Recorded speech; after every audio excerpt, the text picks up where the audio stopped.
So hello and welcome to the UCI 2025 Paracycling Track World Championships from Rio de Janeiro in Brazil. It's day 2 of 4 amazing days of competition. Day 1 saw 11 UCI titles be decided.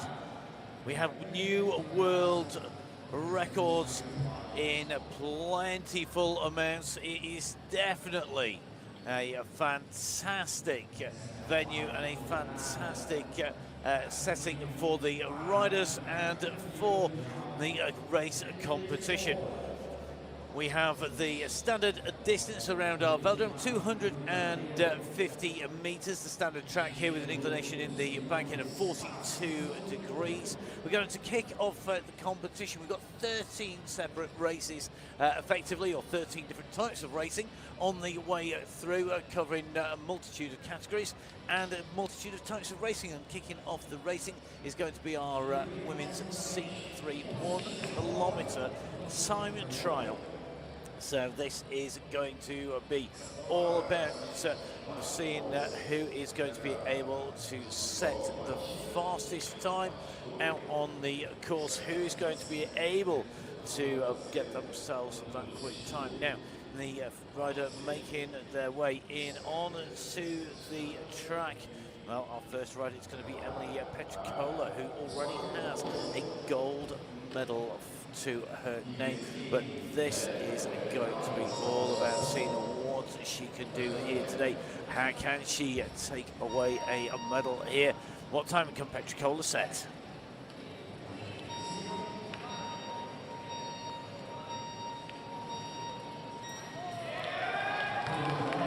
So 4 full laps of the track. The Australian rider, no doubt on a high from yesterday's fantastic racing from the Australian team, where they were really strong. And Petricola very dominant with the teammate Paige Greco in the 10 kilometre scratch race, where Petricola took that race victory. We come up to the 250 metre marker, and she goes through there 24 seconds. And now this is going to be all about what time can she set, how fast can she go through these time splits. The clock takes onwards 41 second 500 metre marker, and this will be the time that everybody will need to beat. But Petricola looking very strong at the moment. 1 more lap to go. The bell rings out, 250 metres left. Let's go over that minute marker at the moment. This is the run through our intermediate split on this lap, showing a 105.9. The final push to the line will be absolutely critical. Rolls slightly up the track, but keeps it very neat and tidy. The 114.630. A fantastic result for her. A new world record. She takes 2 seconds off the world record. So Kiko Suzukiya, who sets that world record on the Isuzu track in Japan in August of 2025. Well, next up, the rider who was second in that 10 kilometre scratch race. Fantastic positioning, really, for our rider from Colombia, Daniela Perez, the rider taking to the track for Colombia. So that time to beat a new world record, 1 minute 14.630 seconds. That translates to 48.237 kilometres an hour.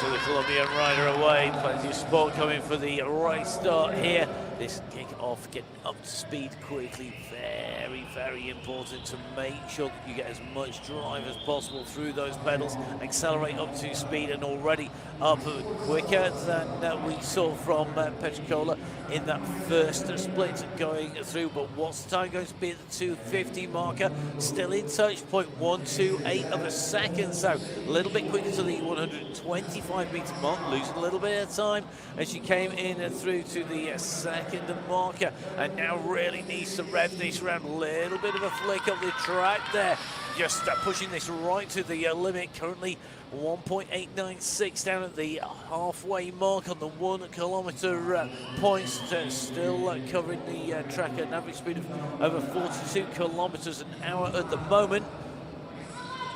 Colombian now.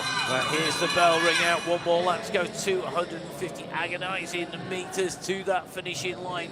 We're keeping the race line on that black line, keeping that tidy line, not expending too much energy, going the long way around, and yet giving it absolutely everything on that rugged edge.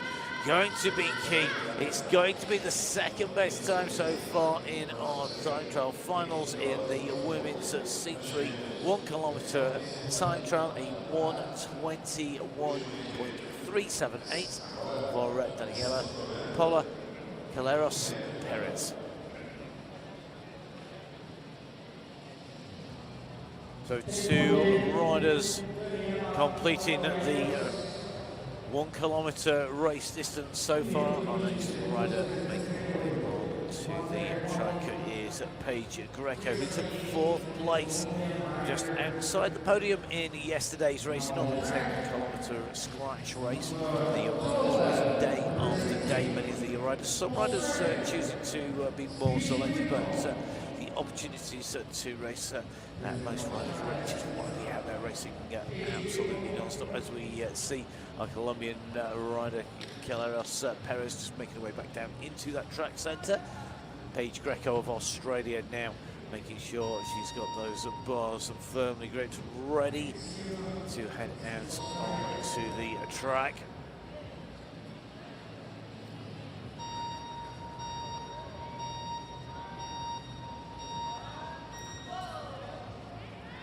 So big gear being started here by Paige Greco. Starts to stamp through the bottom of that pedal stroke to drive that bike forward just to get that momentum going.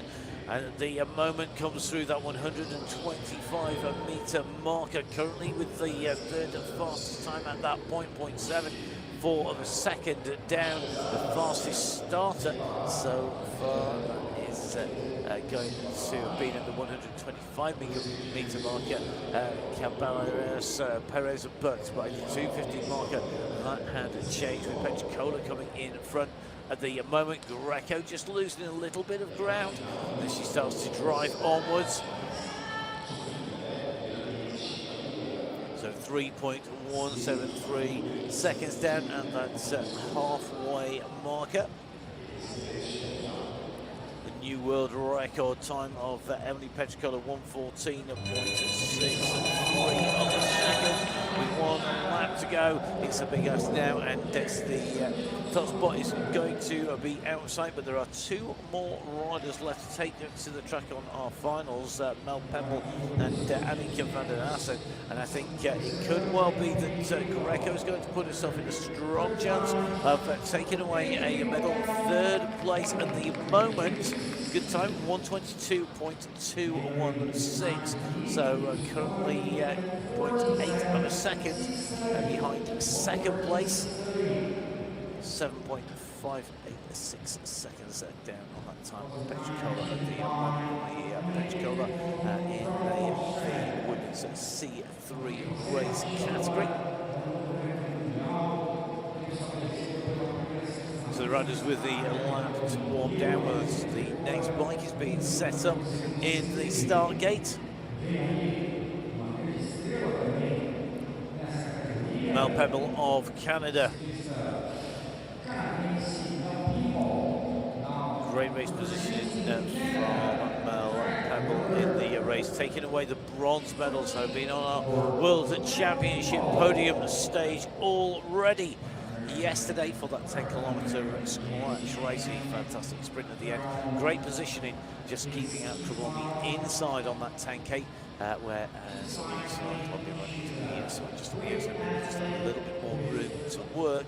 Here it's about keeping the line tight on the inside, minimising the distance, getting up to speed all the way in and through. So the mechanic teams are making sure all secured in.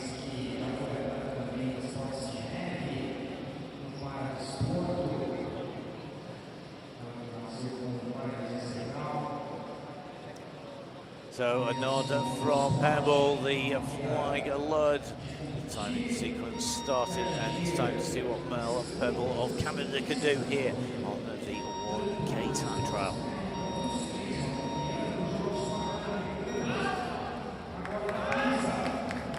Nice start, straight drive, really not dropping down onto that blue too much on the way around on that Côte d'Azur. Just a little bit of a wobble upwards there as the drive comes through. You can just see using all that body mass just to drive it forward. Good start, 0.723 of a second up, and this is now really about what kind of sprint you can pull out for the rest of this. It's a big kick at the kilometre distance. It falls between that endurance and that anaerobic effort. It really is a real tough time to race when you're racing for 1:20 or 1:15 seconds. It really is that agonising time, and at the moment Mel Pebble absolutely flying here, over a second up at this point as she keeps on pushing forward. So currently trying to get that gap and keep that gap clear. 0.383 at the moment. What's it going to be? She goes to 0.446. She's hovering around. This will be a new world record if she can beat the time of Petricola. Can she do that? It's going to be a second place at the moment. She's going to come back up again. She's got that second kick, and it shows you how good the end of the race was for Petricola. So Mel Pebble goes into second place here with one more rider left to take to the track. So at the moment, Petricola in one and Pebble in two. Belarus, Perez in three, Greco in four.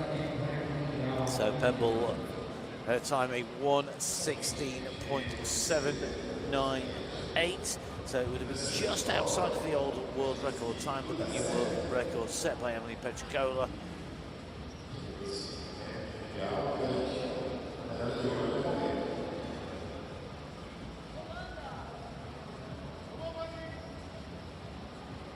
So our final rider to take to the track in our finals of the women's C3 1K time trial. Annika Vander of the Netherlands, a 5th place in that 10K squash race. But this, by definition, 10th of the race distance, all about making sure you get the power down, get the drive down, no mistakes, tidy line, but lots of big snap, big speed. What can Annika Vander do here on the track in Rio de Janeiro?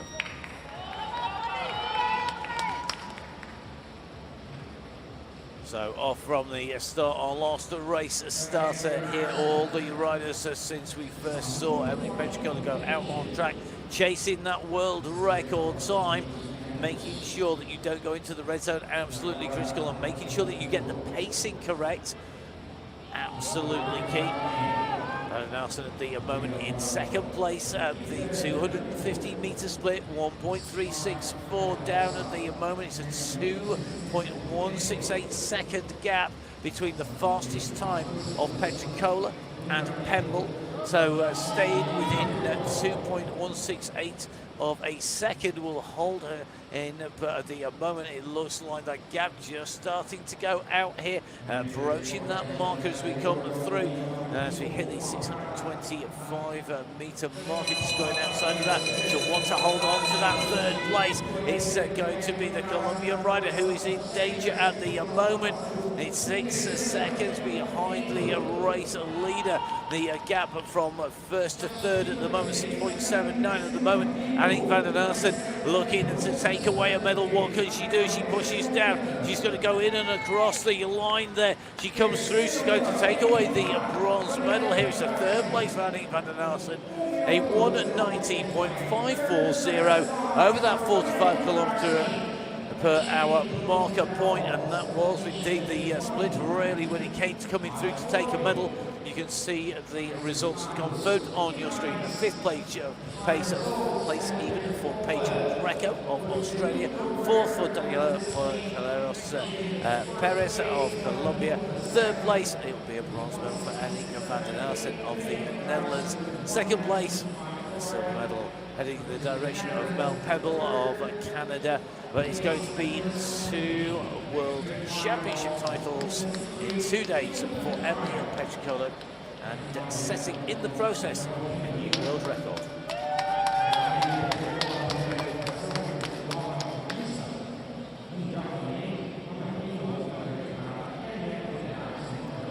So another record tumbling here to Emily Petricola, who takes away the title in the women's C3 1 kilometre time trial final here at Rio de Janeiro in Brazil. The first of our races here on Friday afternoon here in Rio de Janeiro in the Olympic Stadium here.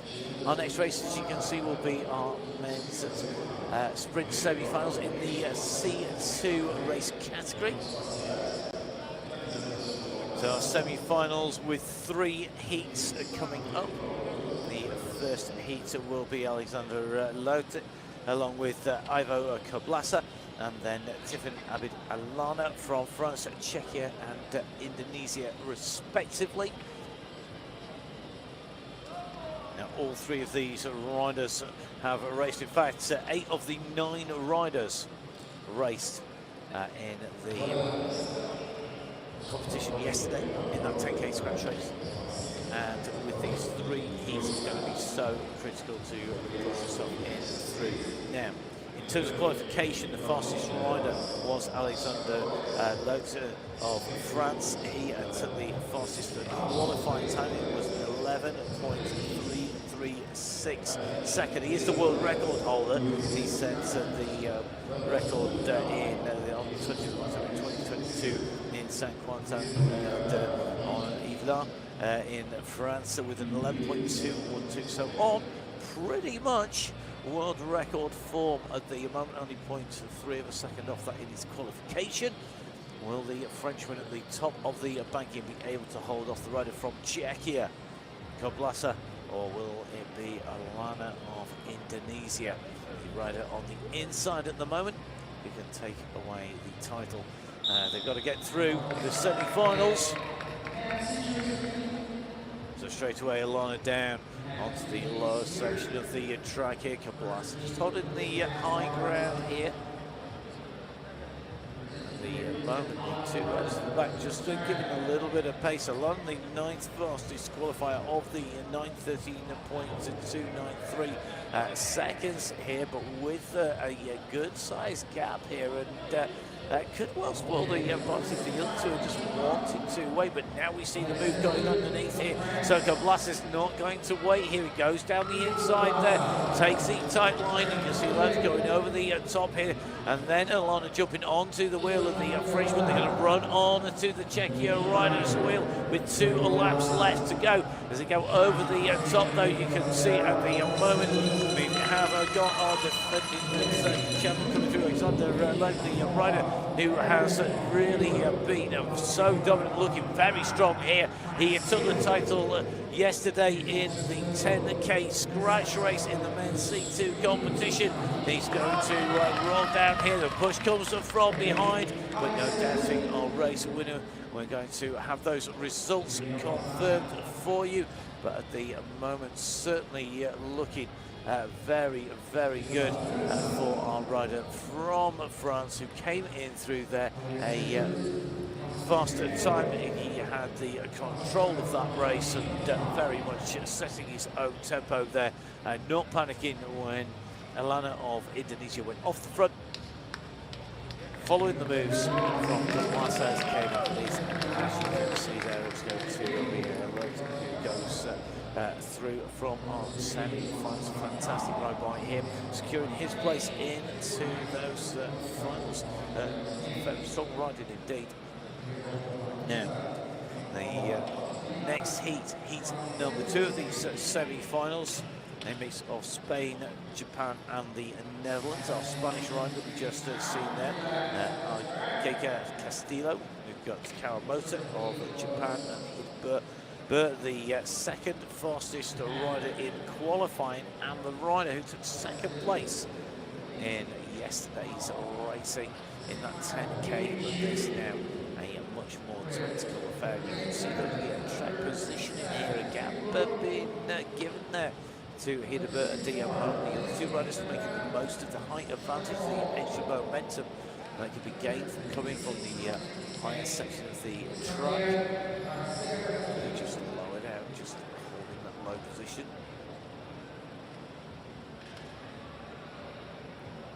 So Burr of the Netherlands, the rider with the fastest time of these 3 riders in qualification, 11.488 second time.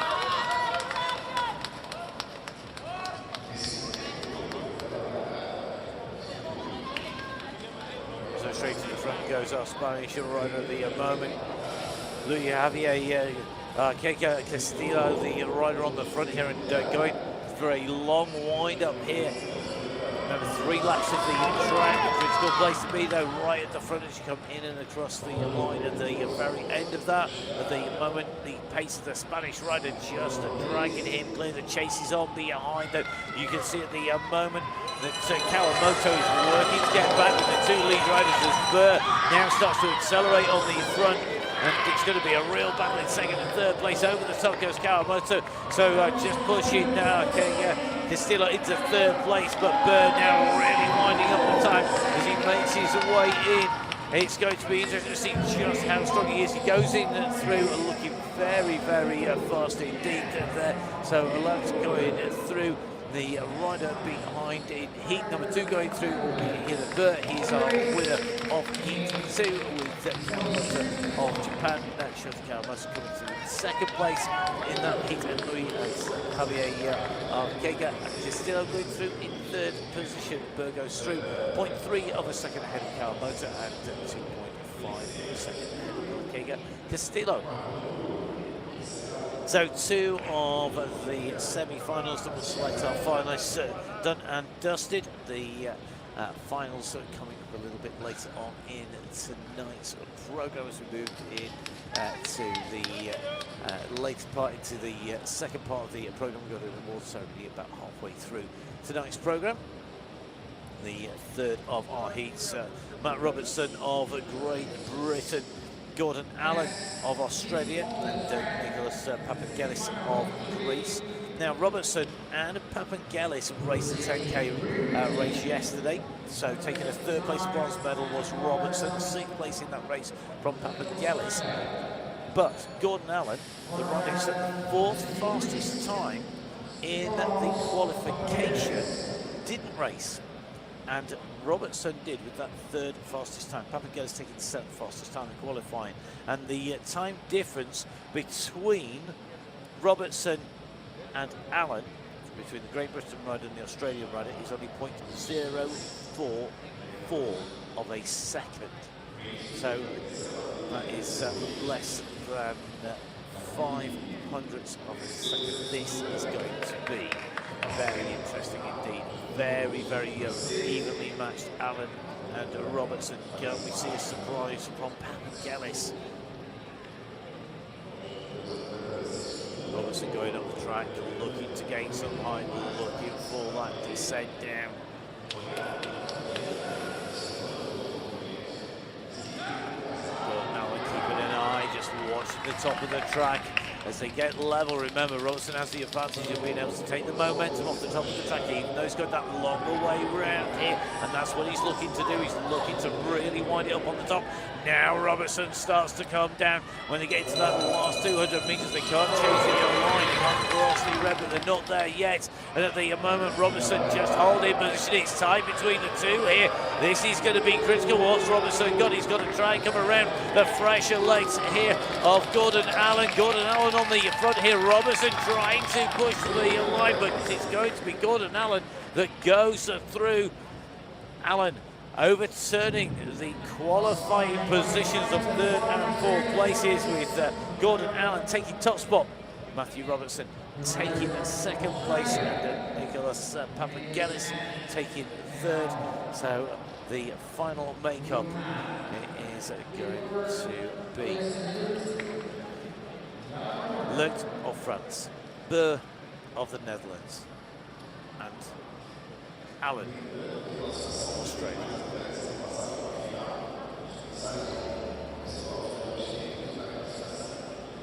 So you see that split time, 0.309 of a second, separating Robertson from Allen. The 1-2 split there. Robertson holding the top of the track, looking to come down, looking to accelerate, using that momentum on the way through, not to be as he came through that time and just eliminated as he came in through.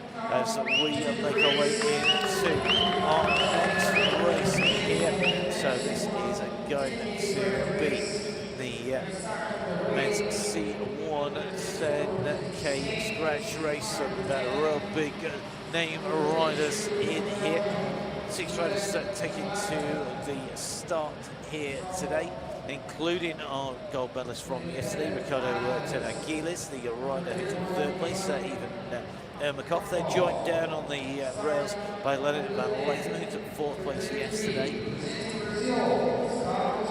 Riders down on the blue band, Abbas Al-Hashim, going to be on the bracket took fifth, and Mohammed Al-Amari, who took sixth position. The rider who didn't race yesterday was a rider, Carlos Alberto Gomez Soares, who is going to be racing from that blue band. So Tenagilis of Spain, Van Leithen of Belgium, and Ermakov, the independent neutral athlete, is going to be on the railing. The riders on the blue band, Brazil's Gomez Soares, along with both of the Saudi Arabian riders.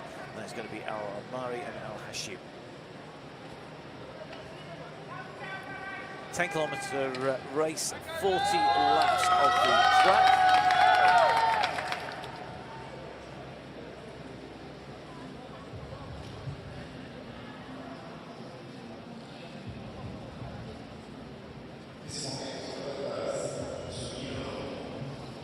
So once the Euro riders strapped in and in position, they'll roll around that track, they'll get themselves into position, either on the railing or on that blue band. The riders will be set off in position, and then once they are all together, the race starter will fire the gun. That will be the indication that it's time to start racing. And from that point, the gloves are metaphorically off, although we're already off at the moment, because Carlos Alberto Gomez Soares, the rider who we're very much looking forward to seeing. It's good to have him back into the Olympic velodrome here in Rio de Janeiro.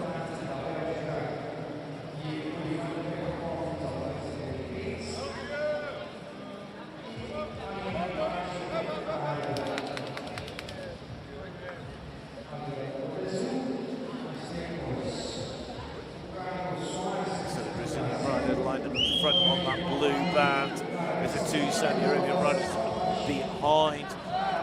Tenagilis, the lead rider from the railing for Spain, with the Belgium and the athlete independent of nation in third position.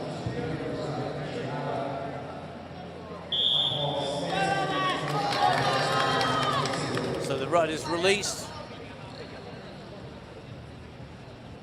Riders are all good up to pace, then the staff will be looking to release the riders out onto the track proper.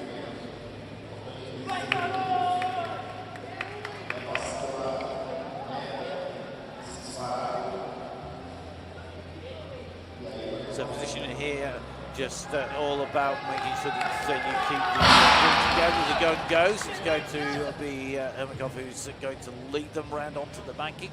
Halfway up that track banking, just starting to move his way up and making the most of the height advantage there. Just seeing Tenagi is just dropped down on the inside there of Goisoris, just wanting to keep an eye on what's going on, leave himself some room to work here.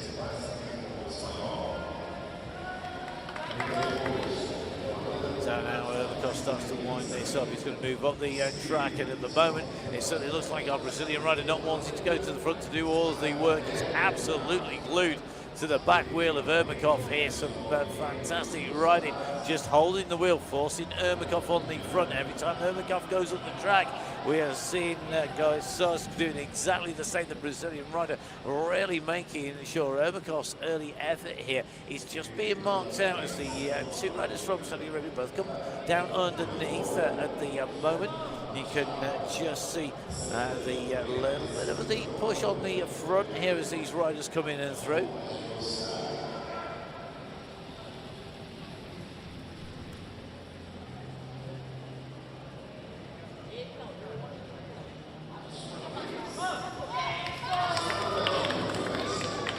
Patience very much key here, I think, for the riders who are looking for that later acceleration. As Tenagi now starts to calm down. Well, that is the commentator's curse for the race tactics for anybody who was wanting to keep this nice and steady. Tenagi comes to the front for Spain and he's absolutely dialing it at the moment. Behind him, Ermakov straight onto the chase here.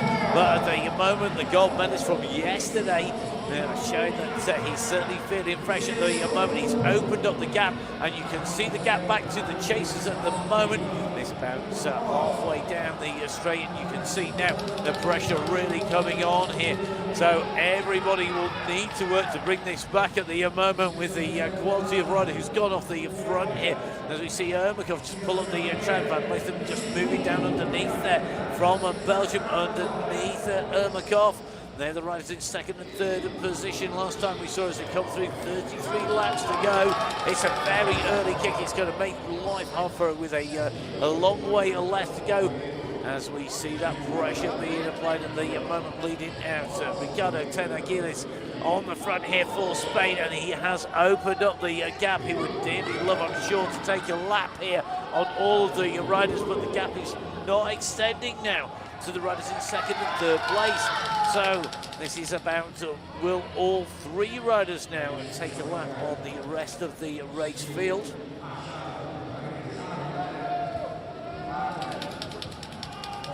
So the race leader indicates by the race commissaires, by the up-race arm pointing at the race leader as they come out. You can see the riders coming in through that. So just at the moment, that is going to be Arguilis with the lead here. Takes a look across, he's looking to see what that gap is as the leader goes past the line there. 30 laps to go, so quarter of the race distance done. Arguilis has gone for a long one here, but can anybody else can he hold his pace all the way to the end? An experienced competitor, he'll know what his pace is, he'll know how long he's got to do that. The two chasers behind at the moment, the rider from Belgium, Leonard van Latham, along with Ivan Ermakov, just trading places on the way through, so looking to be working together. They're not losing too much time behind that. Three chasers a little bit further back. It's going to be Al Hashim and Al Mari of Saudi Arabia. Al Hashim on the black bike, Al Mari on the yellow bike of the two, and they're about to lose the lap along with Goisoris of Brazil, because here comes Arguilis, so they will be one lap down. Arguilis has to go the long way round. So race leader now one lap up on half of the race field here. He's got two more riders that currently have evaded capture because they are along with him looking to get a lap on the rest of the riders, and that will mean that we have three riders clear, potentially in a medal position at the moment. Tenagi is the only rider to gain the full lap at the moment. Latham and Ermakov on the same lap as our race leader, but just now half a lap back, so 250 metres the deficit, coming around towards 25 kilometres to go. Right here by Ten Aguiles.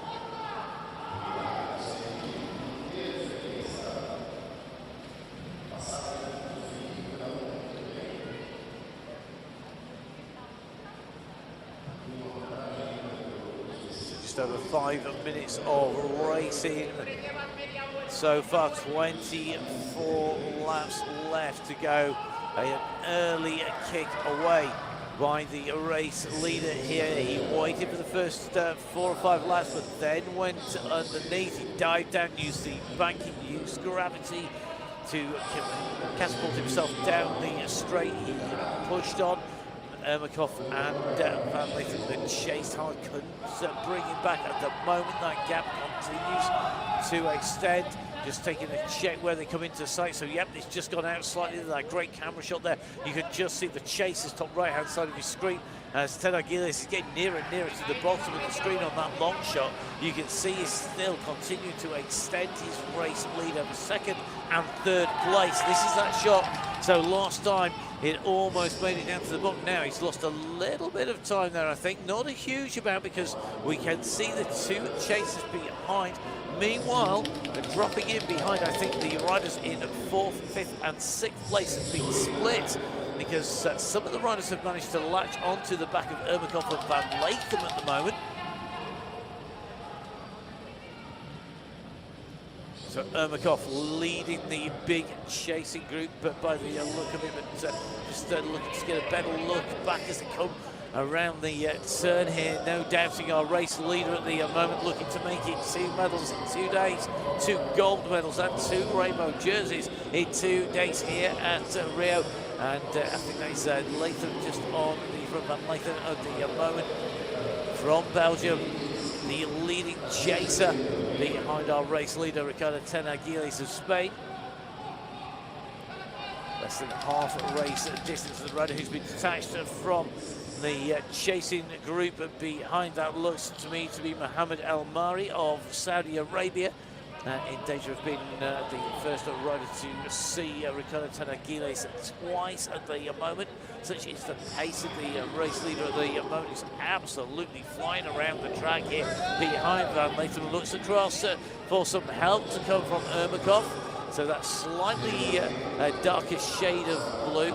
The pastel blue is the colours of Belgium. That's a traditional Belgium race jersey of Van Lathan. At the moment, the race leader now at 2 laps up on the rider from Saudi Arabia, Mohammed El Mari.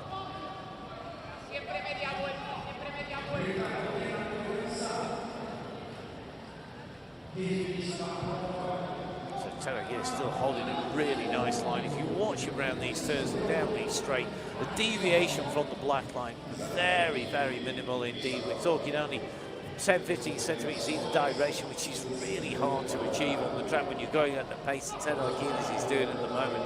A lot of the way around the bike, and it's a lot less than that. And superb skill, superb technique being shown here by Ten Aguiles, just keeping it absolutely dialed here as he comes through and round. He's got that race lead behind. The leaders is moving his way round. Second and third place are splitting here, and it looks to me like Ermakov has gone over the top of Van Lathan and opened a gap here to Van Lathan. So I think even Ermakov just starting to open a little bit of a gap to third place. It's going to be that Belgian rider at the moment. We've got 13 laps left to go as the leader continues around. He's soon going to have the riders back in his sights, and once again in that group, he's already looking up for them as they come around that left-hand turn here. He's got to keep his pace going. He can't afford to drop back. The riders behind, they have the advantage of doing less work. There's more riders to go to the front. You're not pushing through the air all the time, even though it is heated up to make sure that the air just a little bit thinner. And now you can see Ten Aguiles about to come on and over the top here of the Brazilian rider. So Carlos Alberto Hongoes, the rider who now is also down at 2 laps So at the moment, riders down 1 and 2 laps on the race leaders. The only riders on the same lap, Leonard van Latham of Belgium and Ivan Ermakov, the independent athlete. Those two riders stayed on that same lap. We're going to hit quarter of the race left to go. 10 laps left to go. This 14-lap race distance. This is a phenomenal performance. The effort that's going in, and a great shot there as we see Ermakov coming on to the wheel of the Brazilian as well. So it looks like Ermakov has got the gap to Van Latham at three-quarter race distance. The three potential medalists sitting in at the moment, first, second and third. They've got a gap between each of them, and now it's about pacing, it's about power, it's about stamina, and it's about making sure you've enough in the tank to bring it home in the position that you want, because if you go too far into the red, if you run out of energy now, you're going to go back to the rate of noise. You're going to get caught very, very quickly. 8 laps left to go. No sign of flagging from Ricardo Tenagilis of Spain, the race leader, now half a lap up on the nearest rider in second place at the moment.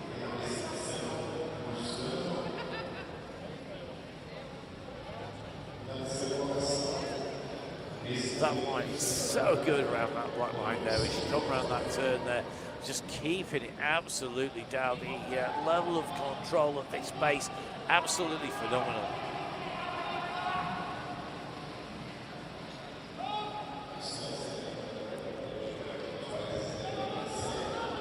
So Murray about to be passed by Tenagilis there, the lap up on the rider from Saudi Arabia. And when you're faced with such a talented rider as Tenagilis, you can just see the speed that he's got. It is absolutely phenomenal in this men's C1 categorized class at the 10K scratch race. The second of our races here at the World Championships in Rio de Janeiro. On day 2 for this category of rider, and the winner of day 1 showing at the moment everybody else just how it's done, going clear early on in this race, not having to worry about the rest of the riders on course, and it's now a long way back to second and third place. The last we saw, Ermakov in second position, with Van Latham in third place. We now come into those last 3 laps. No mistakes now time. The gap is big enough to ease it just a little on the pace, but not to lose focus. Oh, the support coming out of the side of the track for our riders, so they make the way round. Race leader with 2 laps left to go. Penultimate lap here for Ricardo Tenagilis, the Spanish rider. Another look across, keeping a check on where everybody else is at the moment. Comes around the turn, you can just see the moment absolutely dialing this. The bell rings out, 1 more lap to go.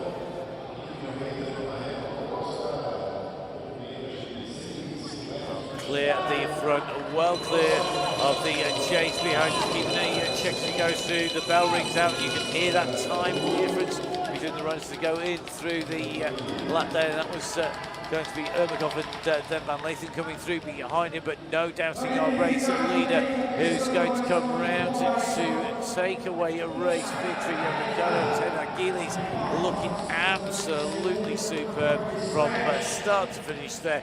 Quickly up to pace, held his position, didn't worry in the early stages of the race. He comes through to take away the race win. I think it's going to be Ermakov who's going to come through to take away second place and take that silver medal with a third place potentially hit going to Van Latham. We're just waiting for those riders to complete their lap. Our timing screens to update, and then we should have a provisional result for you. And the applause ringing out for the world champion in the men's C1 10-kilometer scratch race, Ricardo Tenagilis. A phenomenal race performance. Ivan Ermakov coming through to take away a second place, and I think that's going to be a third place confirmed for Leonard van Latham. They're your 1, 2, 3 here today. The fourth place going to Mohammed Al Mari of Saudi Arabia. Fifth place going to Abbas Hashim of Saudi Arabia, and it's going to be a sixth place for Carlos Alberto Gomez Soares, subject to the ratification of our commissaire team.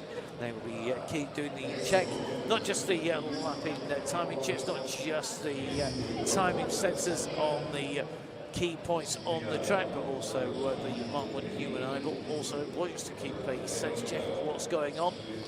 Our fantastic team of volunteers making sure all the riders are here. The commissaire team doing a brilliant job of making sure all those riders get the racing, being able and having the opportunity to race fairly against their peers. Asking, it was Van Latham in third, Ermakov in second, and 10 Aguiles taking away the race win. Well, good to see the Netherlands fans have not forgotten what colour they ought to be wearing each and every day when they come down to support at the World Championships. You see that traditional orange across pretty much all of cycling disciplines, from indoor cycling through artistic cycling, by the way, through to riders out to racing on the road. We're seeing it here on the track as well.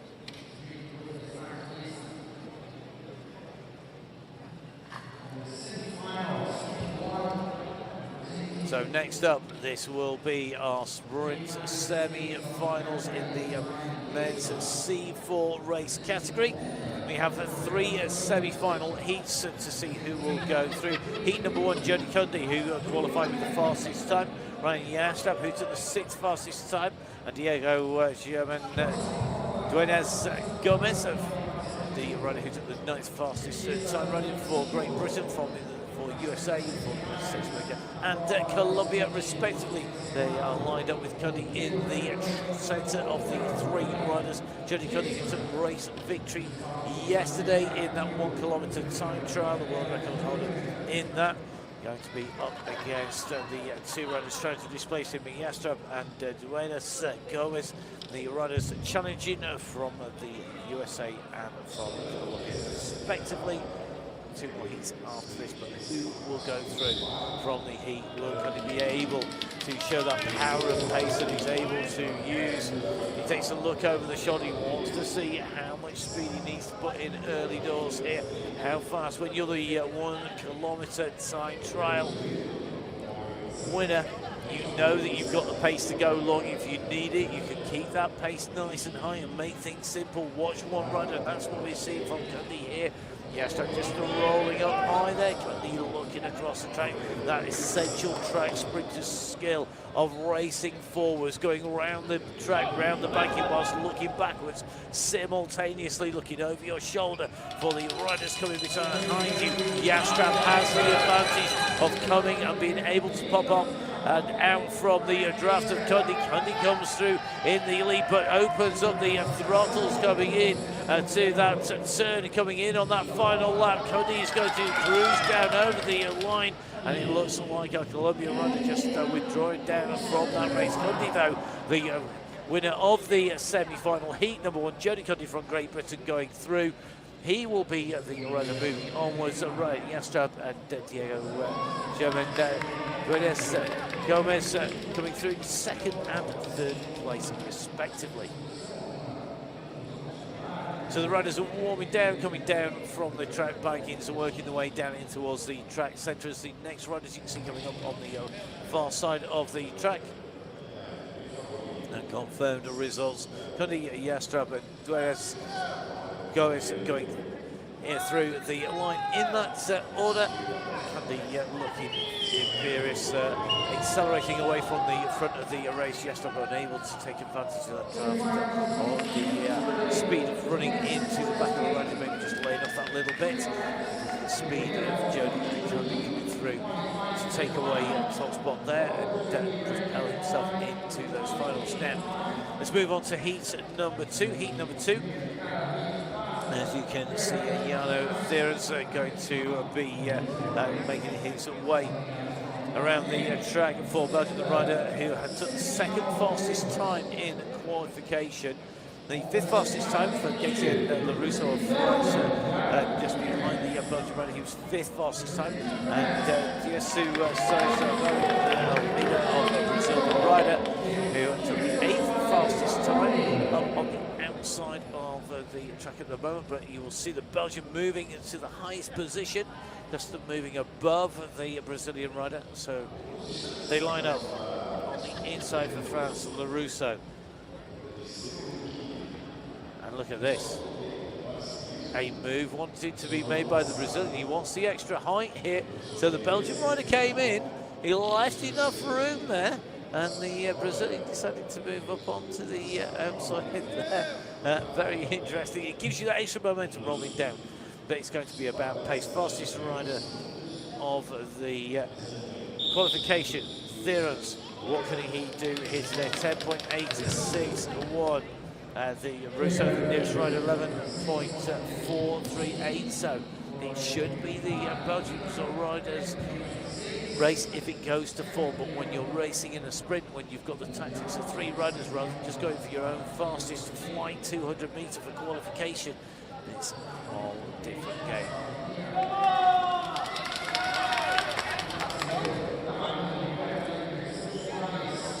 Top, the riders lined out across the track here. LaRusso keeping an eye up at the riders above him as they come around there, and sitting second position now, starts to wind it up, going over the top. 2 laps to go, he wants to go as they hit the line this time, and you can see the pace and now coming from there as he goes over the top, making the most of that drive, of that acceleration. He's opened up the gap here. This should see him go cleanly through. He's got to hold it down, keep it together. He's going to do that instantly. Goes through behind. It's a tight sprint. The second and third place there, I think it will go to LaRusso as they came in through the line.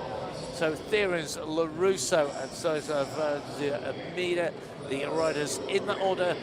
By my reckoning over the line, just waiting for confirmation. Perez confirmed as your race winner, with LaRusso in second. So Belgium and France in that order, followed by the Brazilian rider Jesu Sousa, Vander Almeida in this, the semi-finals heat number 2. The riders just losing speed, making their way around the track as our final set of riders are being assembled to make their way up onto the track.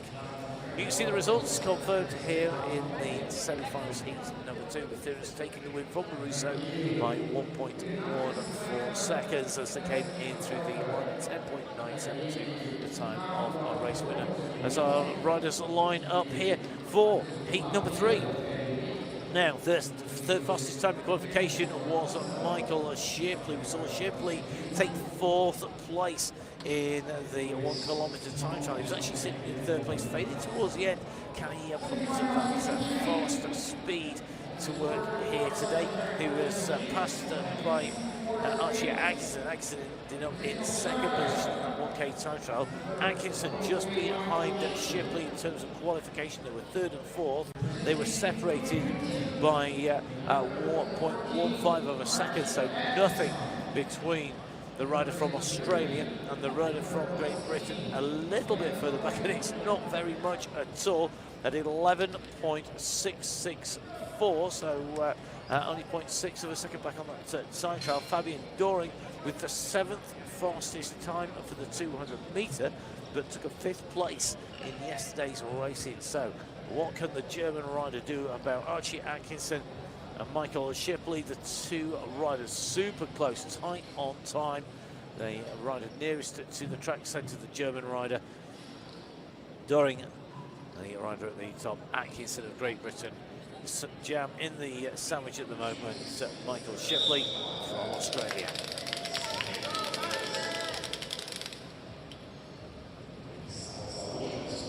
Very cagey start here at the moment. You can just see Doring holding them down there.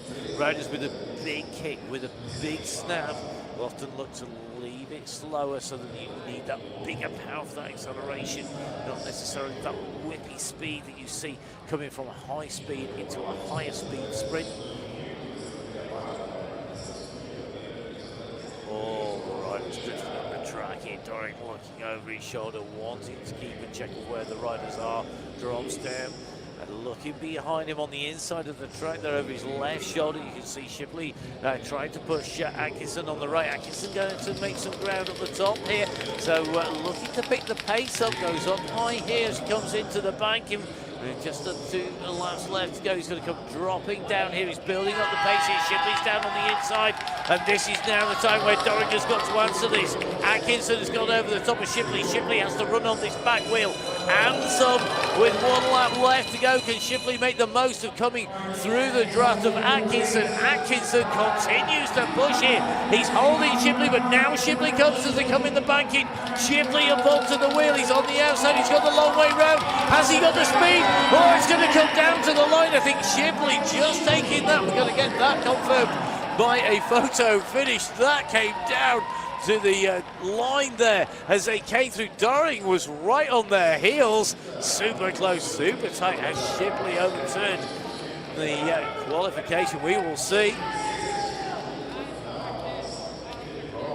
Wow, fantastic racing on the way round. The commentator team will be checking no deviations from line on the way through that last 200 metres, and it is confirmed. Michael Shipley of Australia is going to go through by 0.024 of a second from Great Britain's Archie Atkinson.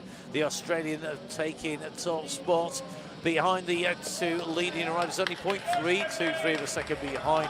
Great ride by Fabian Doring of Germany. But the riders going through into the final. Jody Cundy of Great Britain, Jarno Thierens of Belgium, and Michael Shipley of Australia. Well, that final will be taking place once we go into the second part of tonight's programme. We're going to move on now in and across because this is going to be very interesting indeed. This is going to be our women's C5 elimination race. The elimination race, also known as the Devil Take the Hindmost, or the last rider out race, depending on whereabouts in the world you're from and how old you are. Well, it's going to be the rider where we see the rider at the back of that race field eliminated from the race. That is going to give us some very, very interesting racing, because we can see tactics. We saw that yesterday in some of the elimination racing where the riders were pushing from the very front. We had a number of riders going from the rear and trying to go up over the top and dive on down. So tactics really, really key here. The key thing is not to get pinned on the inside. And I did say that yesterday, and it comes from bitter experience of being eliminated pretty much every time by getting pinned on the inside. My track positioning was terrible. It has to be said. Now in here we've got some phenomenally fast riders, because we have Nicole Murray in here with the third fastest qualifying rider. We have the rider who set a world record on the way to victory yesterday racing, and that was Claudia Creti. Creti's time setting the record time, setting a world record on the way through in that 1 kilometre time trial. So we know she's got a great turn of pace up against Murray. We also have the rider who took the place yesterday, a bronze medal, Ariela Analia Delgado of Argentina. So Murray, Osa Velosa, Jules, Delgado and Harkoska starting on the railing. The riders starting on the blue band: Creti, Forster, Gariva, Law and Schubel.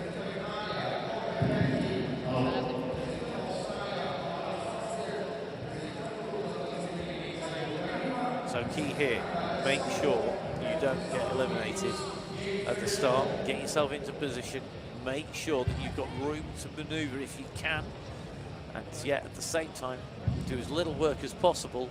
A difficult conundrum to solve for our riders as they take on the elimination. The riders being settled and ready, and just in time for the elimination race down in the depths of the velodrome. We're joined by Todd Fraser, the UCI paracycling manager. Todd, timing is perfection. Away go the racers in the riders in the WC5 elimination race. Yeah, Matt, happy to be here for this one. I think it's going to be pretty entertaining, this group of women getting ready to race. It's certainly looking good.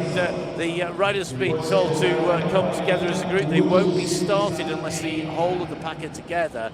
And that's one of the key things here. If somebody rockets off too early, they'll just ride round and round until they're all brought back together again. The starters need to be happy that they're in and through. Been way through that time, and I think the indication to get it together. And one of the reasons for that is so that nobody takes a flyer up over the top, isn't it? It's so that nobody sort of comes from a long way back and at the very start charges through the group. Yeah, sometimes too we need a little bit of extra time for paracycling, just because different impairment groups take a little bit more time to get up to speed, and so maybe 1 or 2 more laps than you might see on the non-para races. But good race start now, and let's see what they have to do. Well, you see, I'm slightly more cynical than that, because I think it's not.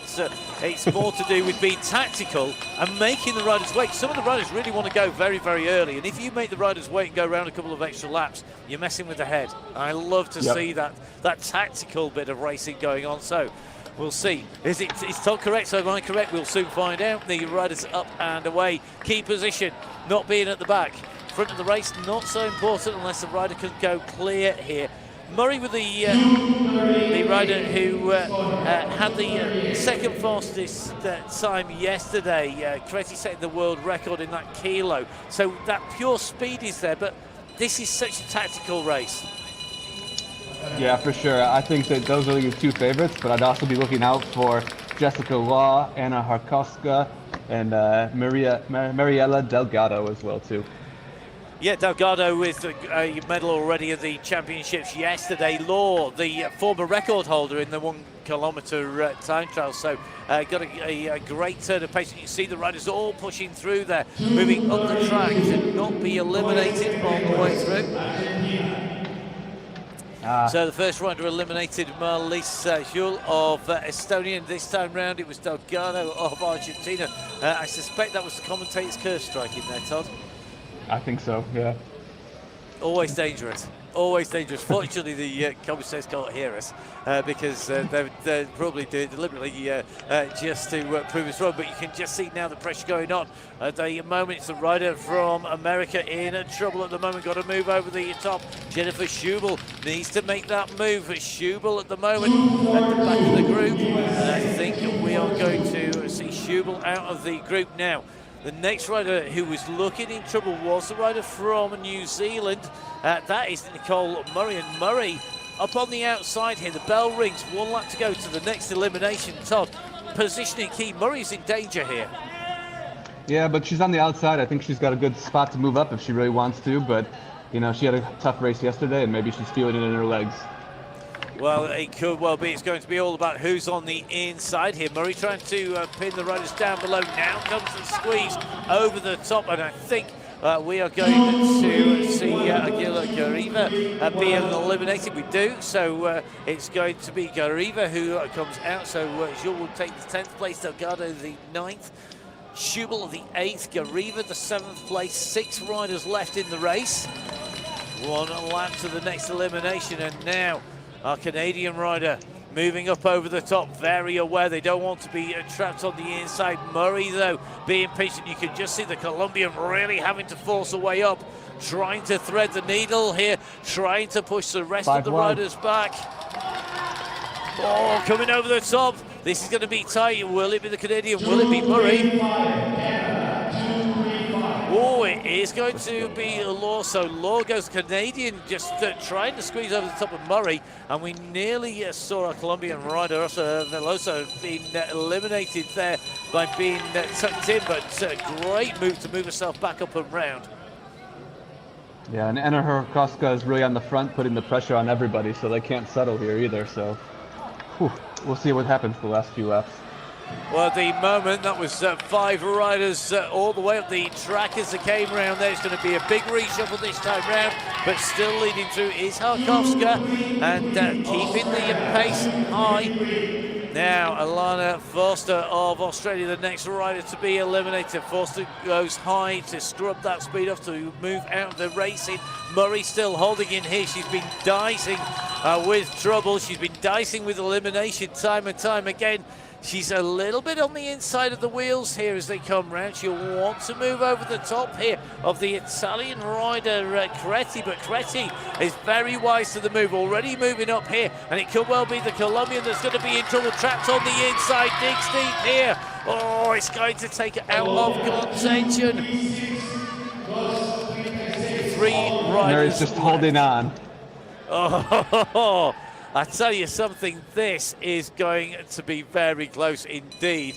Is it about staying on the front, Harkowska's tactic? Is it about dicing with elimination, which is Murray's tactic? Or is it just staying in the middle, staying out of the way? Creti's tactic at the moment. Now Murray's moving up over the top here. Harkowska's on the inside. What can she do about this? She's got to pick up the pace. Creti second wheel. And at the moment, Harkowska, after being on the front, is being distant. She's still in with a chance here of being in. No, she's not. She's going to be eliminated out. It's going to be Harkowska who's going to go out, but she will be rewarded with 3rd place. 2 riders Final left. 2. Medalist, gold and silver from yesterday, 2 in the 1K.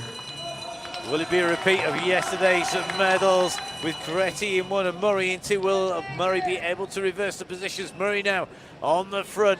Creti in 2nd position here. And the move comes from Creti. She's going the long way round. She's got the power to go over the top. What can Murray do about this? Is there any answer from Murray? Creti has the power, the pace, and shows that skill. It's going to be 2 out of 2 for Claudia Creti, taking the win, and a fantastic 2nd place for Nicole Murray.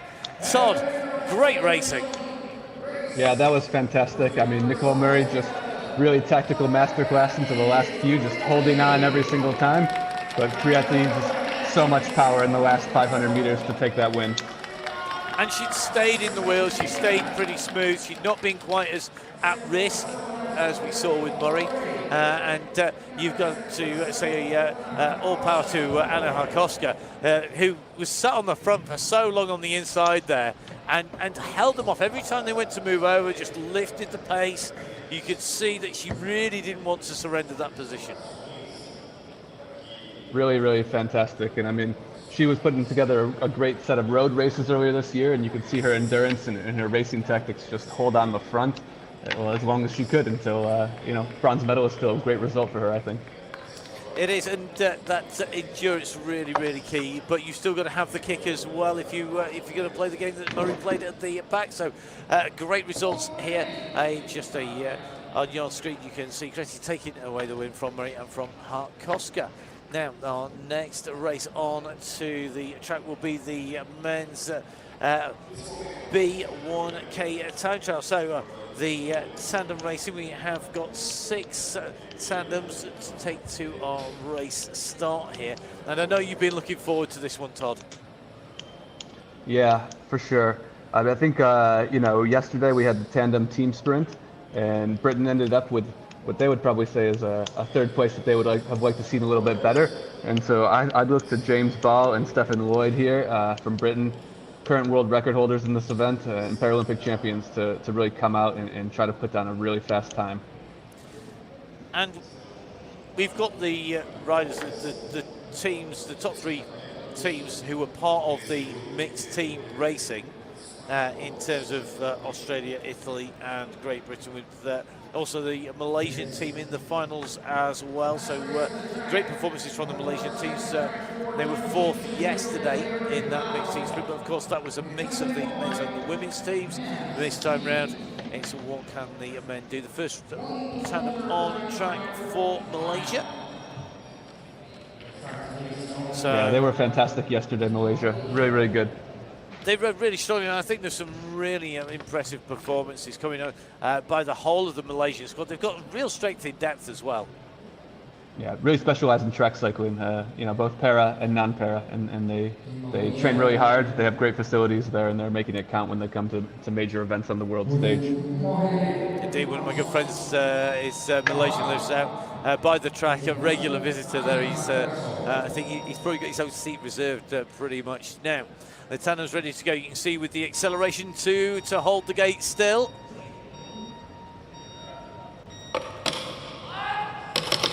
So you can hear the power going down through the tandem drive chain here as they go off onto the track.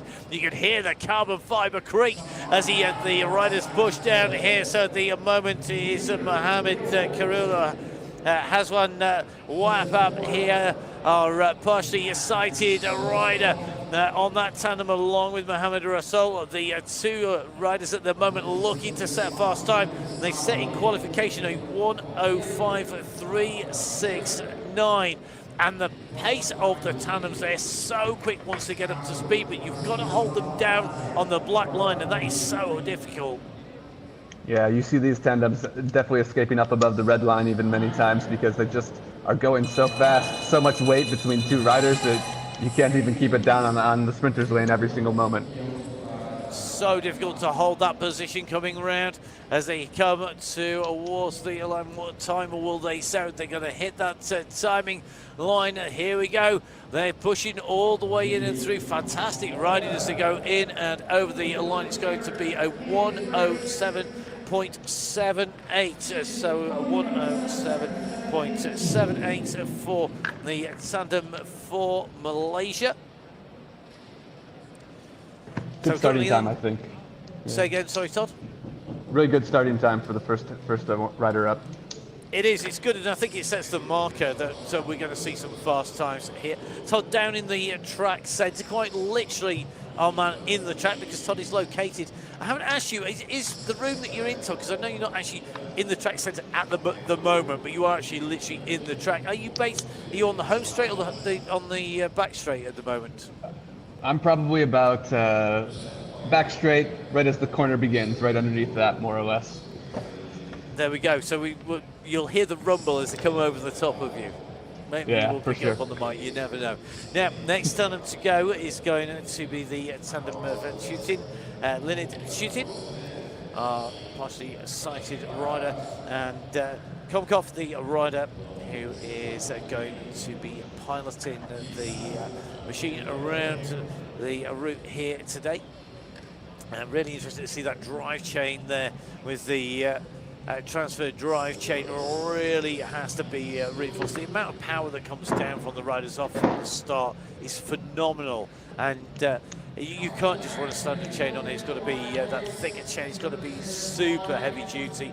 And you can see the size of the chain ring here because of the power and the speed of the riders, and they do have more mass, as you said, to accelerate up and keep holding around the corners, but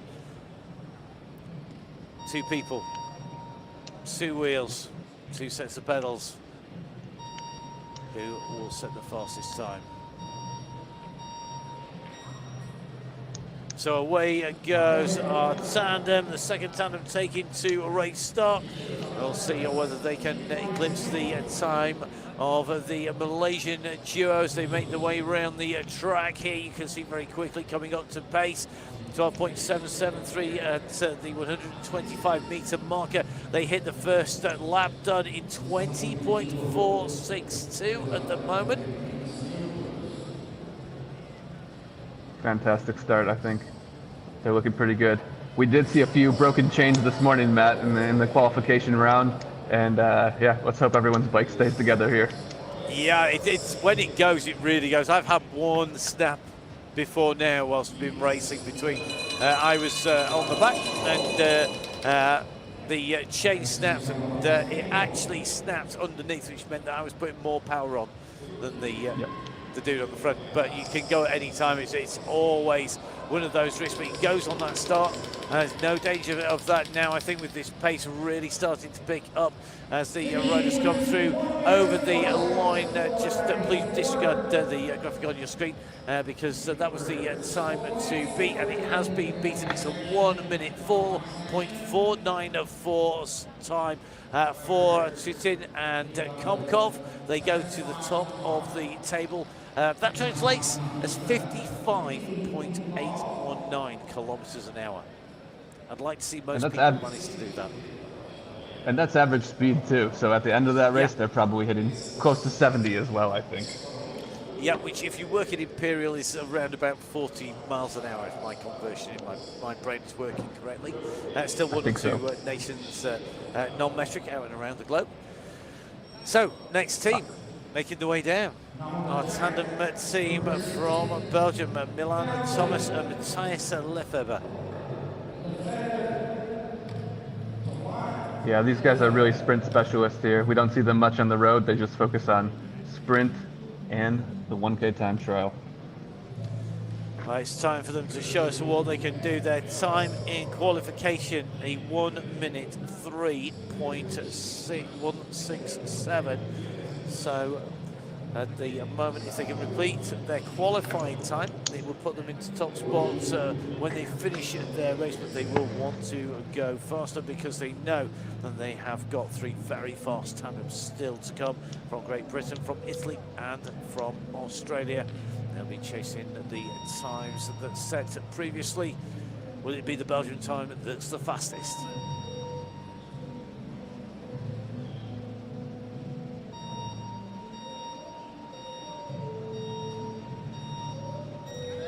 We can see the timing chip just very clearly down on the left-hand fork blade there, the little red section just at the side that aids the timing system as you go in and over the line. The riders from Belgium very quickly up to speed, fantastic power, and you can see that coordination here, even with the power, holding a great line.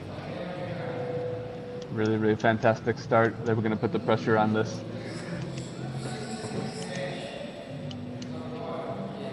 Great position, holding that tandem down on the aero bars. They're able to maximize the aerodynamic shape, minimize the drag as they make their way in through. They absolutely rocketing. They're 0.932 up as we go through.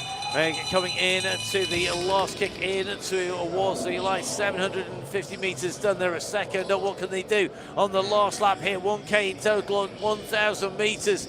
They're continuing to extend that lead. They're into the last half lap. This is the push for the line. Here we go. The time. Wow.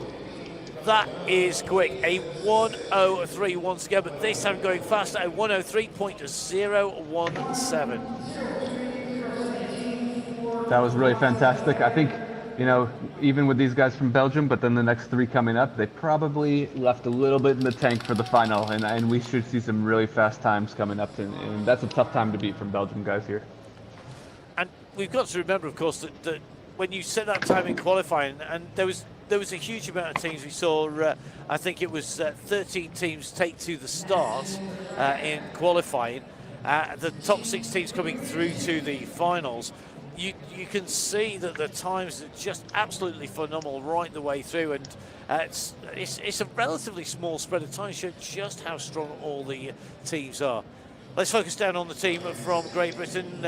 Stephen Lloyd and James Ball of the men's tandem, part of that mixed tandem team sprint yesterday.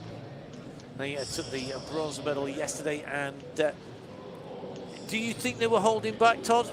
Do you think they've got something left in reserve? They're going to go that little bit quicker. They're not that far behind. The time is 0.6 of a second behind Australia, who set the fastest time. I think I felt them letting up just a little bit in the qualification. Like, they knew they were in good position to make the final, and probably that last 125 meters they didn't necessarily put everything they had into the finish. Well, let's see if Todd's reading is right. The time that they set in qualification, a 1 minute 2.816 second time. 0.6 of a second behind the Australian tandem, who's at the fastest time in qualification.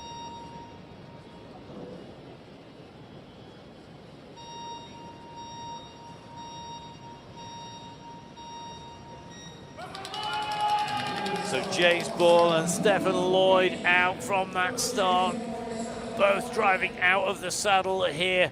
A really difficult technique to get nailed, but no problems at all. Superb down, absolutely synchronous on the way down into the saddle. 0.3 up already, the 125 meter mark, and now 0.8 up.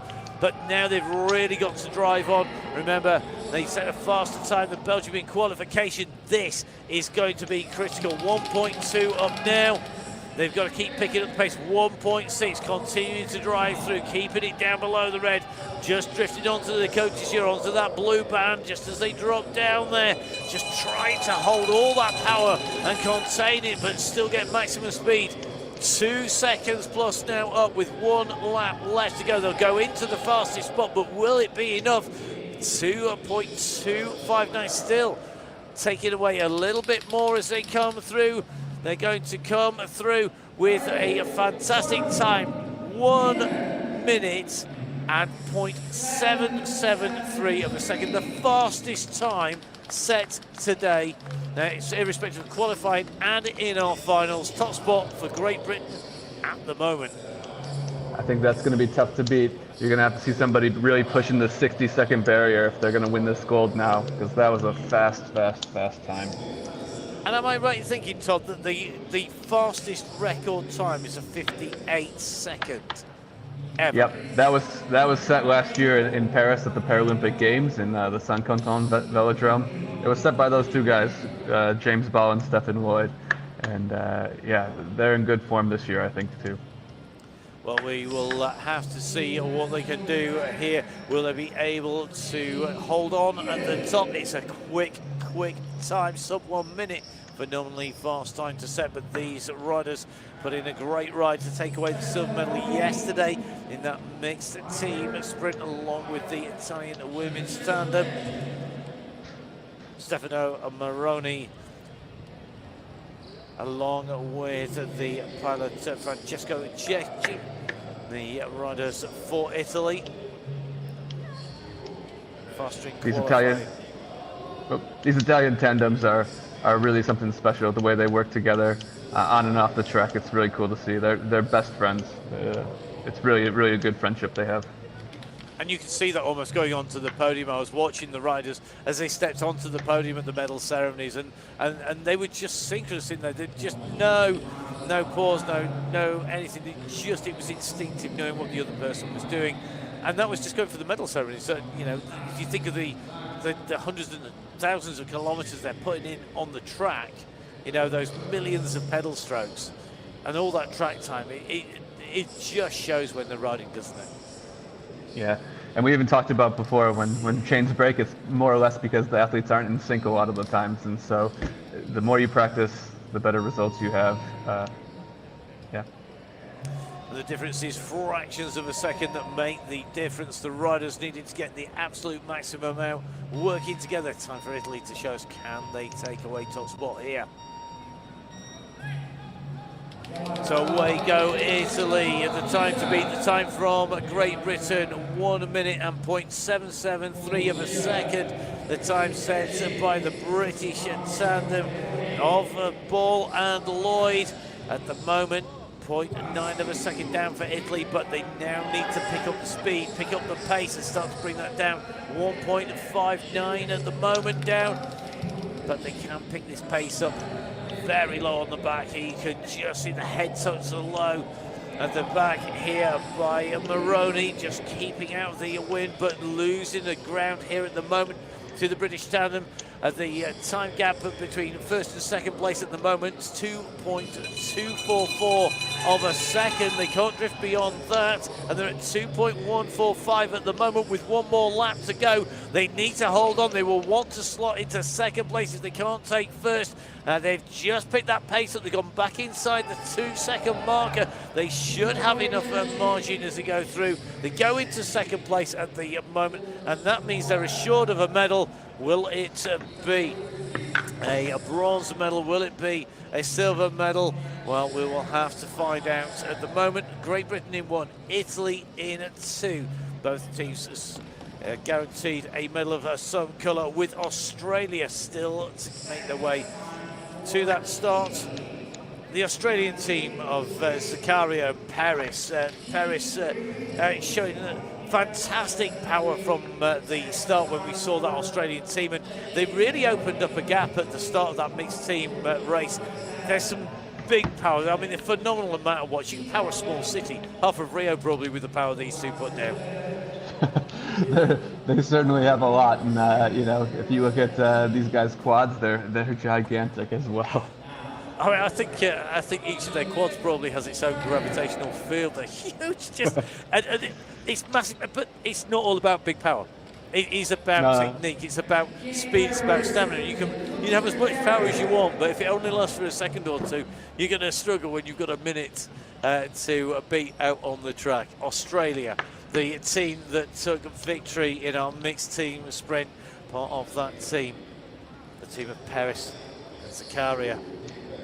What can they do? Perez on the back, waiting for that countdown. Zakaria on the front, looking to keep that tandem on that perfect line from the gate.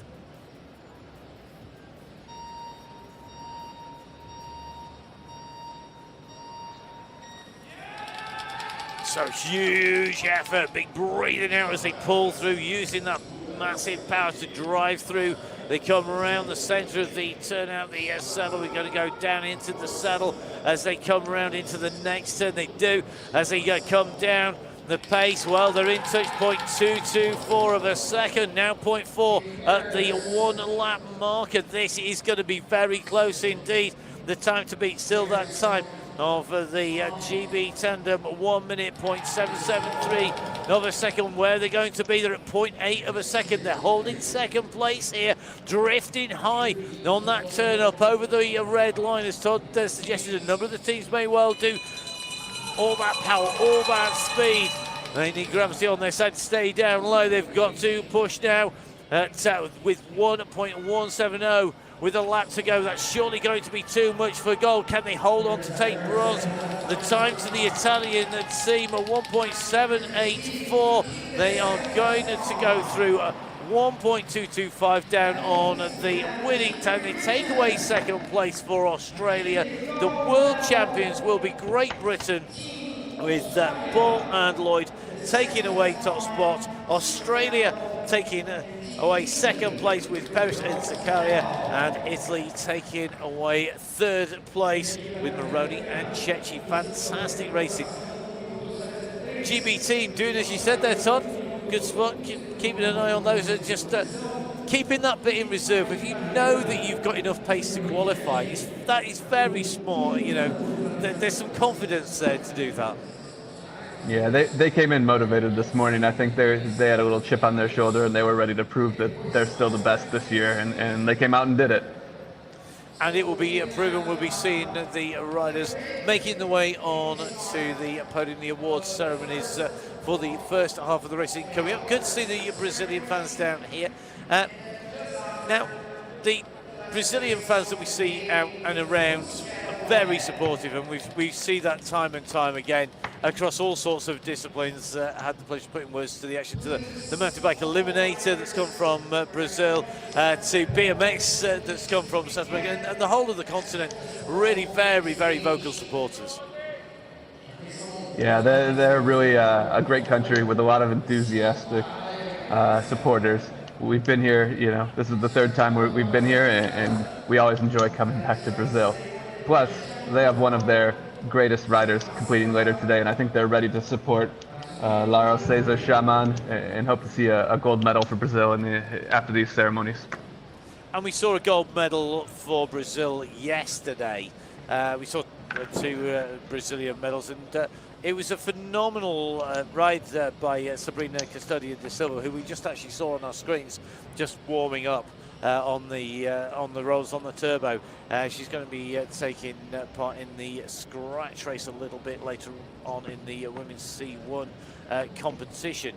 C1-2 going in that competition together. A little bit later on in the program, we do have the first race coming after the awards ceremonies, Todd, with two categories combined. Can you just explain the rationale for that?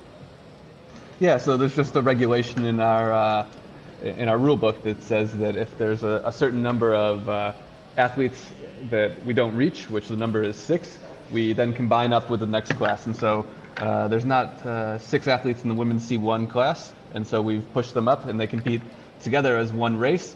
But we still do award the separate medals, but it's a functionality thing, and it gives the opportunity for the athletes to have a fuller and more traditional race, because we fully expect more athletes in each of those classes to be competing again next year.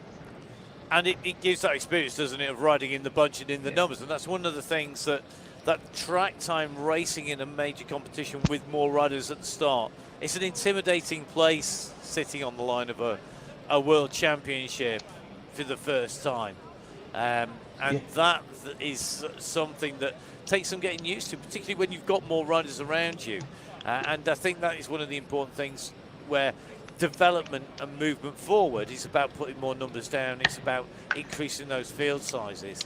And by giving riders that experience, you're going to get more riders then repeating that experience of coming to a world championships.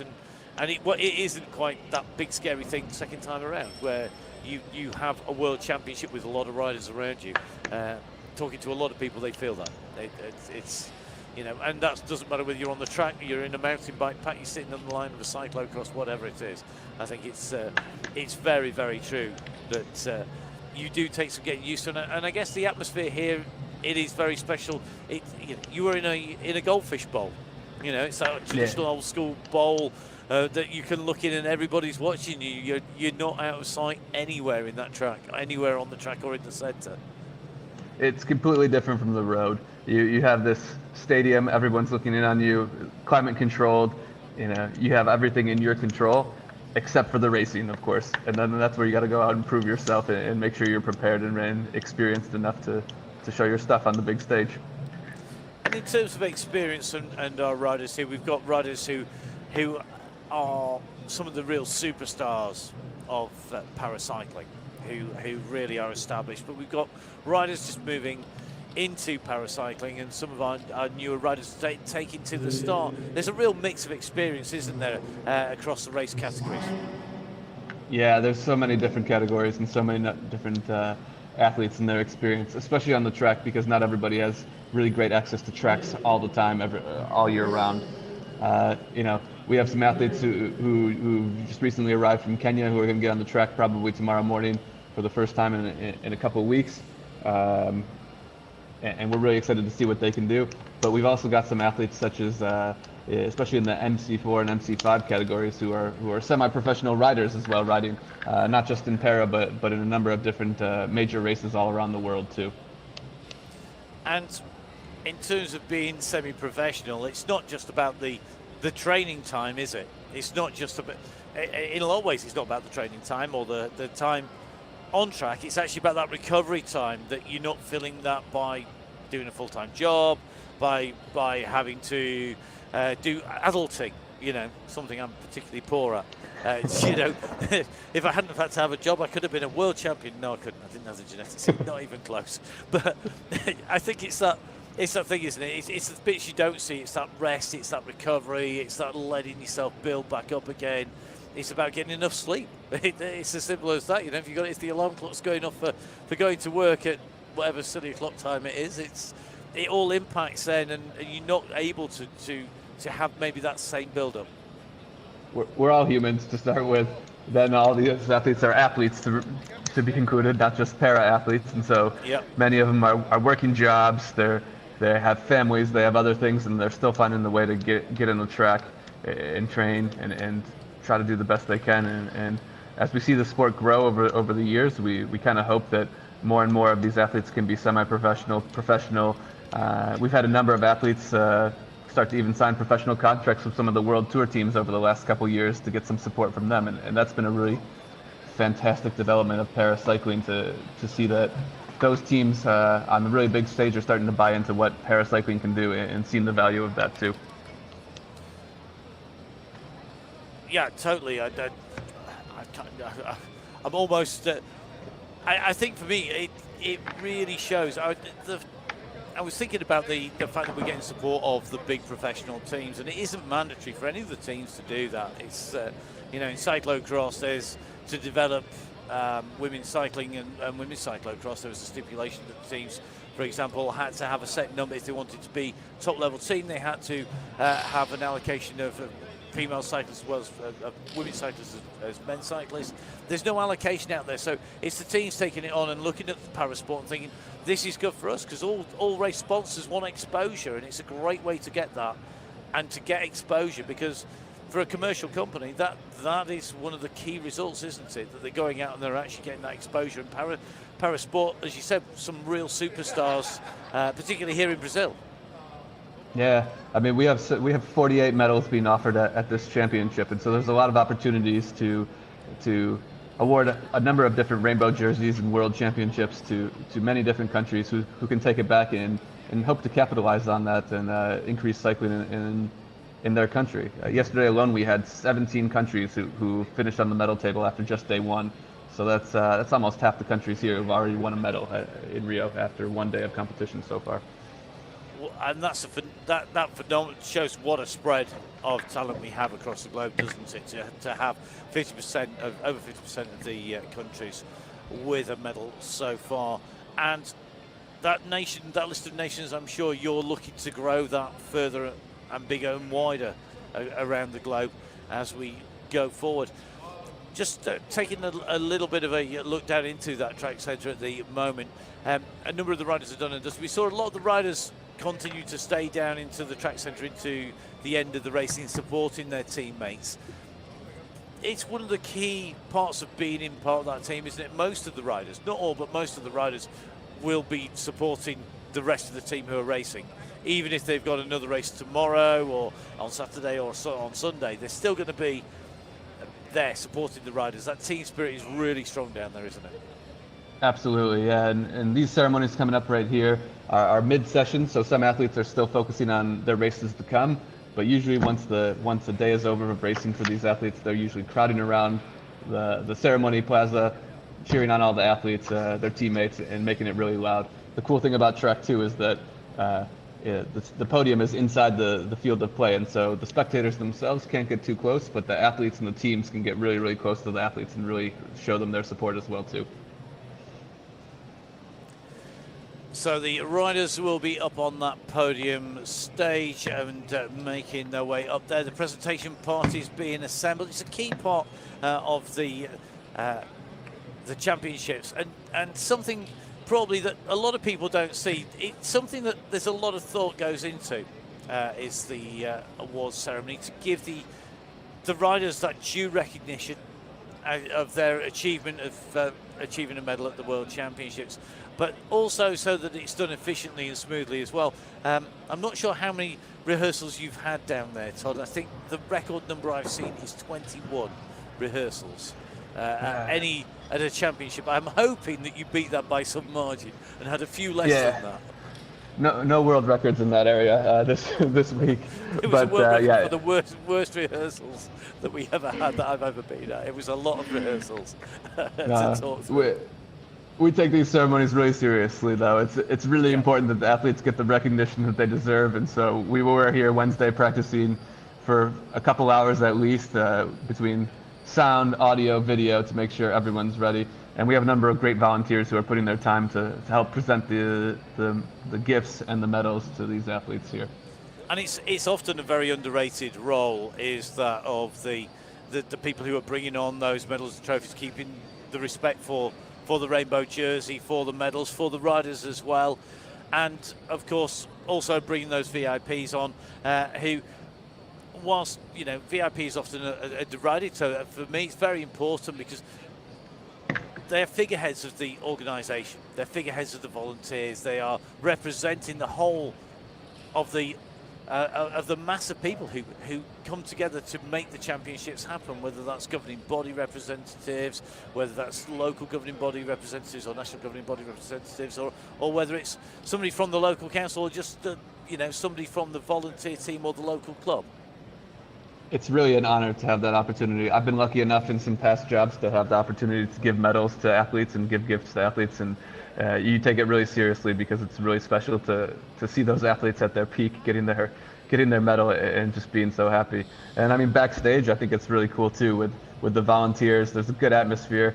Everyone's happy they just won a medal. So it's really a fun time backstage in the preparation room to get ready for this too. Well, it looks like we're not going to be very long before we head on to the stage for those medal ceremonies, where we're going to be awarding the UCI bronze, silver and gold medals, as well as that iconic rainbow jersey that's presented across all of the 11 cycling disciplines under the UCI, the Union Cycliste International remit, the governing body for cycle sports around the world. globe. Time for our awards ceremony here in Rio de Janeiro in Brazil at the 2025 Paracycling Track World Championships.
Vander from the Netherlands taking away the bronze medal. A great ride here in the 1 kilometer time trial final. Fantastic to see. A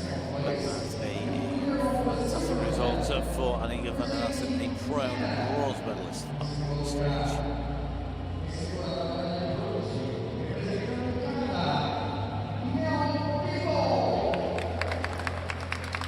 So Mel Pebble, after 4th place yesterday, takes away 2nd place here in the women's C3 1 kilometer time trial for Canada. Receives the silver medal. First place, UCI.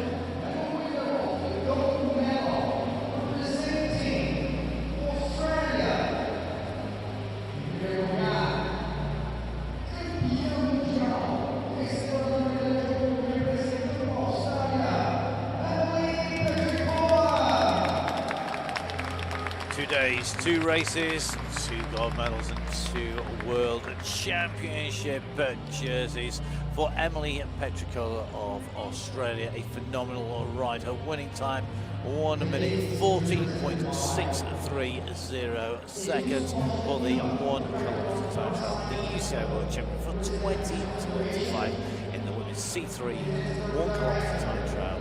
Emily Petricola of Australia.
X5 Paracycling Track World Championships in the women's C3 1 kilometre time trial, taking away the bronze medal. Annika Vander of the Netherlands taking away the silver medal. Canada's Mel Pebble, the world champion, taking the race win for Australia, Emily Petricola.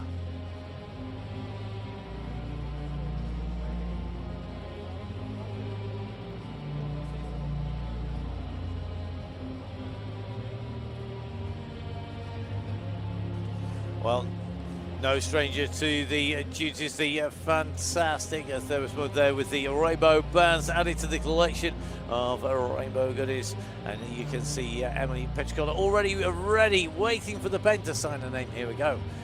So, fresh jersey, fresh signature, day 2 of 4 days of amazing competition. The first of our titles awarded on day 2, the 12th title awarded across the 2 days so far, going to Emily Petricola of Australia. 2 days, 2 gold medals, 2 jerseys to place on that wall where she's done wearing them, but of course the honour of wearing that rainbow jersey going to Emily Petricola for the next 12 months, when she'll then be defending her title once again.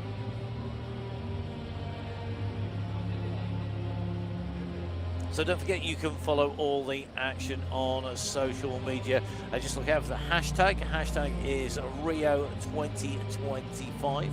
Quick reminder that if you want all of the live results on that timing and the full timers with the splits on there, then it is www.para2025.veloresults.com. So that's PRA.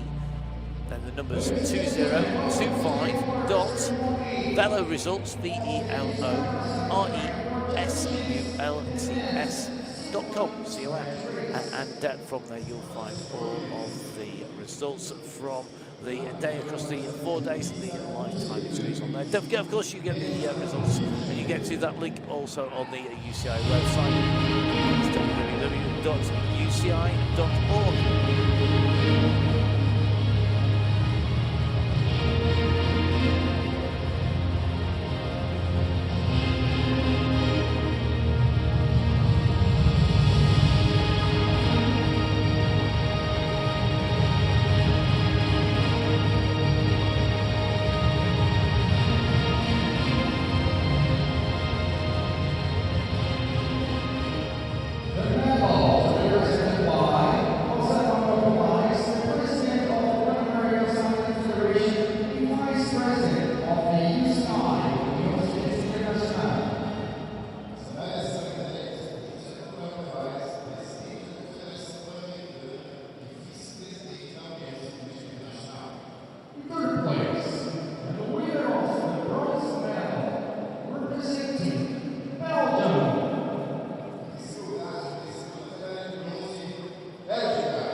Vander taking away the bronze medal. A real battle in that 10 kilometre scratch race. One of the 3 riders who went clear, as we saw that breakaway from our eventual race winner, the Belgian, taking the bronze medal. Second place, and the winner of the silver medal, representing the Athens, and the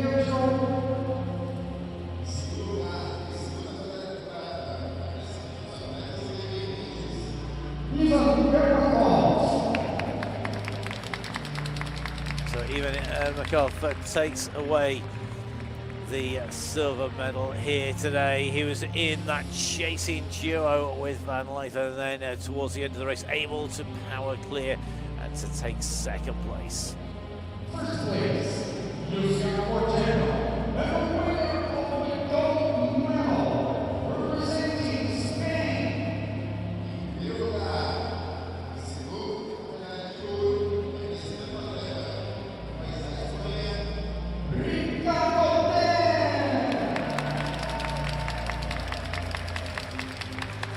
So Ricardo Tenaguires, the winner yesterday, taking that title, takes his second title here today on day 2, another rainbow jersey, and of course that gold medal as our world champion in the men's C1 10 kilometre scratch race for 2025.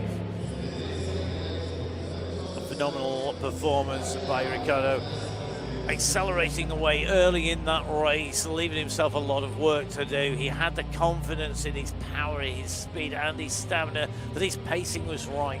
Coming in and across the lines, he's taken victory. Phenomenal result for him. Again, taking that title. The top 3 riders up on stage, taking the bronze, silver and gold medals respectively.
Top 3 riders here today. Your medalists in the men's C1 10 kilometre scratch race. Taking the bronze medal, taking 3rd place, Vander of Belgium. Taking 2nd place and taking home the silver medal, even Makov, the independent neutral athlete. And taking away top spot, the world champion, Ricardo Tanagiles, has another gold medal and another rainbow jersey to his already extensive collection.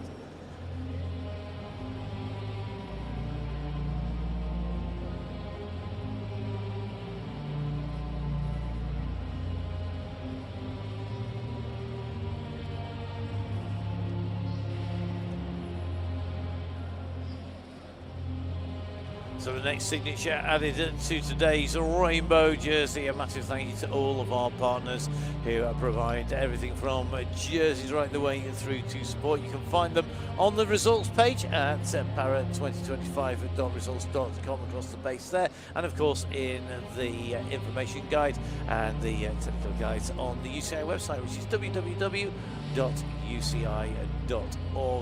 Well, the photos, the press, and the pictures will continue for our medalists, and of course they have plenty more racing to come. This is only day 2 of 4 days of phenomenal racing coming to you from the Olympic and Paralympic Track Centre down here in Rio de Janeiro in Brazil. At the moment, the temperature outside almost matching the temperature inside, but we will be going on quite late into the night. Today's racing starting at 3:30 local time. The racing starting on Saturday at 3:30 local time, and then on Sunday we just started at 1 hour earlier, 2:30 local time, and that translates as 8:30 Central European time and at 7:30 Central European time on Saturday and Sunday respectively. But of course, check out the time zones, make sure you set an alarm, make sure that you're going to be there to see more of our riders and the medals that we're seeing presented here in the medal ceremonies. Our next medal ceremony is a C5 elimination race.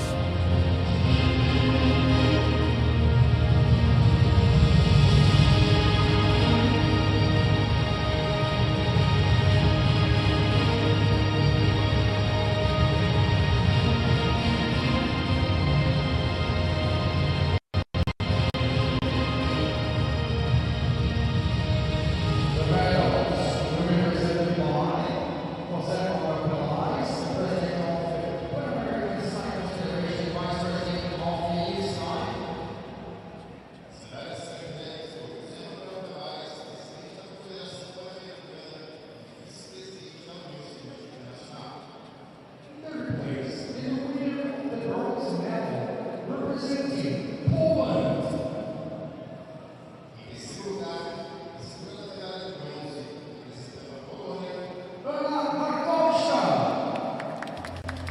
Phenomenal riding by Anna Harkowska, taking away the bronze medal, rode the race from the front, held the inside, kept the pace high when she needed to hold that position and took it down to the last three riders. Phenomenal riding, rewarded with a bronze medal.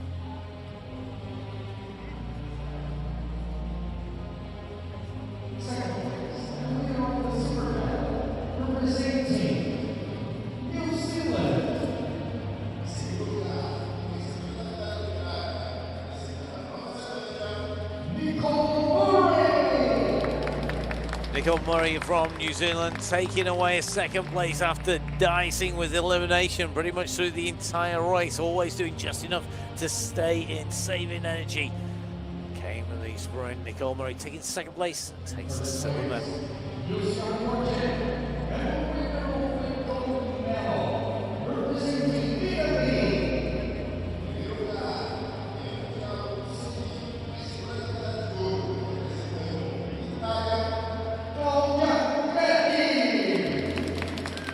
Gold medal yesterday, a gold medal and another rainbow jersey here today in the women's C5 elimination race. Really played that middle game, keeping out the wind, using that pure speed when it was needed to come across the line and take away victory. The UCI World Champion for 2025 in the women's C5 elimination, Greco of Italy.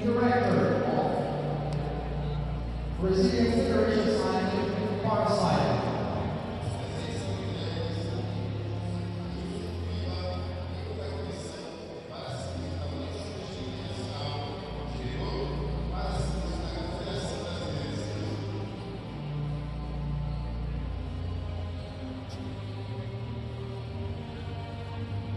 Ladies and gentlemen, the honor of our new UCI World Champion, represent the national anthem of Italy.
Racing in the women's elimination race in the C5 category of top three riders, taking the bronze medal, Anna Harkowska of Poland, taking the silver medal. In second place, Nicole Murray of New Zealand, the world champion in the women's C5 elimination. Claudia Creti from Italy with that rainbow jersey, the gold medal and the rainbow mug as well. No surprises for our runners. Those key moments that I'm sure will be treasured for a long, long time. Claudia Creti, though, the downside on the plus side, depending on how you view it, you get to do your autograph all over again. Taking a second signatures. Claudia Creti, the UCI World Champion in the UCI elimination race, as her autograph to the first of those jerseys today. There will be a second one to do, I'm sure. Creti now just in front of that backboard. You can see the supplier and sponsor who get those fantastic jerseys to our riders in the backdrop behind. A big thank you to all of those commercial partners. Without them, the racing just wouldn't be the same. And we really do appreciate all of the work done to make sure that our riders get their due rewards. The medal box, the jersey box, and the one as well there for the going on the stage disassembled. The podium just moved down. The backdrop will be lowered to make sure that the officials, the riders, can see all of the track that is in view, and we will be getting going with the racing. Coming up for you, we have our women's C1 and 2 10 kilometre scratch race. We've got sprints coming up in our finals of the men's C2 and C4 sprint.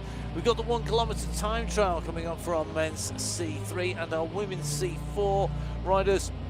We have the elimination racing for the men's C5 category, and to wrap the day up, we are going to have our women's B 4 kilometre individual pursuits, and that will be our finals that wrap up the racing for day number 2. So lots of great racing to come in part 2 of the racing here in Rio de Janeiro in Brazil. The riders will be taking to the track. They'll be heading out and getting ready for their races. The first race up, the 10k scratch race with the women's C1 and C2 athletes. It will be being readied and assembled as we speak, ready to go up onto the track. All those riders who've just had those medals will be enjoying the moment, I am sure, and I hope everybody has had a performance so far that they wish to get. The performance absolutely key, rather than necessarily the result. You can always allow for what the competition will be doing. You've got to focus on the process and take away the performance that you put down, and hopefully it will result in a World Championship title. Lots of great racing across lots of great disciplines covered by the UCI, the Union Cyclist International, the governing body for cycle sport, and it's been a real packed season at the moment, or a real packed time of year with World Championship titles. The last weekend we had the Gravel World Championships coming from Limburg in the Netherlands. Some fantastic winners in those races. Just before that, the Road Race World Championships in Kigali. Before that, the Mountain Bike Championships as well. Lots of great race championships still to come, World Championships still to come. We have the Cycling Esports World Championships. That's coming live from Abu Dhabi. Free entry to the stadium in Abu Dhabi for that, so going to be great. The top 20 athletes in both the men's and women's competitions being brought by MyWhoosh, who are the UCI's partner in cycling esports, to Abu Dhabi for the racing that will be taking place live. That's going to be on the 15th of November. We have got the cyclocross season about to kick off as well. We've got the indoor cycling, so artistic cycling and cycle ball, that World Championship also coming up in November. So lots of great racing to come. Don't forget you can watch much of it on the UCI YouTube channel, get the highlights on there. Make sure you follow the UCI, www.uci.org, as our riders start to assemble for the women's C1 and 2 scratch race. So starting on the railing, we have the rider who took second place in the 1k time trial in the C2 competition, Florina Wrigley, up against Sabrina Custodia da Silva, the victor in that race yesterday. Now the other category, the other C2 riders up on the blue band will be Daniela Carolina Monova Flores, who took fourth last time out in the 1k time trial, and Milka Hausberger, who took that bronze medal yesterday. Joining them in the race are category 1 C1 riders, and the C1 riders on the railing. We have the rider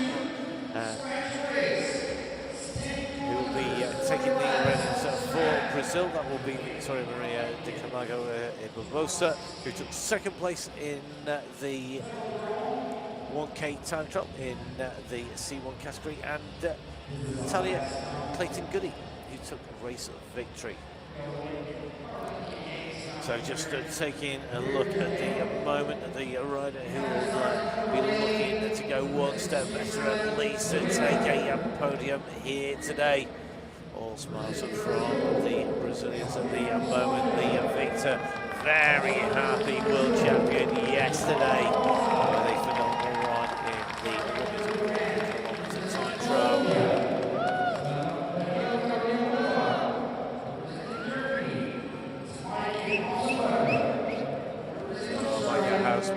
Down on the blue band. The second of our Brazilian riders up on the railing.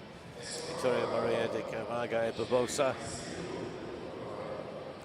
And the last of our riders down on the blue band. Natalia Clayton-Goody, world champion in that 1 kilometre time trial in that C1 category.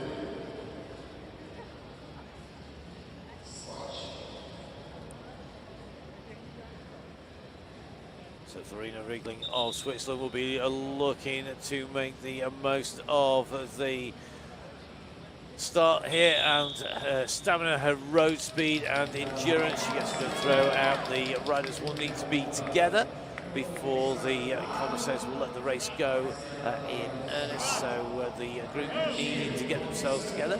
Different starts depending on where the riders are on the track, whether they're on the banking or down in the blue band. The riders getting up to speed, and then the gun will go, and that will indicate that the racing is off in earnest. 7 kilometre stretch race, 40 laps of racing to come. Our riders away.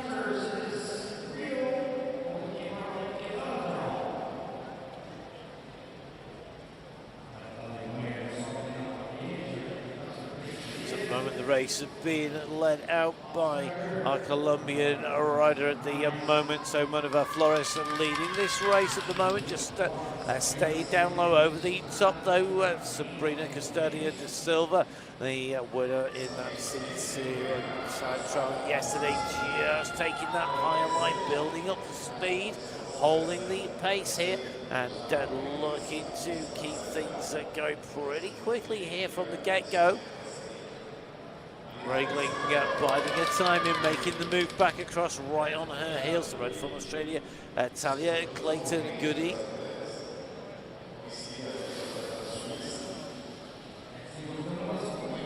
Clayton-Goody and the rider from Brazil, Camargo Barbosa, both moving into the C1 category for this year's track championships.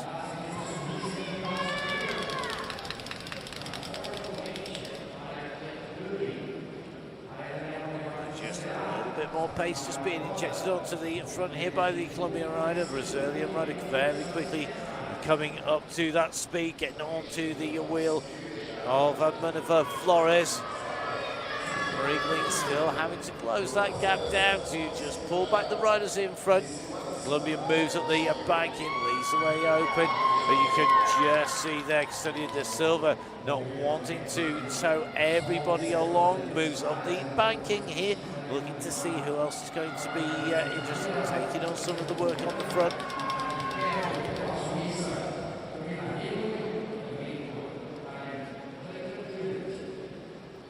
So at the moment, 5 riders at the front of the race. One rider just a little way back, and that's going to be Victoria Maria de Camargo e Barbosa, just holding what a second position in that C1 category at the moment. Medals awarded, as told Fraser, the UCI paracycling manager, indicated early on in the show. So 2 sets of medals up for grabs. 1 race combined to give those riders experience the racing with all of the riders on the track at the same time as Riegling at the moment. Leading down, dives down into the banking, picking up the speed, picking up the pace. All the riders able to follow immediately and very quickly. Natalia Clayton-Goody holding the wheel here, doesn't want to let Riegling go. You can see absolutely tenaciously holding that wheel now, comes through underneath, and it looks to me like Clayton-Goody wants to continue to push here from Australia. She can see that the moves are starting to be made. Riegling goes up the banking with her, So does Custodio de Silva as they go through, and you can see the German rider making tracks to get back onto the wheels. So Micah Hausberger also going to join. It will be 4 riders in the race lead. It looks like at the moment we have just seen the Colombian rider just being shed from the leading 4. So 3 riders in the C2 category, 1 rider from the C1 category, the leading group of 4 riders at the moment. The C1 category rider, Talia Clayton Goody for Australia, the white with the green and gold bands.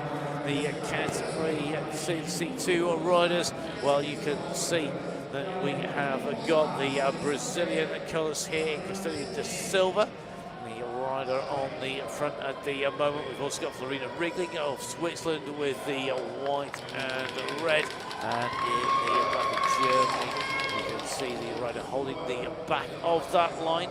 That is Micah Hausberger, just making sure she doesn't do too much work too soon, and this little bit of a slow off, this little bit of an easy back, it's just allowed the Colombian to almost make contact here. If the pace picks up, she may find herself in trouble because she's just a little bit lower down the track, so it doesn't have the advantage of that height. That height just with those extra few meters per second that give you that pace, that acceleration using gravity, which is your friend if you're at the top of the bank, and when you're racing, it's not your friend if you come off the point, though, that's for sure.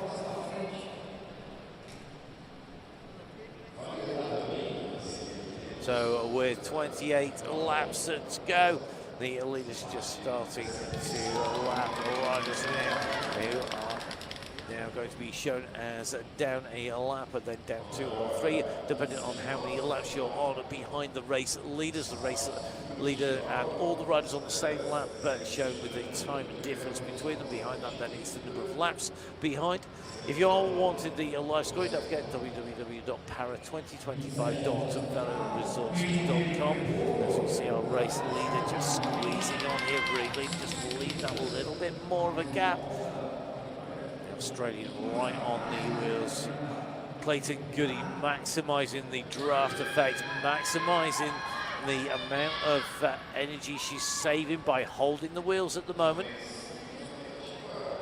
If you're new to track cycling, then you'll notice a lot of the riders here preferring to go in the scratch race for a tri-spoke wheel or a multi-spoke wheel rather than the disc on the front.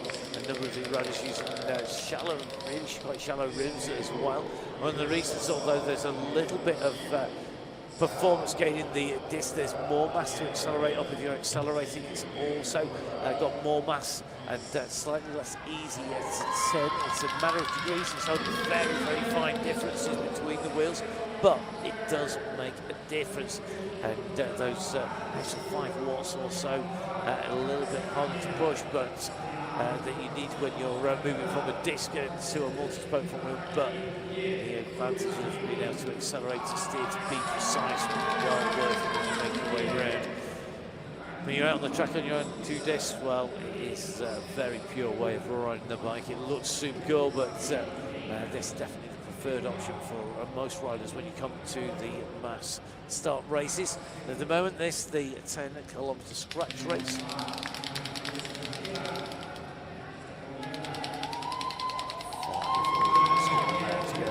Colombian leading them through down in the track centre, just holding position in the base of the track at the moment. Manuel Flores with the riders at the top of the bank and coming around. Hausberger just leading through. Clayton Goody, then it's going to be Custodio de Silva. Wrigley just moving to the back.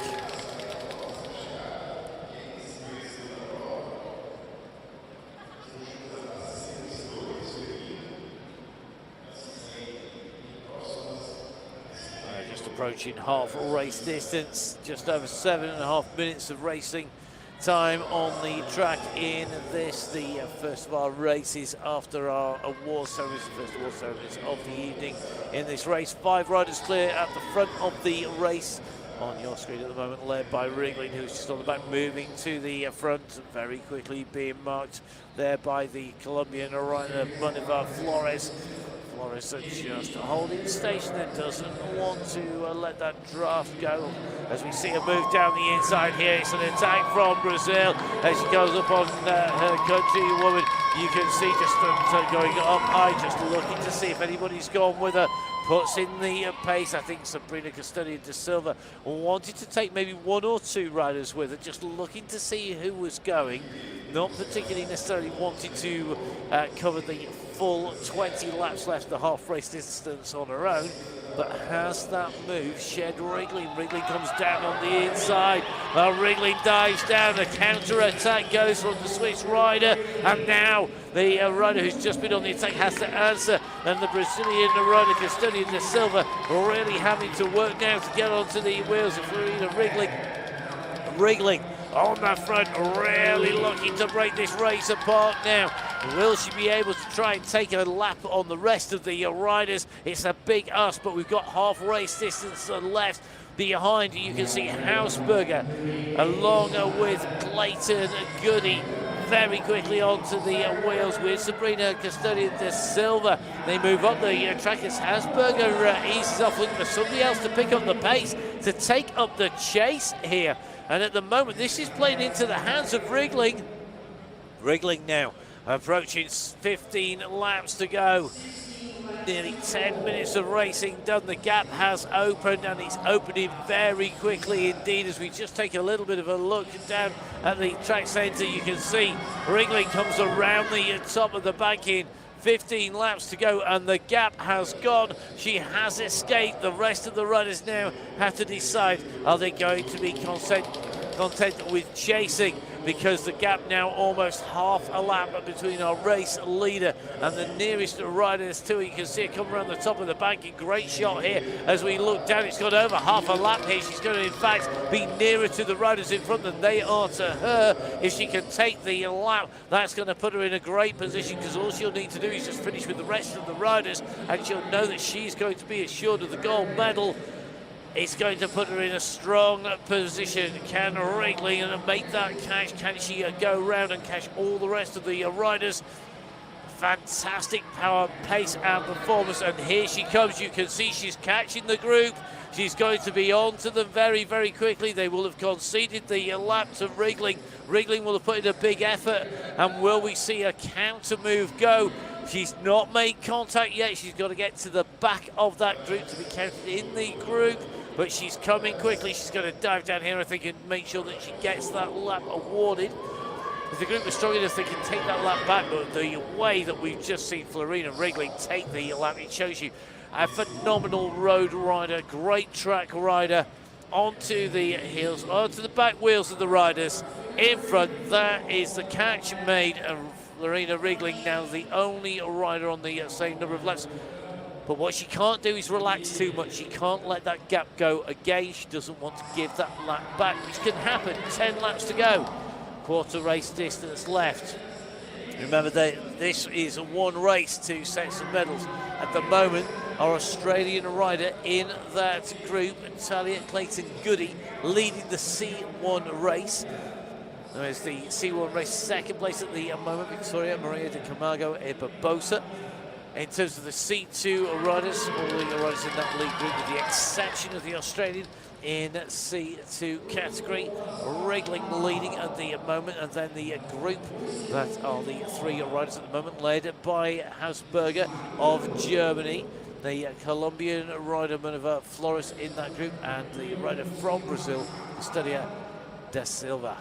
Now Wriggling drops down once again, coming through, using that momentum, dipping down into the apex, down onto the black line, then back up onto the blue line, the stayers line as it's known.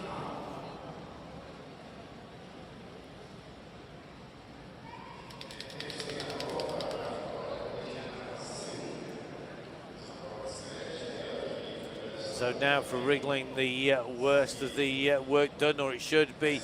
She knows that she's in there. She's not going to lose a lap now. With 6 laps to go, she's surely got that leg speed in there to hold that lap.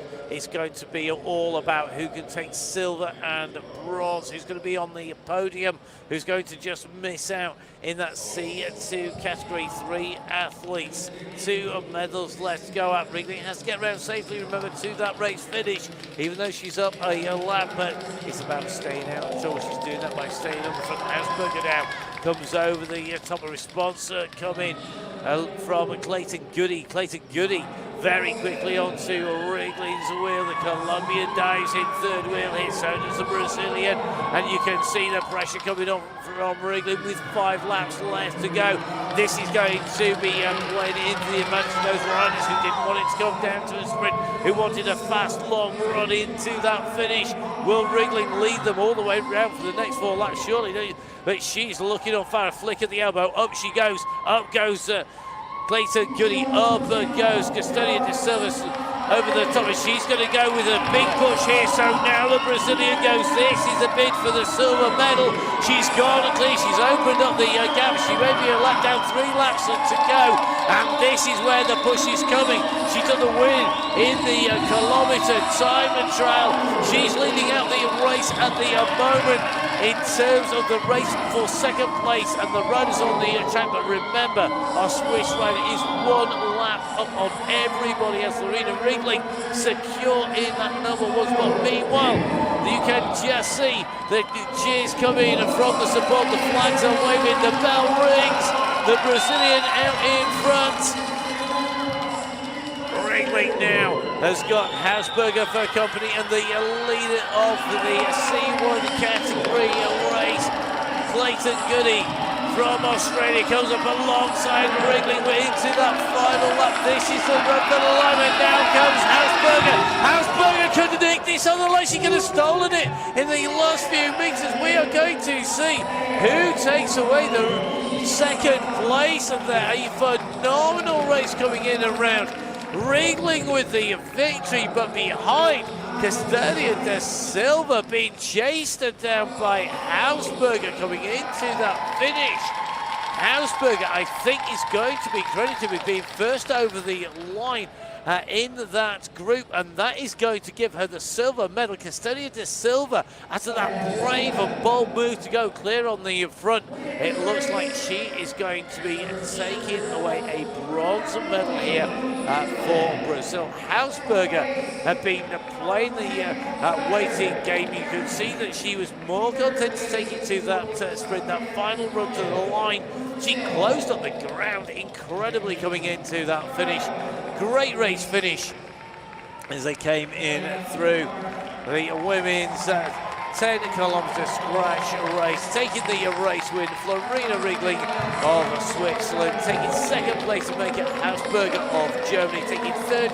Sabrina Castalia de Silva on your streets, who takes away the 3rd place. Now we're going to switch across from the women's scratch race, where you can see the full results on your screen. Remember, this will be 2 sets of medals. So the first set of medals will be a gold, silver and bronze for Wrigley, Hausberger and Castalia de Silva, and then it will be a gold and silver medal for the riders in C1. That's Clayton Goody, and a silver medal for Camargo e Barbosa. Now on to the next race, the men's sprint.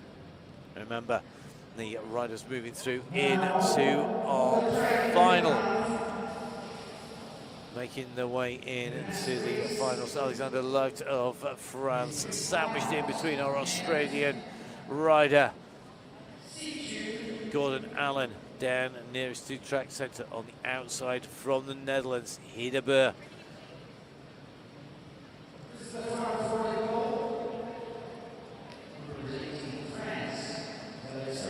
Race for the gold, the silver and the bronze medal about to start here in Rio de Janeiro. You can see those cameras with the photo finish cameras looking down from track centre at the line there, the split timing cameras, keeping a check on these riders as they go through. That's the hot favourite here, Burr, though, looking good. And will the fresher legs of Gordon Allen, who didn't race yesterday, give him the advantage? It certainly meant he overturned the expected. Ready to go through Matt Robertson, who had that faster qualifying time. 3 riders away, 3 laps of the track, 3 medals to be decided. There can only be one wearer of that rainbow jersey, and one rider taking away that gold medal. Who's it going to be? Lads goes down on the front here. He's going to make it faster from the go here. He's going to be giving away that aerodynamic advantage. He wants this to go faster from along. Lads has got the speed, but Burr is holding his wheel very comfortably here. Only a few centimetres separating him out. A little bit behind. Gordon's got room to run onto this. If they leave Loughty out there until they come through to the last bay, can they drive on over the top? They're going to need to start winding now. They need to be making the move. Burr now starting to come up onto the wheels of Loughty. He's got the height, he's got the speed, he's got to go the long way round. He can't drop in below the red. It's going to come to the finish here. Burr is going to take it. Phenomenal finish. Loughty led out. Burr blasted past to take away the race win, and it looks like it's going to be Allen who's going to take away the bronze medal. Perfect tactical race from Burr. If you're going to wait to go over the top, build the speed, and then drive off the banking. What a ride by Burr, taking away victory there.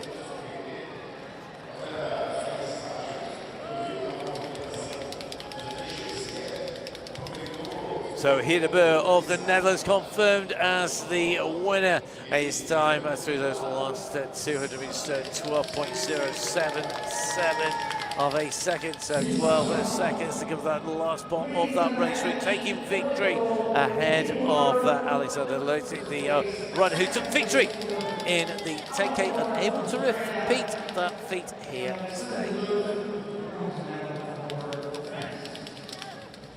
Well, the Netherlands fans are going to be very happy indeed up on the stands, and race victory for Burr.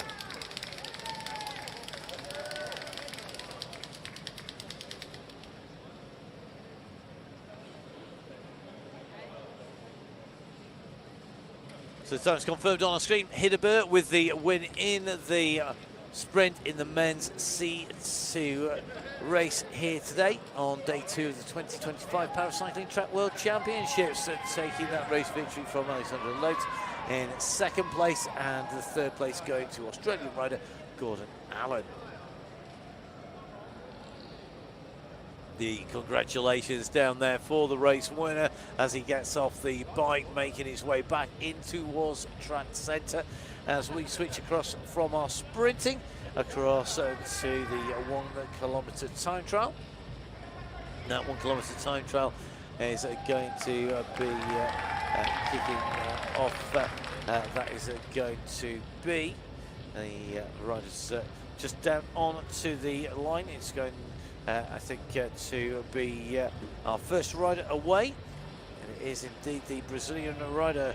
That is Eduardo Cavalo Hipólito de Araújo.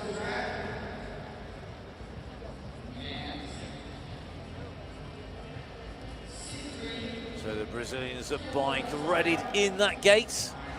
A 1K time trial in the men's C3 classification. 5 riders taking in their start on this final. Cavalo Hipólito de Araújo, the first rider away, then Corba, Bonington, Graham, and then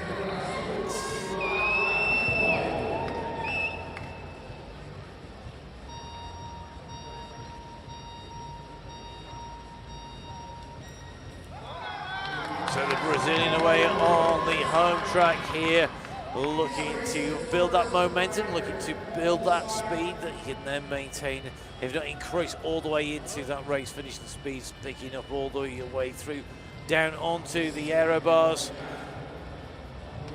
Keeping that arm position down, just making sure that the wind going out and around, perhaps hit the 250 metre mark in 24.79 9 seconds at the moment.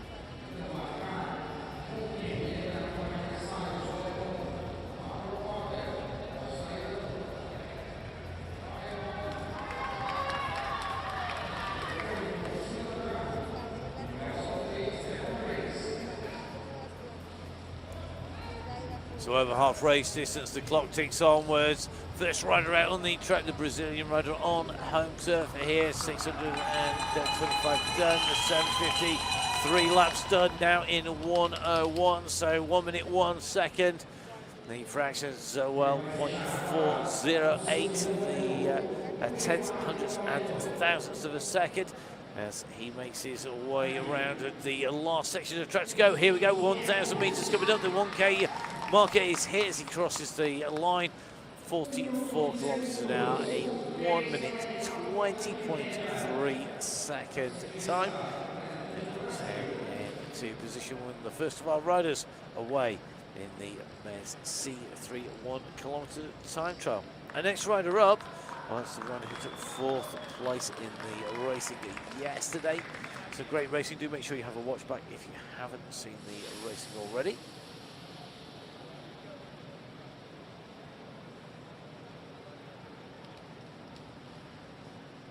So it's Eduardo Carvalho Hipólito Duranho. Just makes his way to the gate on the back straight here, just making his way off that race track. You can see our next rider who will be heading out will be Manuel Korber, the German rider.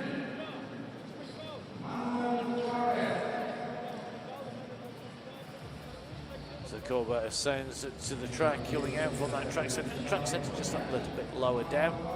It allows the better vision for everybody coming around. If the track centre is the same height as the track, it's much more difficult when you're racing to see. You can often find that view blocked if you're down on the black line.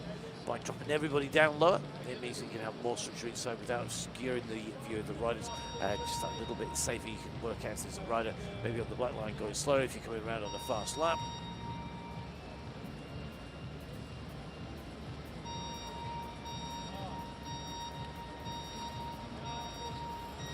So time to see if it's going to be a fast 4 laps here today for Manuel Korber of Germany. The start absolutely critical in driving that pace up and making momentum. 250 metre mark of the first real clear indication of pace as he comes in. What time is he going to do? He's 3.5 seconds up at the moment. That is a phenomenally fast start coming through for Korber, but he's got to maintain it as he makes his way in through. This is going to be absolutely key. What can he do here as he continues to push? He's building speed. He's getting quicker than the time of the rider in through already, Eduardo Carvalho Hipólito Duranho. At the moment, Manuel Korber going over the 50 kilometre an hour marker, 51k as he came through the 750 metres to go mark. And just taking a look at that pace here, holding a great line as well around these turns. Super smooth, minimal movement up the track, so it's going to be a quick time. He goes over the line, he clocks the fastest time, so 11 seconds quicker. The rider going underneath the 1 minute 10 second marker with a 1 minute 165 of a second. That's his time that he has set. Will it be enough? The world record time set in France at the Paralympics in September 2024 by Jacob van Gas. The time of 1:04.825.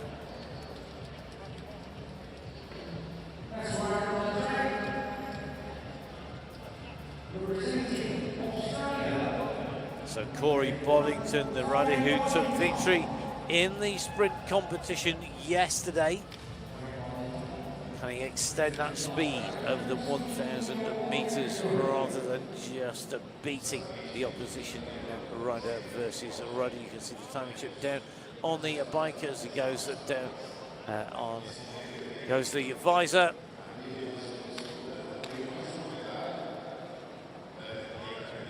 Secured to the bike Now it's about maximum power, fast start, and then keep that pace building all the way to the line.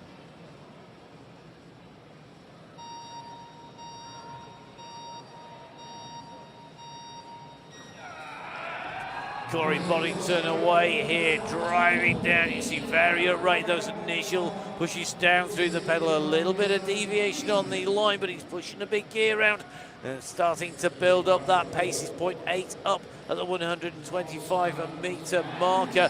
Can he continue this ascent upwards? 1.557 up now at the first lap split.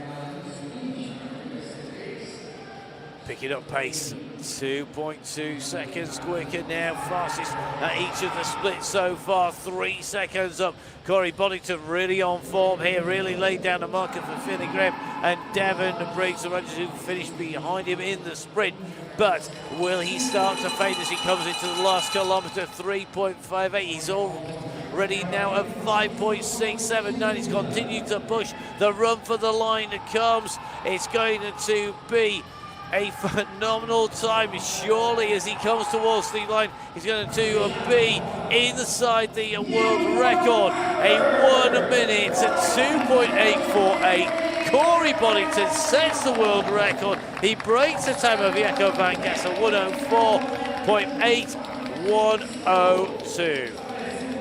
0.848. And the gauntlet is well and truly thrown down to Finley Graham and Devon Briggs. You want the title, you're going to have to beat the brand new world record set by Corey Boddington. Well, sprint speed, kilo speed, Boddington at the moment showing he's absolutely on tip-top form. Boddington assured of a medal. He has the current world record. To be posed from top spot, to be pushed down into that silver or bronze medal. Finley Graham of Great Britain or Devon Briggs, or both, are going to have to go faster. Briggs of New Zealand, Graham of Great Britain. Will Graham be great today?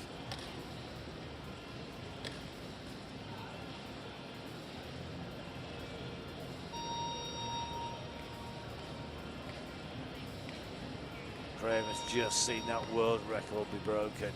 He knows what he's got to do.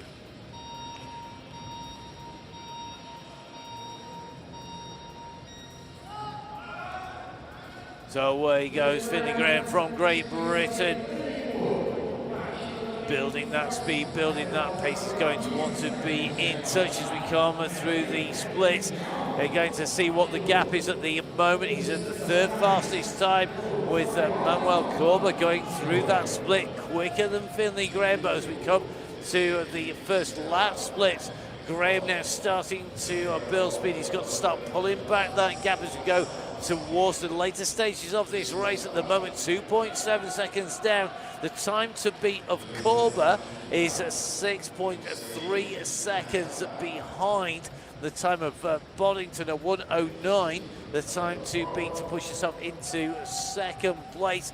To take the third place spot, he needs to be quicker than a 1:20.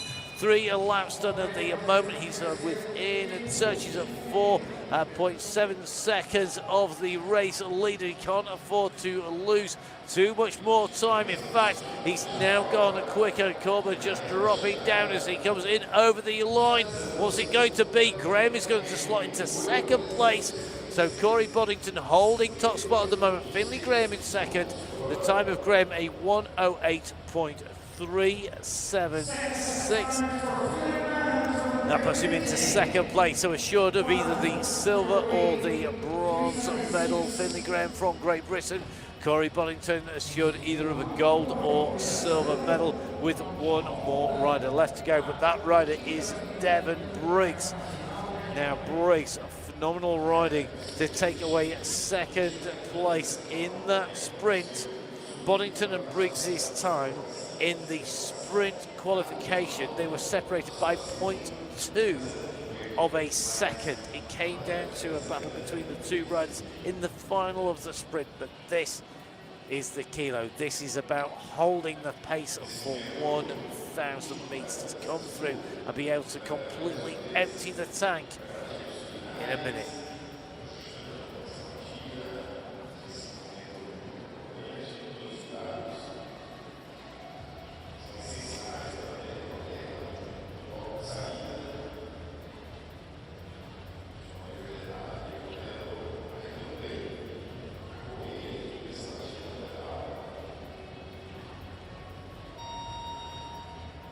Final tap that you're ready to go as the pedals locked into place. Devon Briggs, last rider, knows what he has to do. He knows what he needs to do to gain a medal.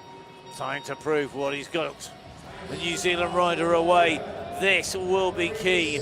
They expect him to be pushing a big gear to build that speed up and then really look to accelerate. You can see powering round here. What time will it be at the 250 metre mark? He's in touch certainly at the 125 metre mark.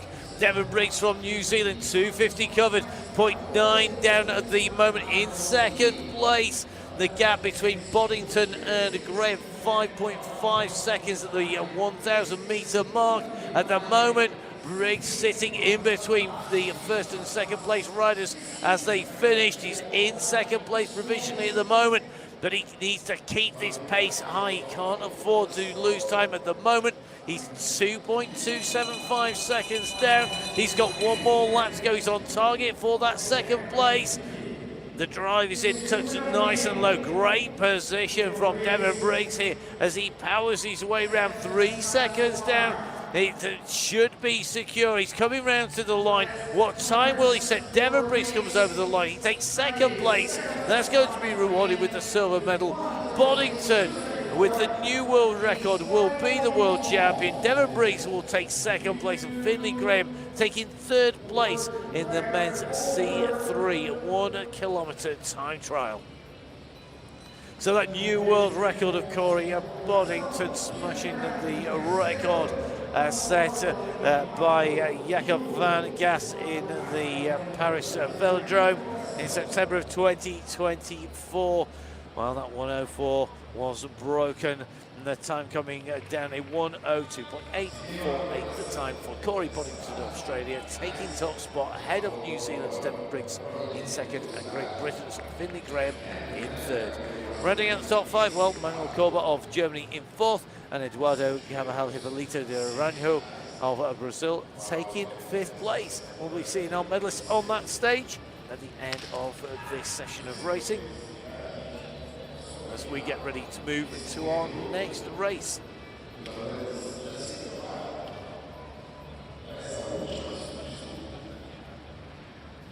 So the next race is our men's C4 race, and this will be all about getting to the front and trying or sitting behind Jody Cundy and trying to keep Cundy out of the way. Jody Cundy, the rider, absolutely shown he is on form. He's up against Jarno Therens of Belgium and Michael Shipley of Australia. Smart riding by Shipley to push himself in and through. Great finish from him.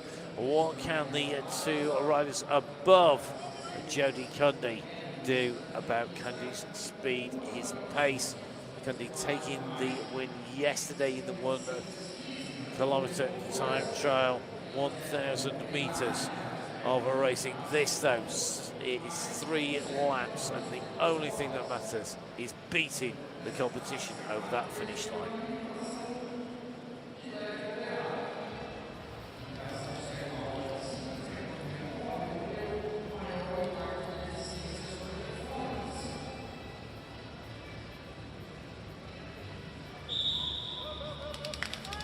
So Cundy on the inside, leading down, holding just up by that blue line at the moment, drops to the red, but keeping the height up there. Shipley currently in third place, just holding the back of this group, sandwiched in between.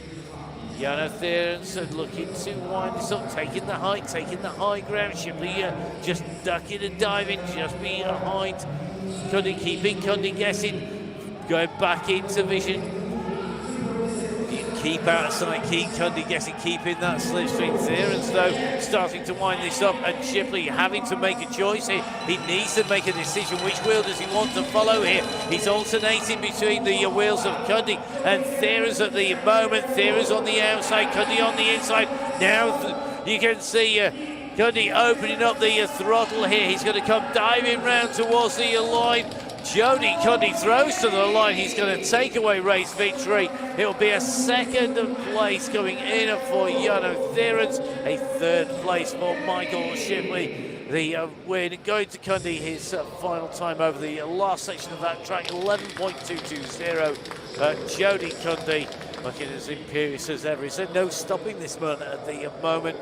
2 days, 2 wins, 2 World Championship titles.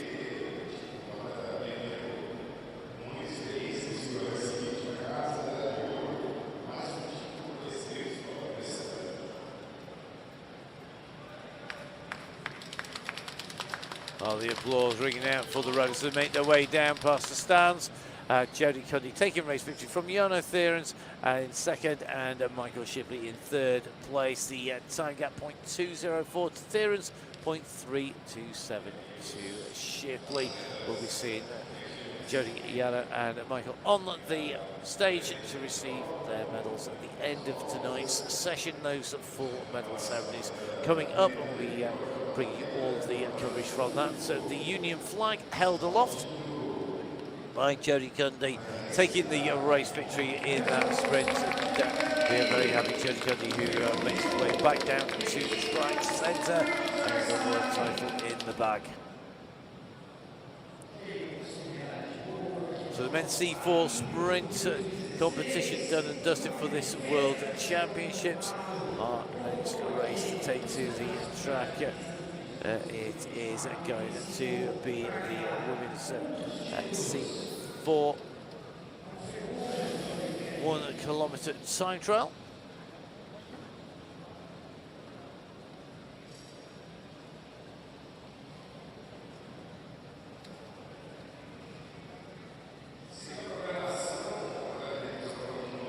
So you see your start list on your screens with the riders coming down. Now Tara Nayland leading, Nayland of Australia leading them out. Nayland, who took a race victory earlier on. So we'll in the elimination race yesterday. What can she do here today?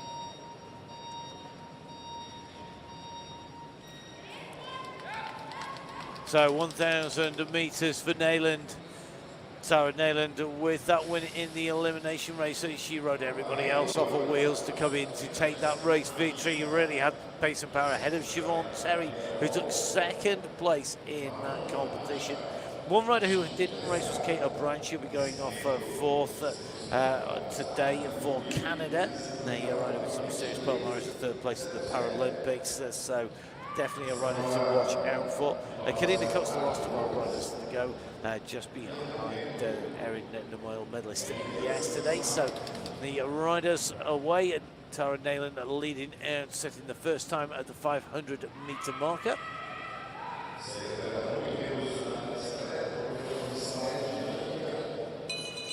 So the bell rings for Tara Nayland of Australia here at the 2025 Paracycling Track World Championships.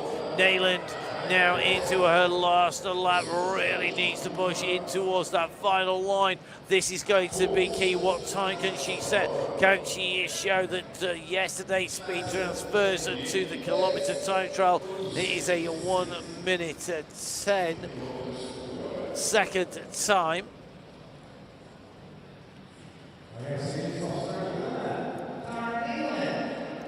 Well, this should see a new world record being set today. The time up for grabs in this category. So we've moved up to this 1 kilometre time trial distance from the 500 metres, and nobody setting the time at another championship elsewhere since it's been introduced, certainly by my records.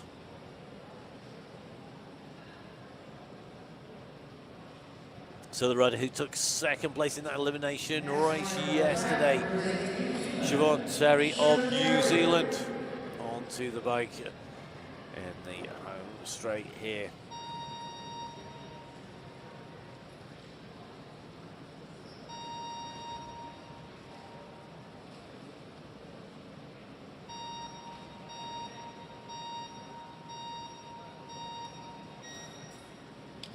Terry leaves the start gate to walk as you do here, the New Zealand rider.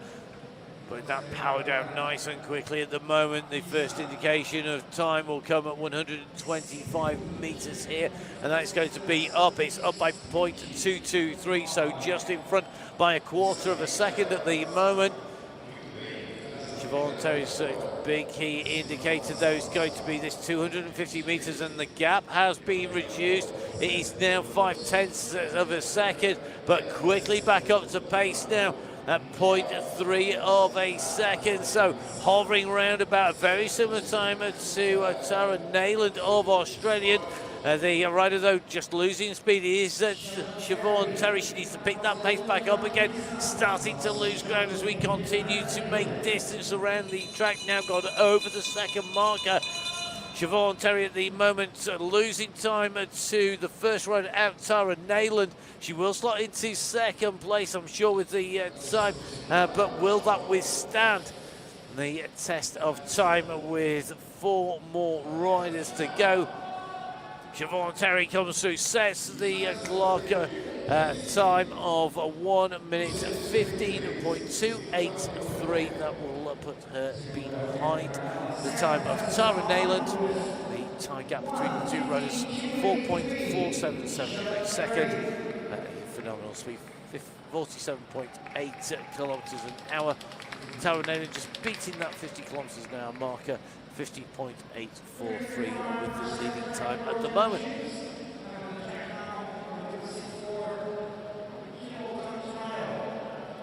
So next up, Maria Isabel Moncado of Mexico.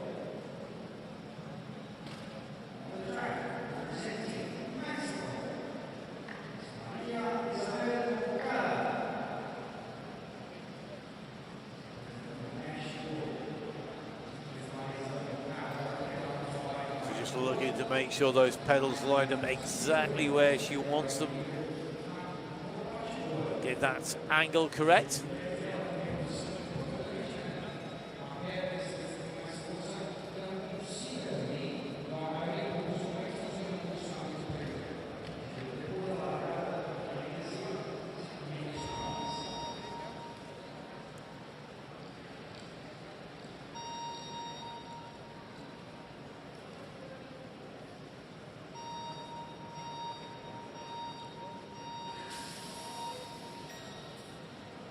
So just trying to get that timing right out of the gate a little bit early with that push forward. That's going to cost a little bit of drive, a little bit of time out there. Really tricky to get that timing right.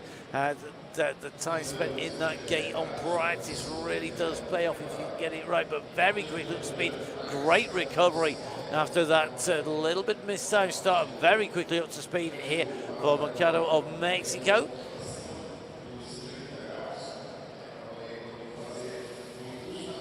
Four-spoke on the front, cutting through the air, nicely down onto those aero bars for Moncado at the moment.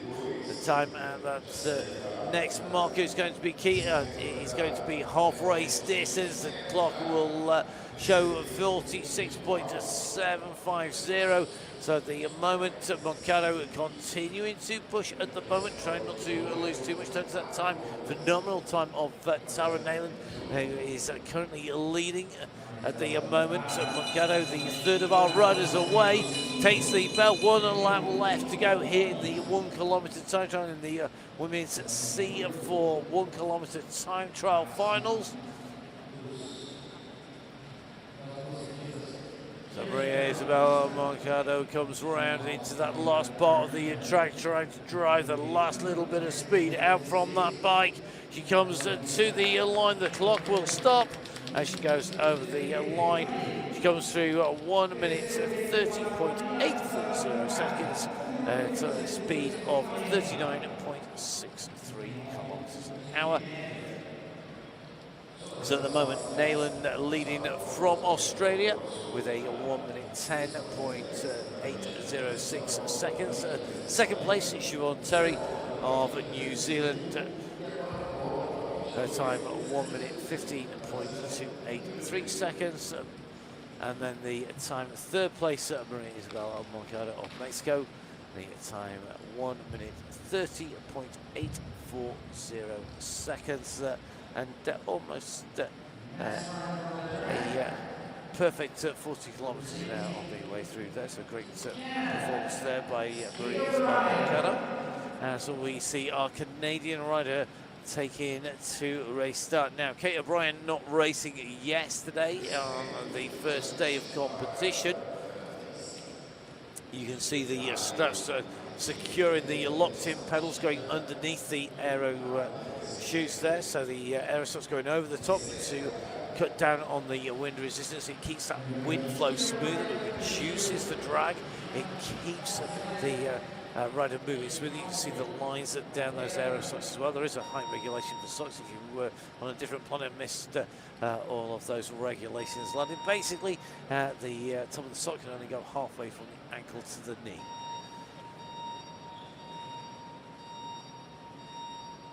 So Kate O'Brien, medalist at the Paralympics. What can she do here at the World Championships in Rio de Janeiro in Brazil? Her 2025 Paracycling Track World Championships, the Women's C4 1 kilometre time trial, and O'Brien is up by 0.4 of a second at the first of the time checks. 1 lap complete, she's 0.489 of a second, up half a second nearly at the moment. This is going to be close between O'Brien and Nayland. And Nayland put it in a fast time and went quicker. O'Brien had a quick start here, but has started to lose a little bit of the advantage and has now dropped behind at the half race distance. So dropping down to 0.559 behind. Has she got another kick? Has she got a little bit more to give here? Currently in the third place. As she comes around, it's going to be 1 lap to go for Kate O'Brien from Canada. This will be key, the last push in. Can she pull herself and keep herself into a third place? Will she be able to hold on to that? Every fraction of a second will count. It's a 1:07 at the moment of the 875-metre mark, and this is going to be the time, though. As she comes to the line, the clock stops. 1 minute 18.567 seconds. A phenomenal start, pushing from the start, and that's where she made a time on that acceleration out of the gate. Finishes with a time 7.761 seconds down on Nayland's time. The average speed for Kate O'Brien, 45.820. Now the fifth of our 6 riders to come to the track, Erin Namoyle, the rider who got the bronze medal yesterday in that elimination race. The Australian looking to be on the podium once again at the moment. Those podium positions, Nayland, Terry and O'Brien from Australia, New Zealand and Canada respectively.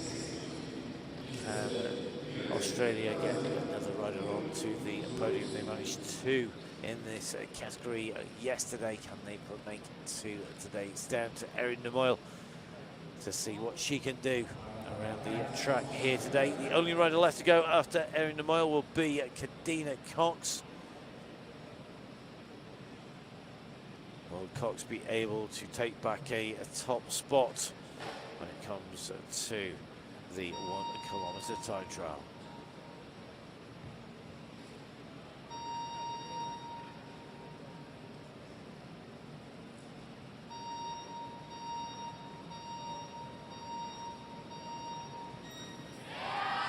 Away goes Erin Namoyle here for Australia. Looking to build that speed out from the gate and then use the speed that she showed all the way through the elimination race to come into third place. Certainly good at the distance. What can she do here with 1 kilometre to go. Just going a little high there, but carrying an absolute shed load of pace round at the moment. She's up, and she's up by seconds at the moment, but losing a little bit of speed now. So that quick start, now it's about holding the pace, picking up the speed, really getting into the rhythm here. She's got to focus and really think about these last lap that's coming up. She's going to hit it. She's 0.354 down. She's lost time. What can she do? Can she pull it back as she comes around? One more lap to go for Erin Namoyle of Australia. 1.5 seconds down on her countrywoman Tara Nayland. Can she hold on to that second place? She can't afford to lose more than 4.4 seconds. At the moment it's 3.2. This is going to be close as she comes to the line.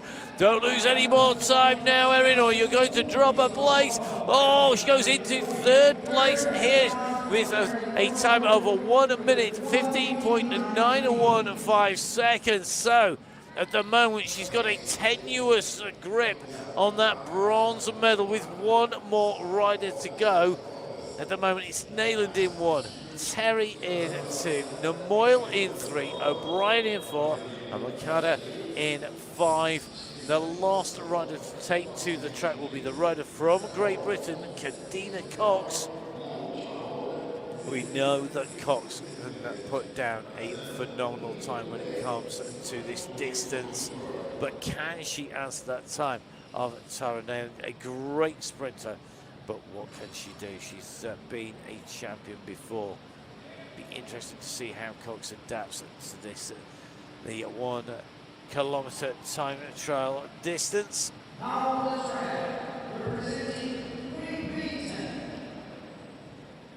It's a really good shot there.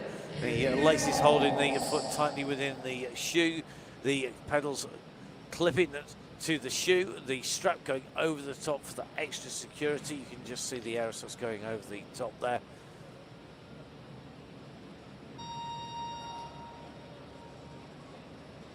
Kadina Cox, the last rider to take to the track in the women's 1 kilometre time trial in the women's C4 race category. Can she depose Tara Nayland? So we're expecting a fast start from Cox here, turning a big gear as she comes out from that race start. What has she got in the tank? What can she do here? Over 1,000 metres she comes through. She's just under half a second quicker at the first time check, but now this is where that drive has to come, and you've got to keep on pushing. 0.32 lost, 0.06 of a second between the first split and the 250 metre marker, but now holding the pace. So the drive, the move, the stabilisation has happened, and now she needs to continue to push. 0.4 of a second up. It's close between Cox and Nayland. Has Cox got the staying power to drive all the way to the finish? She's lost a little bit of time now. It's coming down the gap. It's going to be close here. One more lap to go, and she's lost time. She's gone to 0.626 of a second down of Tara Nayland. It shows you just how strong Nayland was at the last part of the race. Kadina Cox, a phenomenally quick start. She was up at half race, but then losing time now. And as she hits the 1,000 metre mark, second place today for Kadina Cox. It means that the world champion will be Tara Nayland. It's Nayland in 1, Cox in 2, with Siobhan and Terry rounding out the top 3 for New Zealand. A silver medal from the rider from Great Britain, Kadina Cox, here in Rio de Janeiro in Brazil at the 2025 Paracycling Track World Championships. You can see that new world record time, 1 minute 10.806 seconds, will go down in the history books as the time set by Tara Nayland, not only to win the race here in the women's C4 1 kilometre time trial final, but also to take that world record time. Cox close at the start, held on for second place. Terry taking away third place. Namoyle to post from the podium down into fourth place, with O'Brien in fifth and Moncado in sixth place.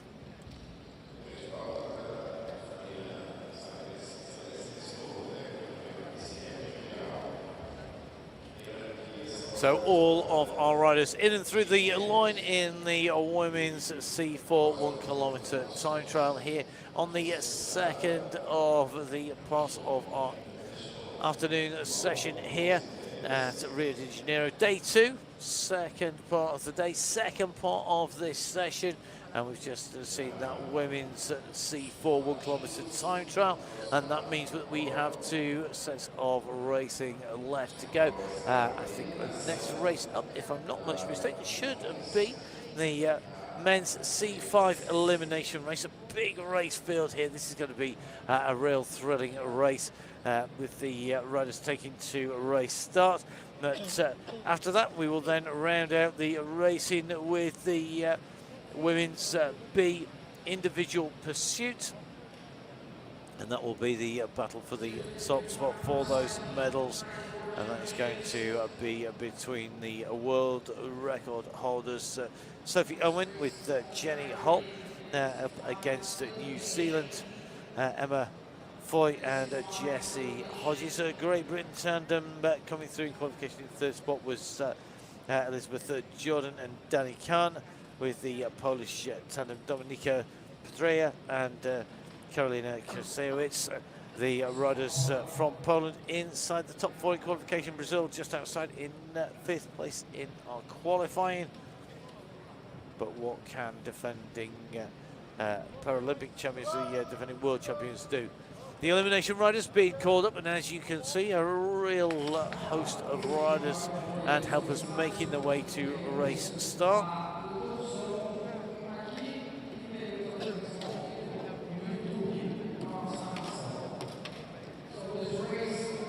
So 19 riders due to take to a race start. You can see the names on your screens. 10 riders on the railing, including the rider who took third place with a bronze medal in the 1 kilometre time trial yesterday. That is Franz Josef Lasser of Austria. Starting on the blue band, the rider who took second place, Blaine Hunt, in yesterday's 1 kilometre time trial, along with 8 other riders, 9 riders starting on the blue band on the coach. The riders getting themselves collected, secured into the pedals, and then making their way out and around the sides. I don't think it'll be long before we see Todd Fraser from the UCI down back in the depths of the velodrome. I know he's really looking forward to the elimination race here, and that will be great to see he's coming down on the way in. So Todd, of course, the manager for the UCI of paracycling, and he's the man who knits together all the various strands, the coordination of these championships, and looks after the paracycling discipline at the UCI, based across in Switzerland in Aigle.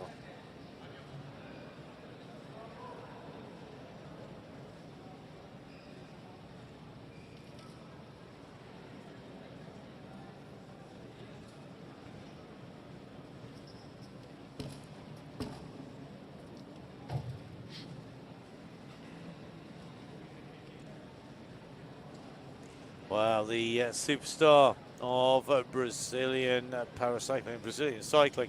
It is Lauro Cesar Moro Chaman down on the front there. Expect to see a big cheer for him. He's had a second place. Will he be able to take away top spot here today? He's got a whole host of riders fighting against him here. Now you are looking to take away that top spot, to take away the title in this, the men's C5 elimination race. Tactics are going to be key, as we have seen earlier on in the women's elimination race. It's going to be about what do you choose to do, where do you position yourself, are you able to slot yourself into the correct place in the racing, can you stay clear of being eliminated. The whistle will sound, and once the riders are underway, and when that whistle sounds, that is when the riders need to move through. You've seen Amit Al-Bawadi there of the United Arab Emirates, just in front of our Indonesian rider Sofia Sauri. Blaine Hunt, though, already with a medal at these championships, looking to take away a top spot. Netherlands riders queuing up in behind, but this will be an absolutely tactical, fast and furious race. Todd has made it down into the depths of the velodrome. Todd, we've got one of the real superstars of Brazilian cycling in here. Yeah, we have Lauro Cesar Mauro Shaman, really superstar. Honestly, he's not just the best paracyclist in Brazil, he's the best cyclist, period, in Brazil. He's placed in a number of non-para races on continental championships and many other races, and he's really superstar in Brazil. But honestly, this race, the favorites list is the start list. I don't even know who can win this race. Well, let's see who can put themselves to the top of that list. Already you can see the frantic dive down for the front. So we see Mauro Shaman on the front, leading this out on his home track here in Rio de Janeiro. The riders have to bring this together before the starter will fire the gun to indicate the start of racing. When they do, the whistle will sound, and the next time the riders pass the start line, one rider will be eliminated. The gun goes, the riders spread up the track, a real profusion of multicolour, multinational riders on the track at the moment. Who is going to go early? Everybody desperate not to be caught at the back here. One lap to go to our elimination. This is going to be key. You can see the riders starting to move up on the outside of the track, looking for the room.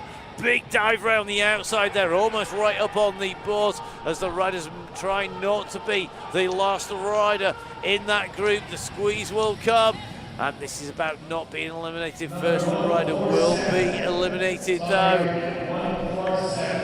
So it's going to be our rider from Saudi Arabia, Al Shari, who is taken first. He will end up in 18th position. The bell sounds though. Going to be eliminated thick and fast.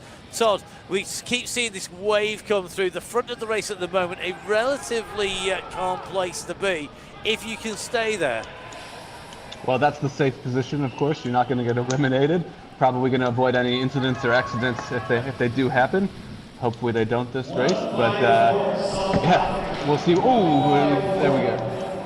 I mean, we saw the South African athlete Ryan Trout being eliminated. First rider just coming down, just a clash on the way. It's very easy to come off in this race because everybody knows which position now. The riders being shown the yellow flag, that means that they need to move up. There is a rider just below, so the race will be back on very shortly. But at the moment, the riders just making sure that they keep themselves out of the way, that they don't cause a further incident. Yeah, neutral race here. We'll see. Usually it's 5 laps, but we'll see if we need to do any track repairs or anything like that, which might mean a little bit longer of a break. And the track repairs, I mean, it sounds crazy, but literally the sander comes out, the wood glue comes out, the dust goes in it. I talked to the long-time track builder and fixer in Manchester who had been there for a long time, and asked him what the magic was, and he said, "Oh, if I told you that, I'd have to give away all of my secrets, and you'd tell everybody else." So he wouldn't ever tell me what was in there, but it wasn't just wood dust in with the glue that made it go down so fast, apparently. So one of the tricks of the trade if you're fixing the track at the moment.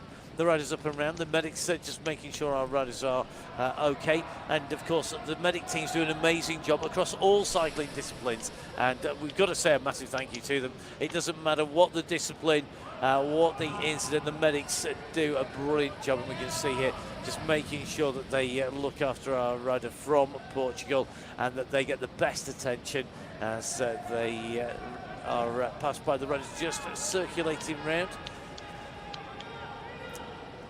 Yeah, let's see.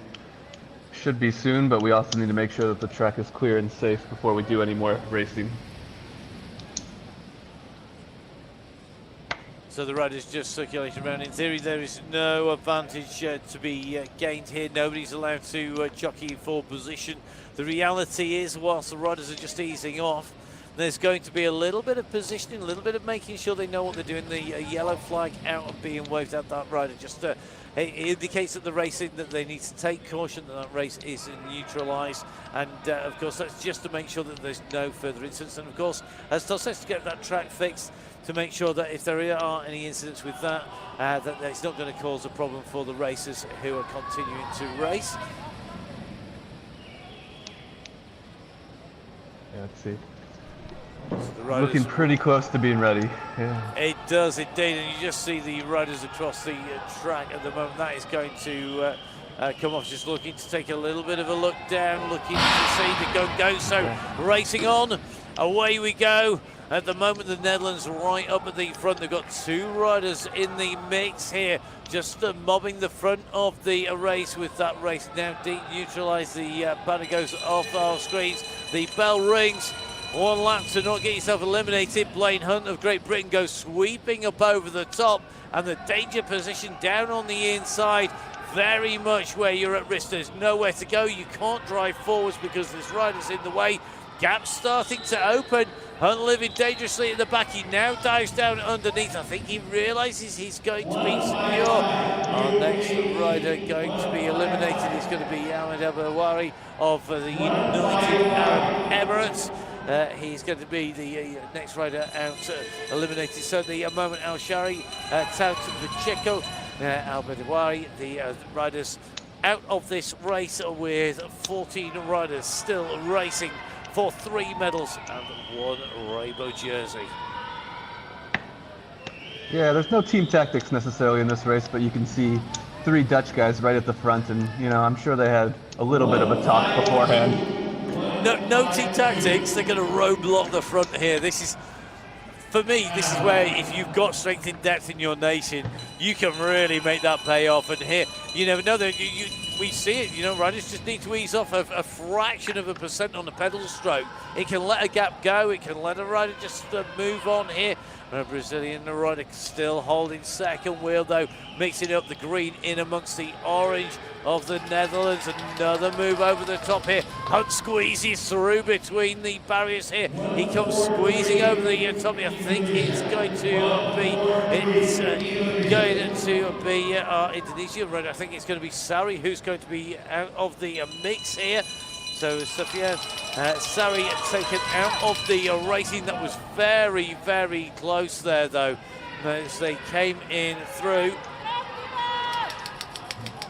Blaine Hunt has now moved up. He made a little move there, and he's been at the back, but now he's really mixing it in the pack, too. He's a really strong sprinter. So, and down he goes. Blaine Hunt hits the floor. The visor goes flying. He got right in the mix. He'd been right at the back, staying out of trouble. He came down there as he came into the pack. There was nowhere to go. The squeeze came on. Hunt hits the deck. The riders being pushed up the track as they check for debris. You can just see this fun down on the track side there. So Hunt coming down in the middle of the group, slides out, doesn't take it. I think anyone else with him as the riders are pushed up the track just so that the officials can make sure they can work. So round the turn they go. Our last rider eliminated the Indonesian rider Sufyan Sari. He comes out. The riders, though, left in at the moment. Just being told the race neutralised. That yellow flag back in once again. And incidents like this are not unique to paracycling track racing by any stretch of the imagination. This is normal for an elimination race. If you've raced any kind of elimination race, any devil, because of the pressure, because you don't need to want to be at the back, it is normal that you see tangles. You know, cycling's a non-contact sport, kind of. Yeah, the elimination race is kind of the opposite. Everybody bunches up, but the scratch race, you try to break away from everybody, and so it just does leave a bigger group of people, and when there's groups, sometimes there can be incidents, unfortunately. And it only takes a little bit of a touch. Once you get leaned on, that lean back, you push back. It's normal because you're being overbalanced. You push back, that rider then moves out of the way. It's very easy to come down. I always used to say to people, if they were wondering what it was like sitting in the bunch in a track race like this, you've got to kind of almost get used to riding with your hands on the bars, being bumped by everybody else as they come past almost permanently. And if you're happy riding in a group with your handlebars being bounced about, with other people almost sitting on your handlebars, then you're going to probably be in the right place. If you're not happy with that, an elimination race is not going to be much fun. It's going to be a real nerve fest, that's for sure. Yeah, it's a challenging race, and since it's a new race, there's certainly a lot of learning going on for all of our athletes. We've had a lot of pre-competition races this year, most ever track races on the international calendar. But yeah, it's still a new race for a lot of our athletes. And with that new racing and that new format, it's bringing more racing, it's bringing different racing in. It's not just that time trial format or the kilo. The mass racing is where we see more and more riders, and it does give us the opportunity now that we've got these bigger and bigger race fields to really bring in that racing. For sure, it gives everyone a little bit of an opportunity to get mixed in there too, and so we have a number of qualification heats sometimes too for these races, because the races have been growing so much over the last few years.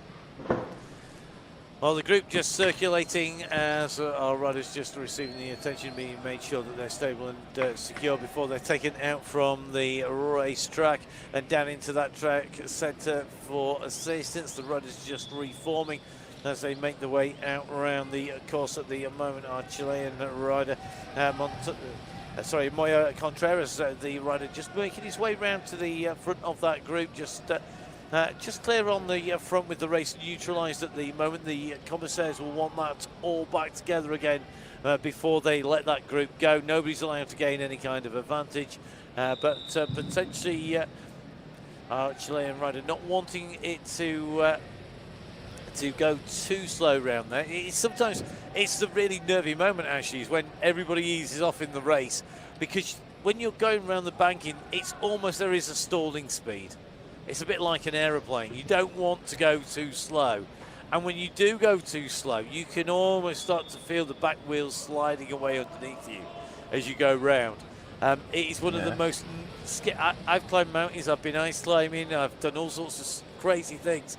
And the most scared thing I've ever had, I think, is going around the track slowly on the top of the banking, feeling the wheels starting to slide underneath. It's not a feeling anybody likes, and I think that's sometimes where we see the riders just squeezing on a little bit, just wanting to push. Now looks like everybody's ready. There we go. So away we go. Racing is back on again, and straight away is the racing on. A big dive down the inside. The Netherlands firing a rider straight down and out and away at the moment. The gap opening up, and it's De Koning who's gone here. He's gone down hard. Well, a real turn up here. Make it fast, make it hard, and make it quick, and that's going to make it safe. And De Koning, at the moment, the rider leading this out at some pace.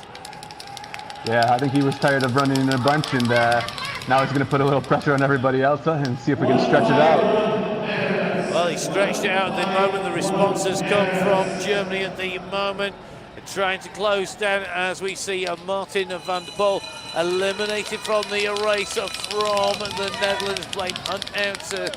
We've got Savian Sari out, Maximo Poveda out, Ahmed Abouari out, Miguel Pacheco out, as well as Ryan Trout and Adi El-Shari out as well. At the moment, though, it's about being on the front, not being at the back. At the moment, it's our Chilean rider, I think, who's going to be taken from the group. And Moya Contreras, the rider, being pulled from the group as they came through that time. And you can just see the spread up the track. The bell goes, all the riders come through. They spread the way up as they come onto the straight, and if there's nowhere left to go, if you haven't got the speed to come around the outside, you're in trouble. At the moment, the Italian rider in danger here as they come round. He's going to have to move up over the top as well. Down on the inside, I think the Netherlands are going to see the rider being eliminated here. It is indeed. So Daniel Abraham Gabaru, the next rider out here. So the rider's foot coming down and thick and fast. He's been taken out of the race. Bell rings once again. The racing well and truly on. The dangerous place to be in terms of elimination. He's down on the inside, and oh, great hold there. French rider then nearly taken out as they came out around there. A brilliant hold, a brilliant recovery there. A phenomenal bike handling skills as they came around there. That was some bike handling. Touch wheels at this speed. The odds are you're going to be down on the boards. You're going to be on the floor. Not that time round for the Frenchman. So De Koning goes from being in the race to being out of the race. He was leading and now taken out from the group as the pace picks up now. Starting to see the riders massing on the front, putting the pressure on our Austrian rider. And Franz Josef Lasser looking to stay up at the front here. So the next rider coming out is going to be Jakob Klinch of Germany. The German rider eliminated from the racing. We're down to 6 riders left on track at the moment in this race. Our Brazilian home favourite in here as well. What can he do? He's been holding second wheel pretty much all race, but at some point he's going to need to make a move towards the front. The Frenchman, after his incredible balance skills to hold the wheels there, now starts to make a move up. Matthias Pena goes over the top here, and it's going to be the Colombian who's out. Vargas eliminated now. We're down to 5 riders, 3 medals, 5 riders.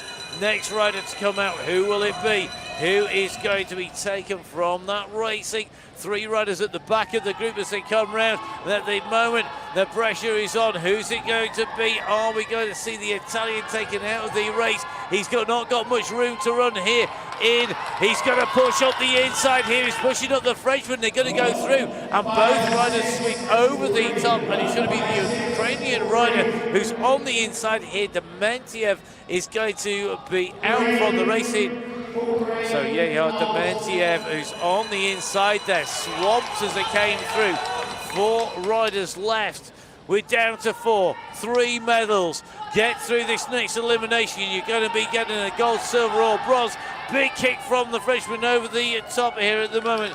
Pena is the rider who's going hard over the top. Lasser on the inside. The Italian is the man who's going to be taken.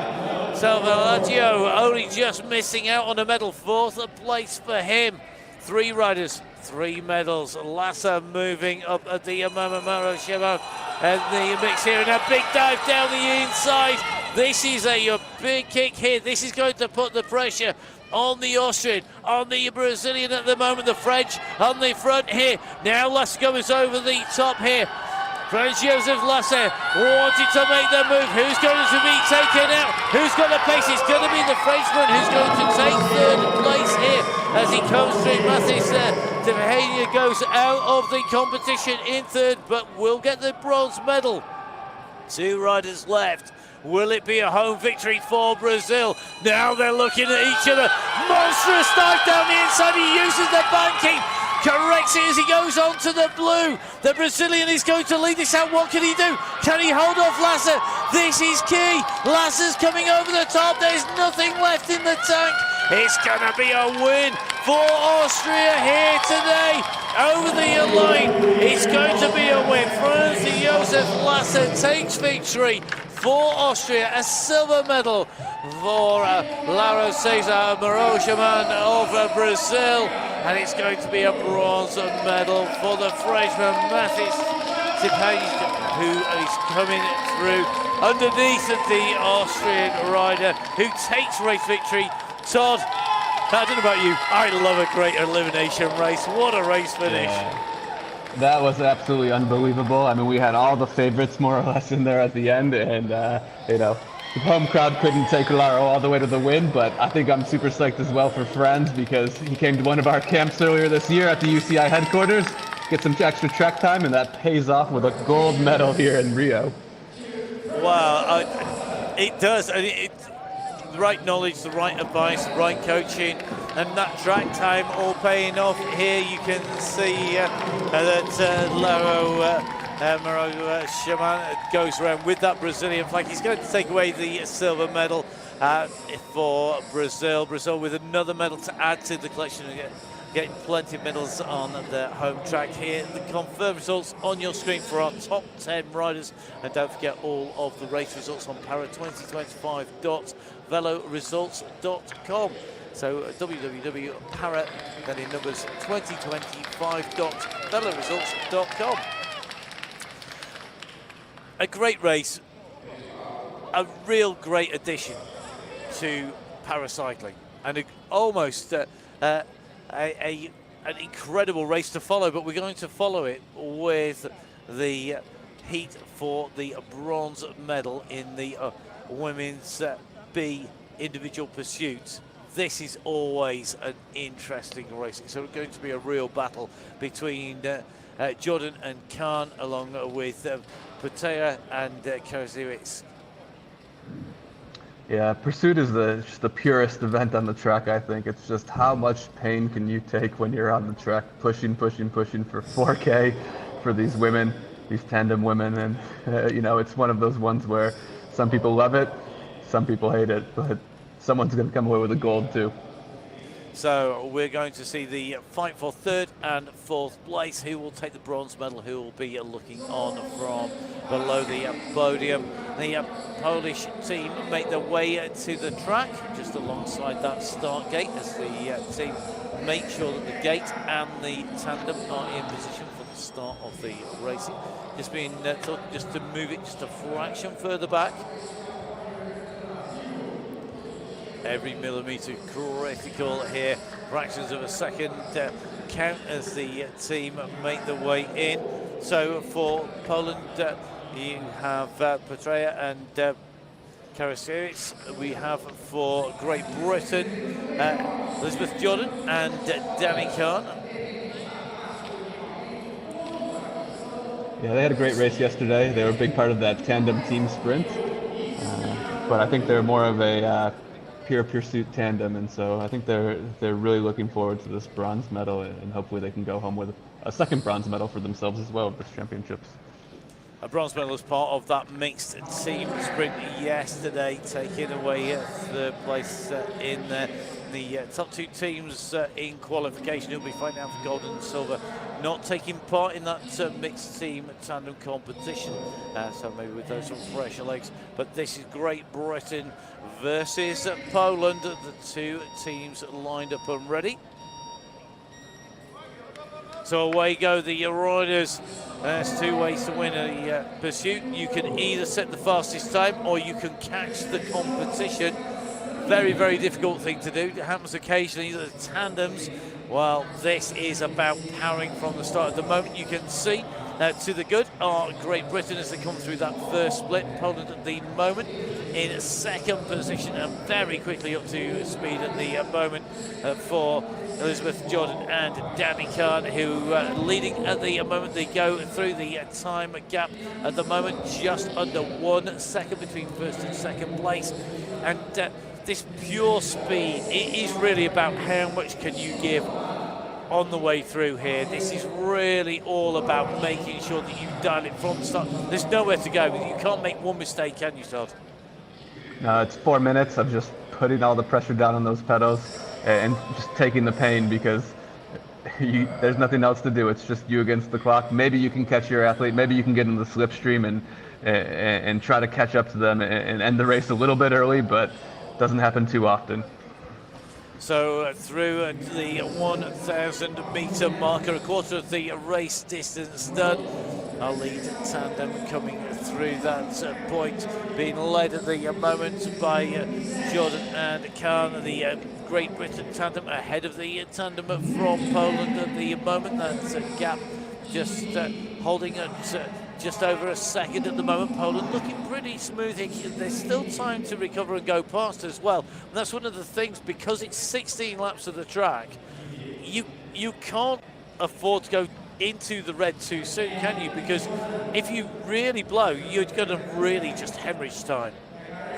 Yeah, there's two different tactics with this. You can really try to go for that catch, but it can backfire as well. And we don't see that too often, but there has been a few chances where people take them, just can't realize them, unfortunately.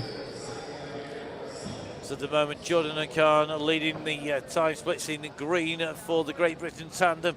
The Polish tandem get their time splits coming through in red at the moment. The gap at the moment just under 6 seconds, 5.94 at the last time check. Just going out once again now, out to 6.471 seconds as they come around. You can see Great Britain at the moment absolutely motoring their way around the track. They have the Polish tandem in sight, and it could well be that it's going to be a mission accomplished very early on here as they come up on the back wheel. They come level, the gun goes. It is going to be a bronze medal for Jordan and Khan. It'll be fourth place for the tandem from Poland.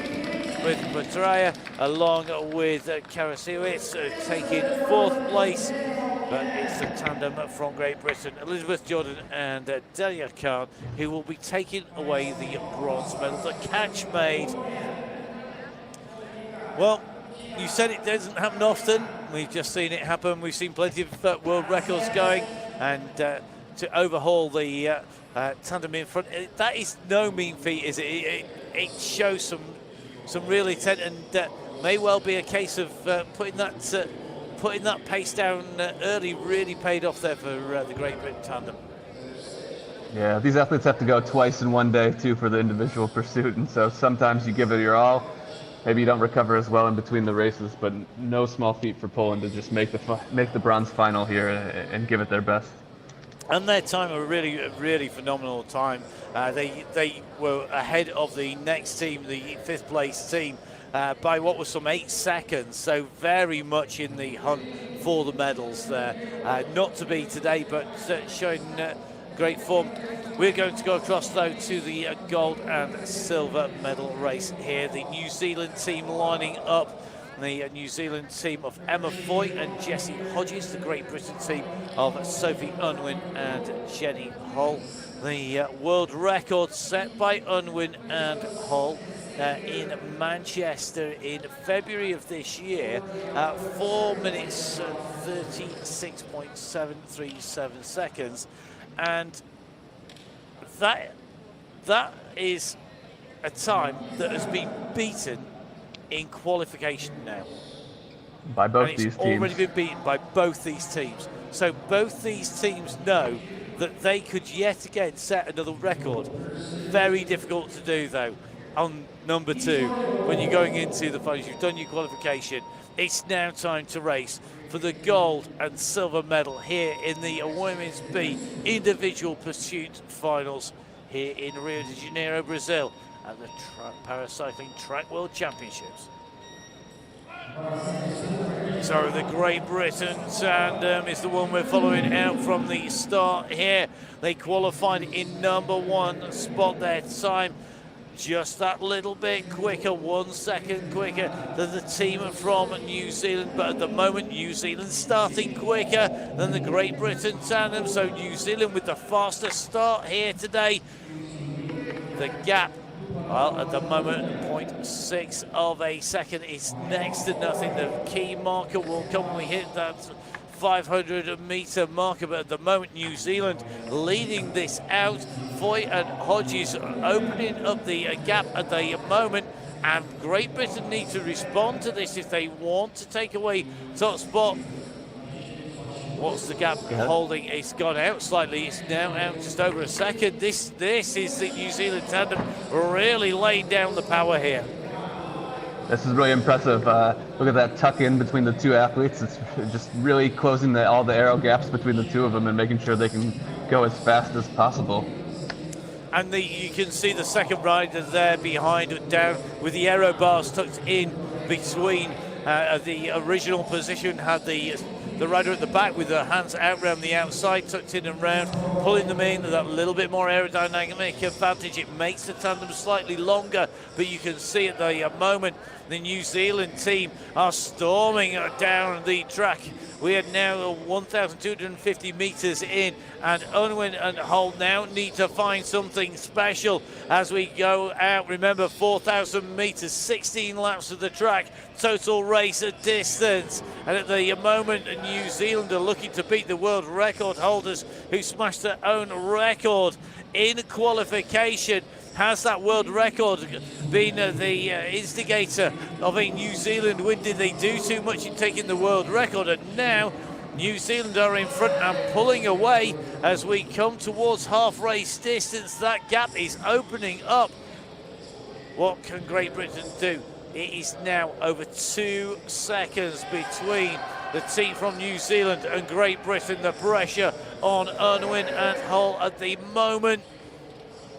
Foy and Hodges looking good. This is a really experienced British tandem, though. They've worked together for a long time. I think they have a chance to come back, but they got to start moving right now for sure. So over half race distance, the gap now down to just under 2 seconds. This is going to be key. Can they pull the pace up? Will New Zealand fade? Did they go too hard too soon? They're still looking good. It's still looking super tidy coming down here, hugging that black line. There's hardly anything on the straights. A little bit of a rise up as you come around the bank in here. What's the time gap going to be? Oh, it's coming down again. This is going to get closer and closer. This could come down to the very last lap of this race at the moment. That gap is close. It's not insurmountable. Great Britain with work to do to close down on a ferocious team from New Zealand at the moment. Well, the Kiwi team at the moment absolutely storming their way through this. They are holding off the team from Great Britain, who are starting to come back at them. Pacing is going to be key. We're over the 3,000 metre marker, and look at this. We're down now to fractions of a second. There are tenths of a second separating the riders now. It is coming down. It's a tenth of a second between Great Britain and New Zealand. Who will be in the green? This is going down. They're coming around. This is going to be absolutely down to the wire. Great Britain come round. They take the lead at the 3,250 metre mark. We're now at 3,625. Can they extend this? New Zealand are starting to feel the pressure. They're not out of this though. It's less than a second. The bell goes.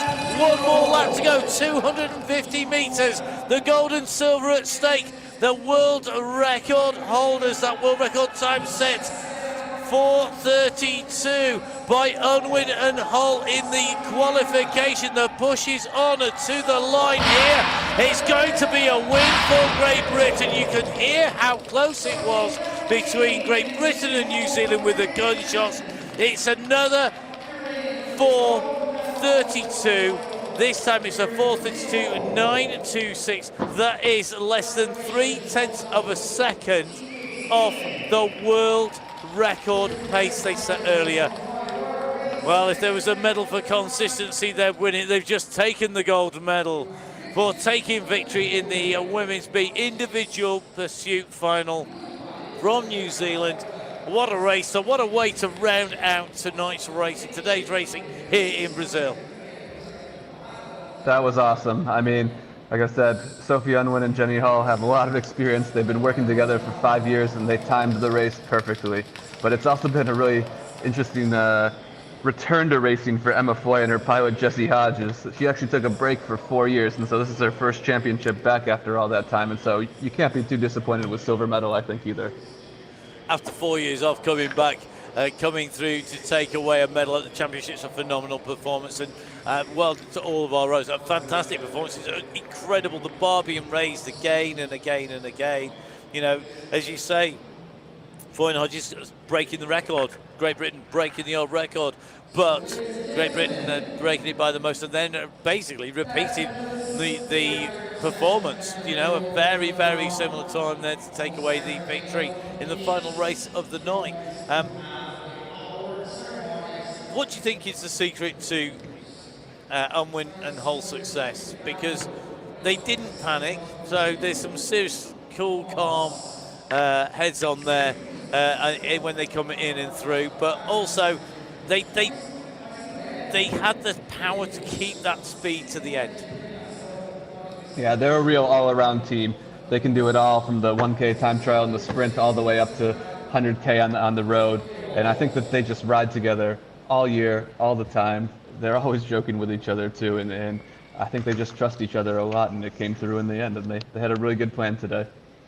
Well, in the end, the difference between the two teams, 2.023 of a second, and that really almost flatters the win there of Unwin and Hull, because the New Zealand squad really put them under pressure, and that start, phenomenal start by New Zealand, putting GB on the back foot, having to chase.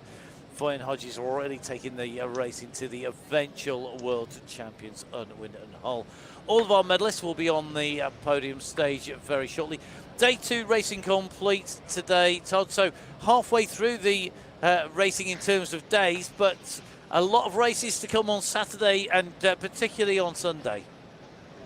Yeah, we had a really good taster of some great elimination races, but we also usually have more of those on the weekend as well too. So we have a lot more of sprint, scratch, and elimination to go to wrap up the weekend, and those are some really, really entertaining races where the time doesn't matter as much, but your tactics matter a lot more.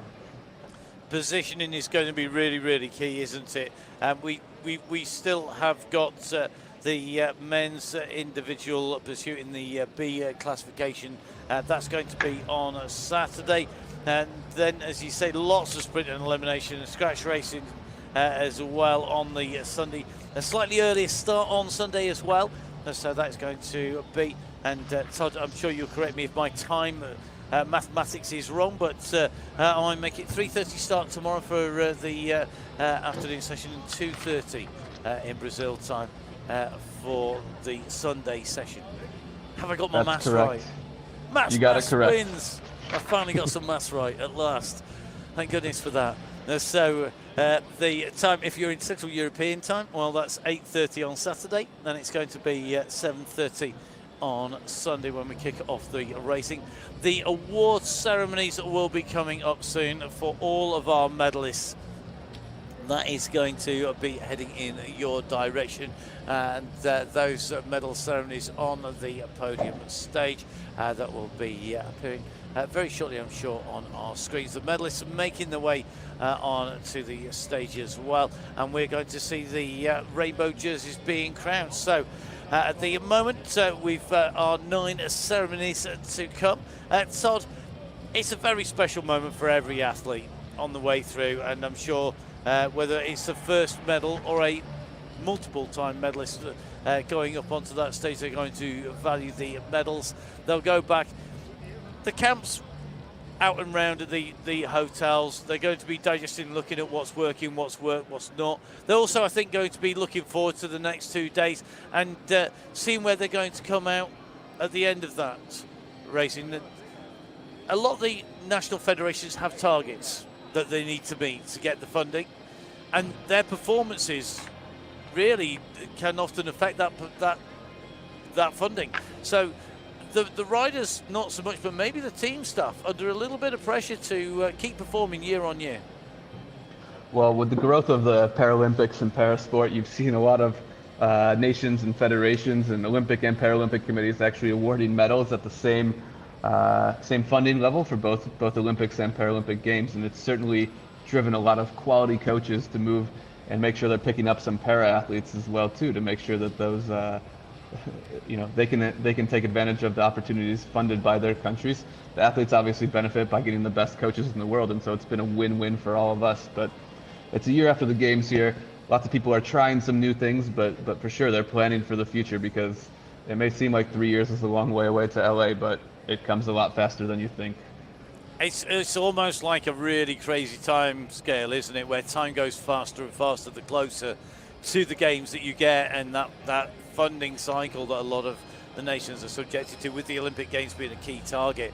It's almost, time ticks away much quicker. It's like somebody's put an extra fast battery in the clock or something as you go into the last, you run down into that last year into the Paralympics.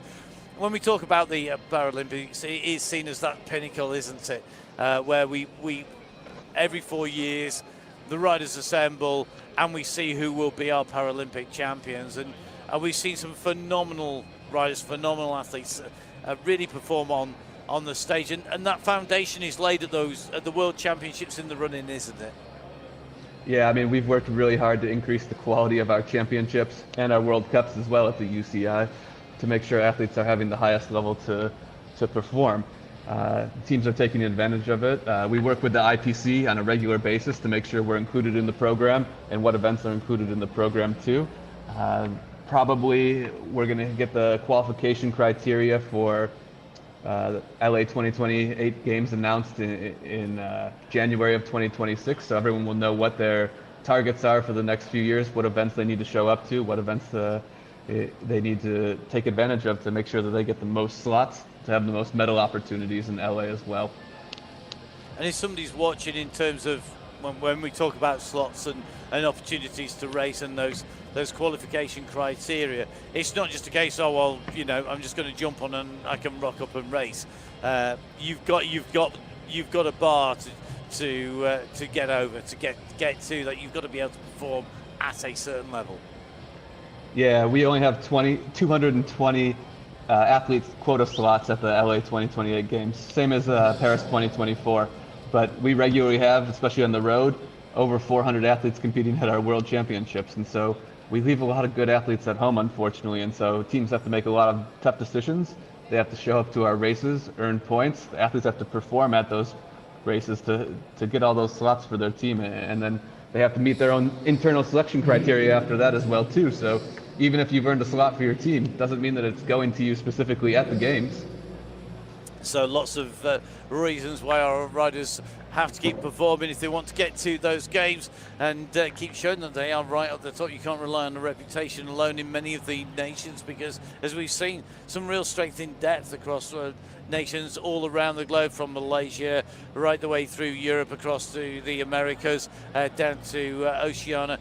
There's a huge spread of talented riders, and a real swell of riders who have got that ability. And the competition getting very, very close at the top there. We've seen world records stumbling with riders who are very experienced, still pushing the boundaries, pushing the limits, pushing that performance, and pushing those world records down. You know, and we've seen that with that qualification time of Holland Unwin. You know, they're no strangers to being the world record holder, but they still are able to go out and chip 4 seconds off that time. That's not a little bit of time to take off a world record. It's a huge amount. Yeah, you can't settle. I mean, everybody's always pushing. Everybody's always thinking about what's next. Everybody's trying to find a new technology as well, too. They can get you that little bit more of an edge. And you can see, I said Emma Foy hadn't competed in a few years, but clearly something was going on back there. She wasn't giving up on training because she was pushing them right to the limit. Unwin and Hull, and gave them the best race they've had in a while, I think. Yeah, very, very close, and they'll be looking back on that. And the looking back is the key part, isn't it? The teams will be analysing not just the footage of the racing, but they'll also be looking at the data. And that's a really key part, the metrics that they can take out now, the data that they get, the times, not just time splits, but also the power that the riders can put out, where they're putting it down. They'll do a lot of testing on that as well. And it really does mean it's an extra facet, isn't it, that the riders need to look at. Well, it's really cool with all these modern power meters and computers and everything that you can get so much data from. You know, most of these athletes are going to be riding with some type of power metric, taking data from it. They can go back and look, but you can also maybe only see it in the top left of the corner, but there's lots of video analysis up there as well too. And so they're shooting down into the track, collecting some data. They're actually relaying it back into the track center from time to time, so that especially in those pursuits where you have 2 races in one day, you can go back and look at the film, talk about what you did wrong, and take that into the final to hopefully get the best performance you possibly can. Yeah, I am old enough to just about remember the first time somebody took a video camera in from a team into a velodrome to record it. And now I think probably, well, as you say, there's the big stand. So if you're looking at your TV screen at the moment, on the left-hand side of the screen, you can see there's the black drape over the seats and the platform specifically for the teams to record. So they can take that footage and record that. And I mean, the number of teams with cameras, iPads, phones, you name it, it's all there recording, and increasingly quite a lot of slow motion being used as well to analyse the real fine detail as well. Yeah, it's really impressive. I mean, there's obviously internet in the venue for all of us to use, but these teams are also creating their own networks so all their data can communicate with each other, and there's some pretty serious Wi-Fi routers and local area network cables going on inside the velodrome too.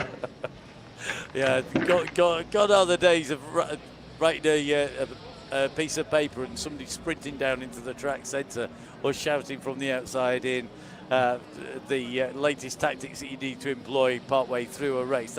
That's definitely gone out the window these days. Well, the team's just making sure they're all piped up. The mechanics, as Todd said yesterday, they've got a probably the longest job of anybody in terms of the teams, making sure that the bikes are all ready to go for tomorrow and repaired from today. And there's a whole host of spares that the teams have ready as well. So there's a big backup there. We've seen a number of people with incidents on the floor, and of course those bikes have to be checked with even more scrutiny.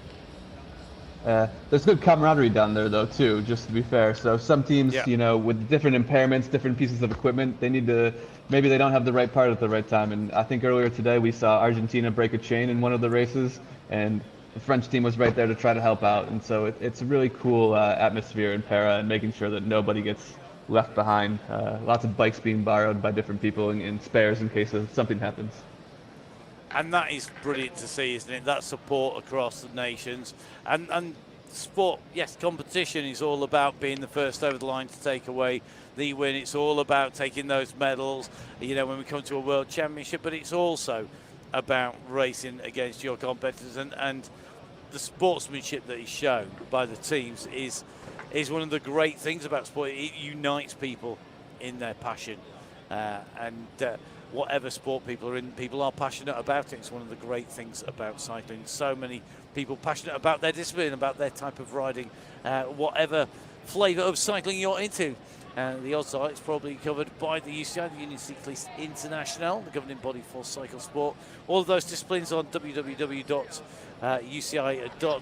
and you can click through by the various disciplines. You can find out more about all of those disciplines, including paracycling. There's lots of great videos on there. There's lots of great links as well. Don't forget, if you're going on to the YouTube channel for the UCI, there's lots of great paracycling videos. There's some real great highlight videos on there from things like the Paralympics as well. So do make sure you go and have a little look at that. There's some real inspirational stories out there as well. And so do make sure you click on to those. If you are interested in following bike racing, of course, don't forget that you can click on to the YouTube channel and subscribe to the UCI channel, as well, of course, following cycling across a multitude of broadcasters around the globe who are all bringing you the action. It's time for us to bring you the award ceremonies. The stage is ready, our presentation party are ready, our athletes have performed. It's time for the men's B 1 kilometre time trial of victory ceremony.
So the team from Italy taking away the bronze medal. Francesco Cecchi and Stefano Moroni are riders there, and you can just see Moroni there alongside Cecchi, the two teammates inseparable out of the velodrome as well as in it. And today, a great performance from them to take away the bronze medal here.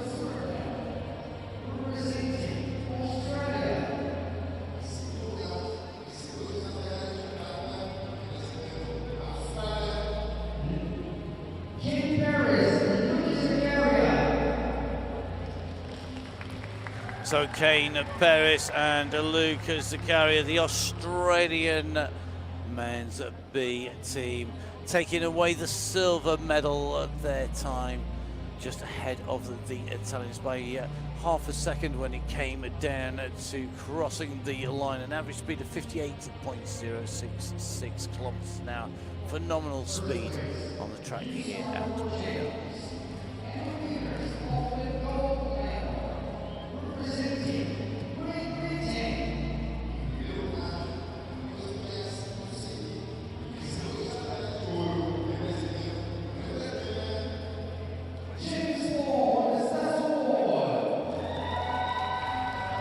So James Ball and Stephen Lloyd step up to the top step to receive their medal to go around their neck. Over the top of that World Champions jersey, third in qualifying, saving something for the very end of the race. They're winning time, a phenomenal time, coming in 1 minute, 0.773 of a second to take away the race win by 1.225 seconds from Australia.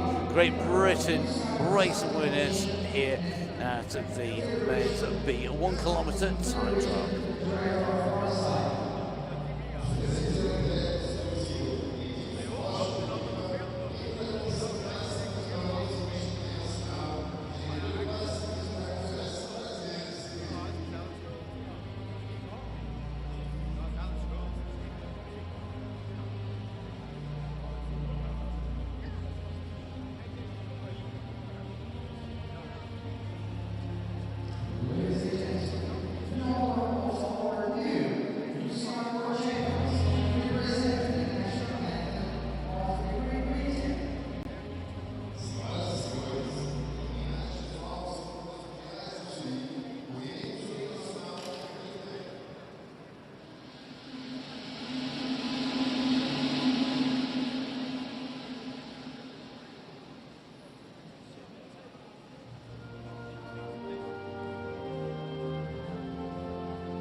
Well, great riding by all of our tandems in the men's B 1 kilometre time trial. The medalists taking away the bronze medalists, Stefano Moroni and Francesco Cecchi of Italy, taking the bronze for Australia. Kane Perez and Luke Zaccaria taking away the silver, taking away the gold medal. The world champions, James Ball and Stephen Lloyd of Great Britain, with those rainbow jerseys and the gold medals that will be making their way down off stage.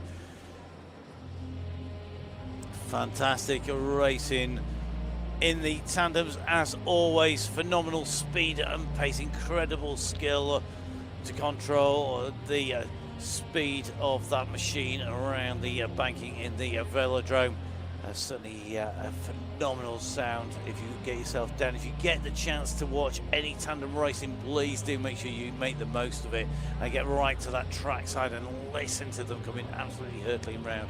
The breeze as they come past is absolutely phenomenal, and some really close racing. Phenomenal racing by all of the teams. The victors though are Great Britain and the British team here signing the champions jerseys. Two signatures of course from the riders. They get ready, so the photo's done.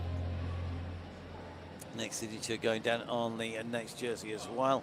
A brilliant performance, and of course the tandems with more racing to come on Saturday and on Sunday as well.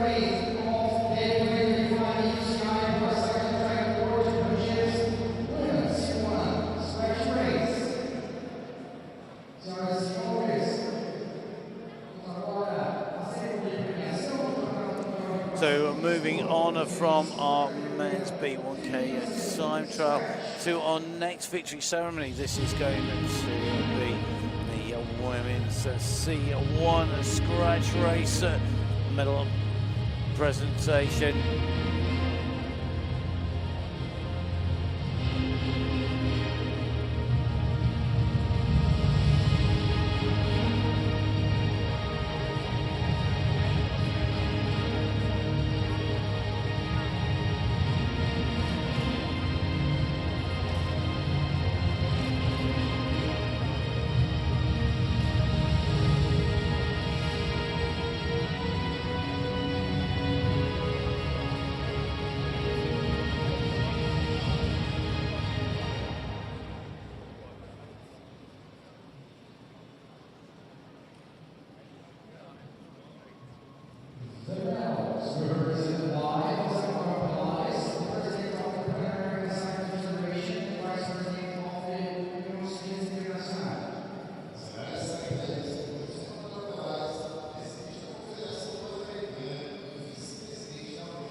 A phenomenal result, taking away the silver medal, Victoria Maria de Camargo Barbosa.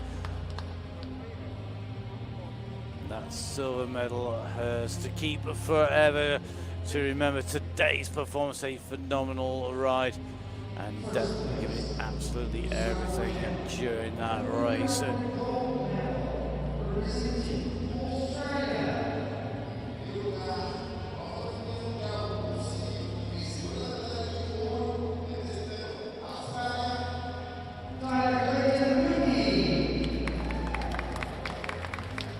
So Talia Clayton-Goody, the rider, taking away the gold medal with the rainbow jersey on her shoulders. 2 days, 2 wins, 2 World Championship titles for Talia Clayton-Goody.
Your medalist here today, taking away the silver medal.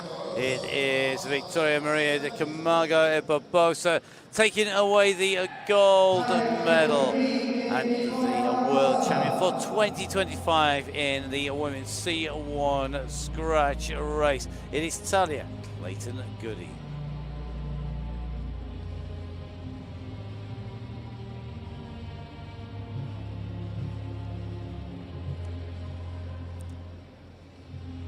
So number the title for Talia Clayton Goody, the rainbow jersey proudly on her shoulders as she makes her way down to the signing desk. Another signature to be added.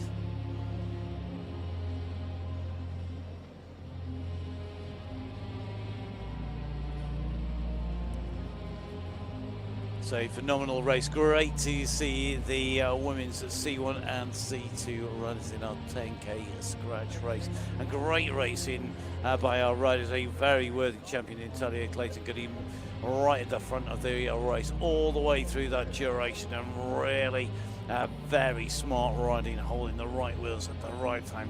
No mistakes on the way through.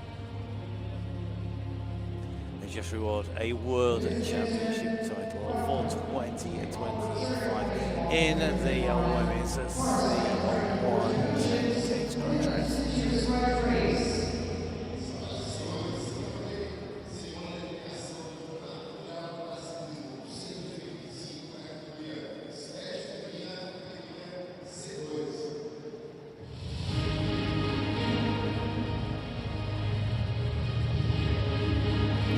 So moving on from our C1 women's scratch race to our C2 category scratch race riders, making their way to the stage for the victory ceremony.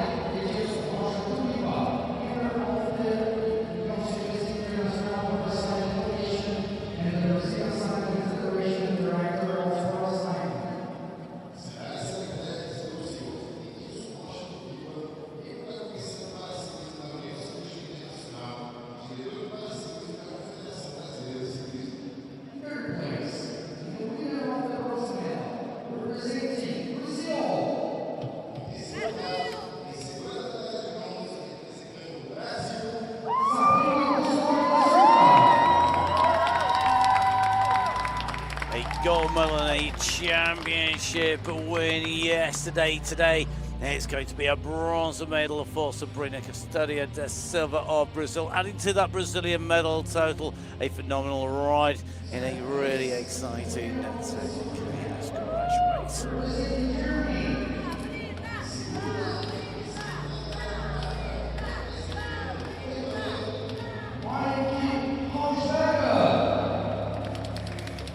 Maya Hausberger of Germany are in that battle all the way through, taking that fight for silver in that final run for the line. Second place today goes to the German rider.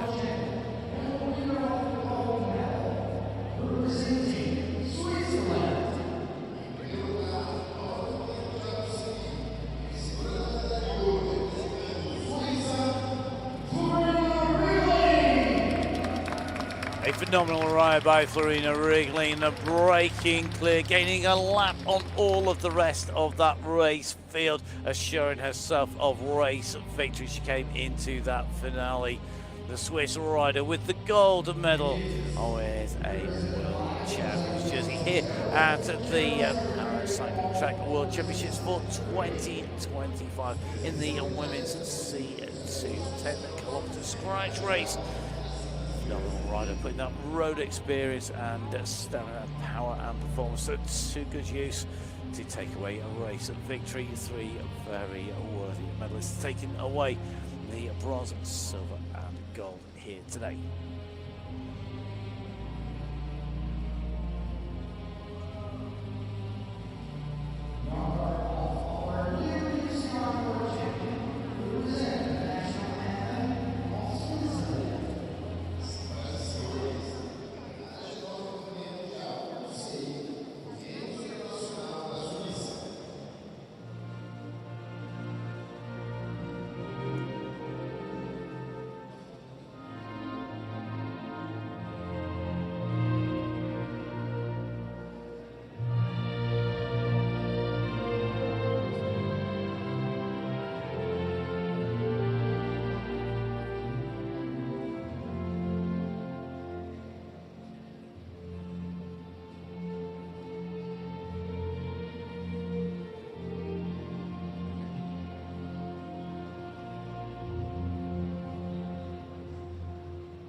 top three here today. Your medalists at the 2025 Paracycling Track World Championships in Rio de Janeiro in Brazil, taking away the top three here today.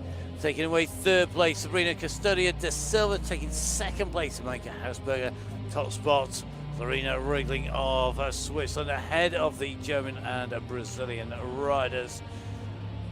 Florina Riegling with a phenomenal performance, lapping the race field on the way through, then positioning herself, making sure she stayed out of trouble for the rest of that race. A brilliant performance and a very worthy world champion in the shape of Florina Riegling. No stranger to the world stage. That gold medal proudly displayed, and she signs the jersey.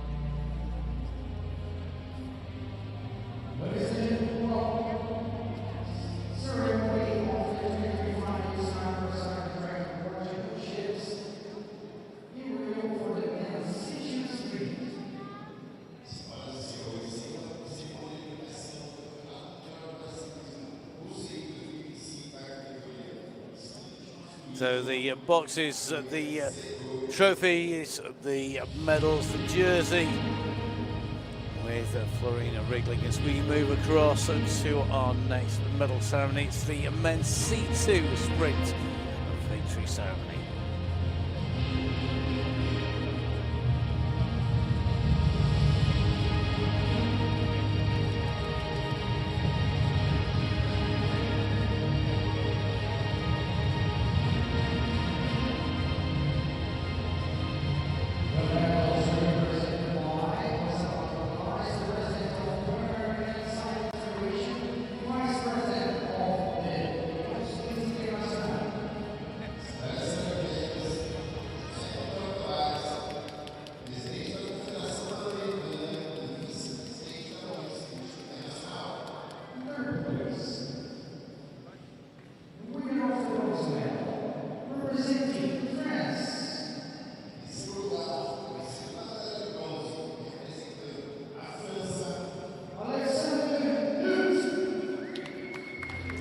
So Alexander Lut of France, 2 days, 2 medals, this time a bronze medal. Active all race, battled to take away third place in the men's C2 sprint competition. Second place, and the winner of the silver medal, representing Australia.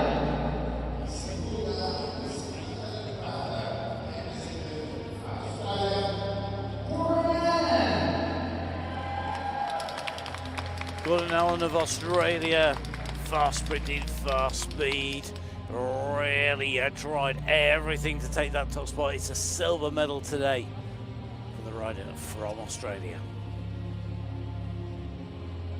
First place, UCI,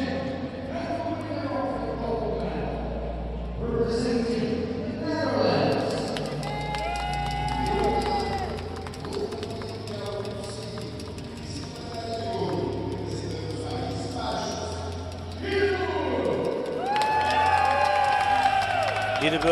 After a silver medal on day one, a gold medal and a rainbow jersey for the rider from the Netherlands.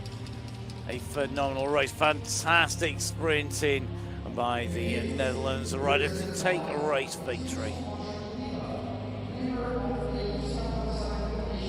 The UCI World Champion in the men's C2 sprint, Hidebert of the Netherlands.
medalist in the men's C2 sprint competition. Taking away the bronze medal, Alexander Lote of France. The silver medal going to Gordon Allen of Australia. Hidebur, the world champion, with that gold medal and that rainbow jersey. A real masterclass of sprinting from Hidebur, qualified in the second fastest time. Burr, though, really rolling the riders on the way into the line. The right timing, the right pace, and the right positioning really coming to the good. Burr from the Netherlands takes away the title, his signature added to those on that World Championship jersey.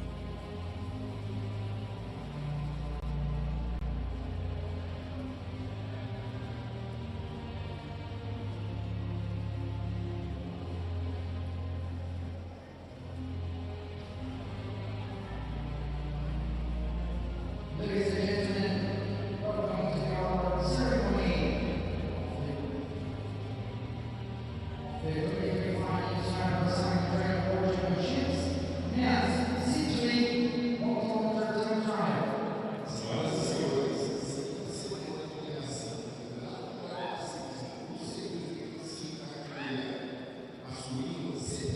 So Hidebur will go away and be, I'm sure, very proud of that rainbow jersey in the men's C2 sprint competition as we move across to our next championship. This the battle for the men's C3 1 km time trial.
Billy Graham takes away the bronze medal in the men's C3 1 km time trial here on day 2 of competition in Rio de Janeiro, Brazil, the UCI 2025 Paracycling Track World Championships.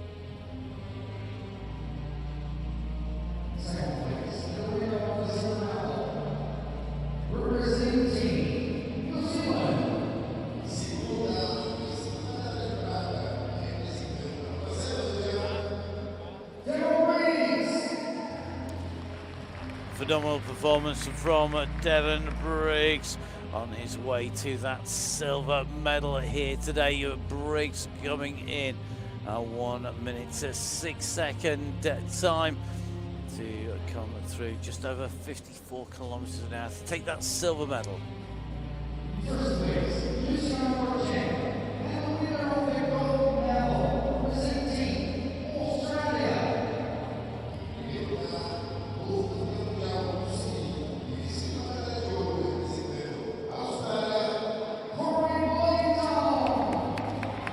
Corey Bollington taking away the win yesterday in the sprint on day 1. On day 2, it's another gold medal. It's another rainbow jersey for the man from Australia. His time 1 minute 2.848 seconds. A phenomenal performance. 57.281 kilometers an hour. The UCI World Champion in the men's C3 1 km TT. It is Corey Boddington of Australia.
top three here today. Taking the bronze medal from Great Britain, Finley Graham.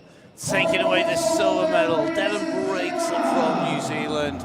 The world champion for 2025 in the men's C3 1 kilometre time trial, Corey Boddington of Australia.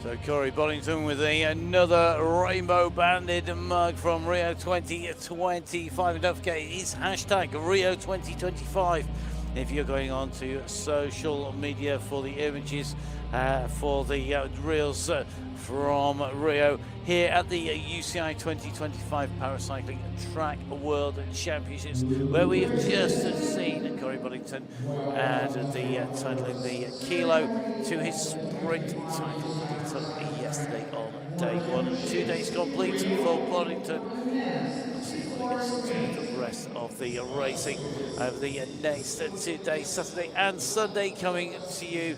It's a 3:30 kickoff Brazil time for Saturday, and that will be seeing our riders take it to the track at 2:30 on Sunday.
Taking away his third place here today. A great ride to go through from those semi-finals into those finals. They threw everything they could, and the eventual winner. It's a bronze medal here today for Michael Shipley of Australia.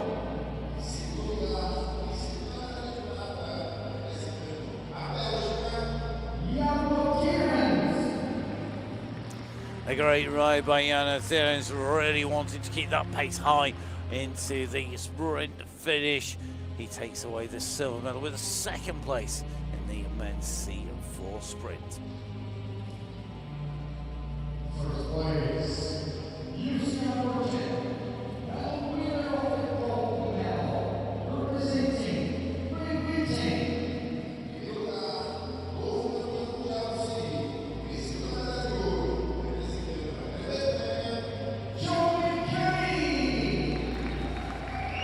Top spot once again for Jody Cundy. 2 days, 2 championships, wins to add to his impressive medal haul in his career and his impressive rainbow banded jersey collection. A phenomenal turn of speed saw him open the throttles and leave everybody else in his wheel tracks. The world champion for 2025 in the men's C4 sprint, Jody Cundy of Great Britain.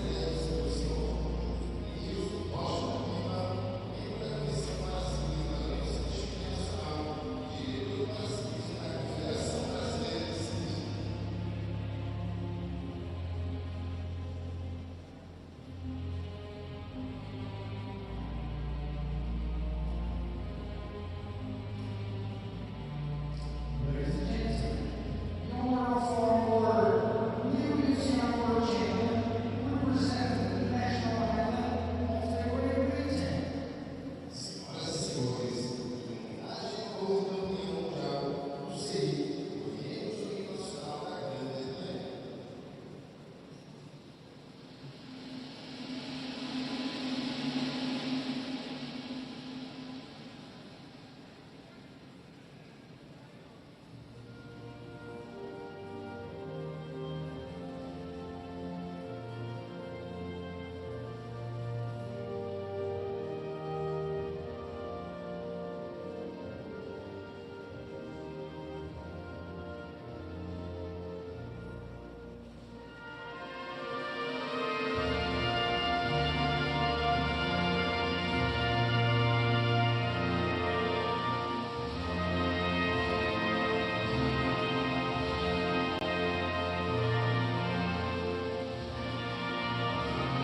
Your top three here today, clearly enjoying their podium. Michael Shipley of Australia taking away the bronze medal in third. Jonas of Belgium taking away the silver medal in second. Jodie Cundy with the race win with the rainbow jersey with the gold medal, and of course that rainbow banded mug that he's keen to drink out of. Your world champion in the men's C4 sprint results for 2025 at the World Championships here in Rio de Janeiro, Brazil.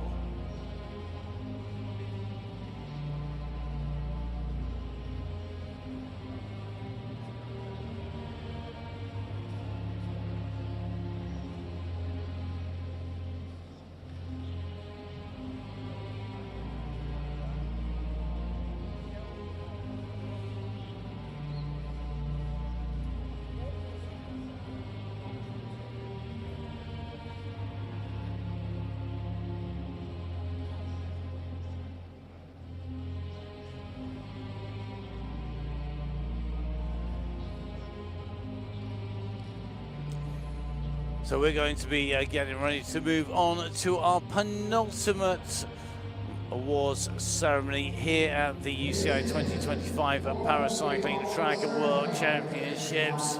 It's going to be the men's C5 elimination race.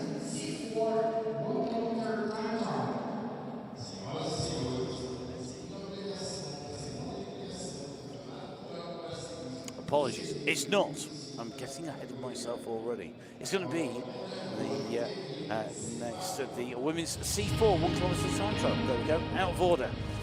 So many sheets of paper, so many races.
So Javante taking away the bronze medal for New Zealand, a third place in the women's C4 1 kilometre time trial. Her time a 1 minute 15.283 second time, 47.8 kilometres an hour.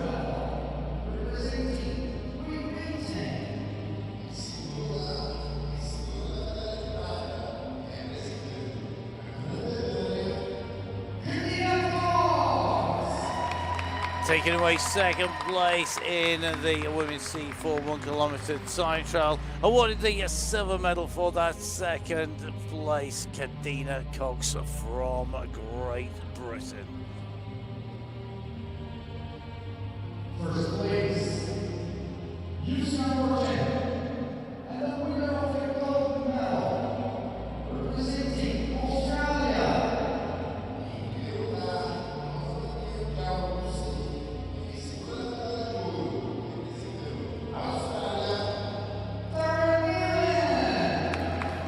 Sarah Nayland taking her second victory of the championships in 2025. On day one, it was a win in the elimination race. Now a win in the 1 kilometre time trial. The 2025 Paracycling Track World Champion in the women's C4 1 kilometre time trial. Sarah Nayland of Australia.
amazing riders, 3 fantastic athletes, 3 real ambassadors of the sport. Siobhan Terry taking the bronze medal in 3rd, Kadina Cox taking the silver medal in 2nd, the world champion Tara Nayland with the gold medal with that world champions jersey.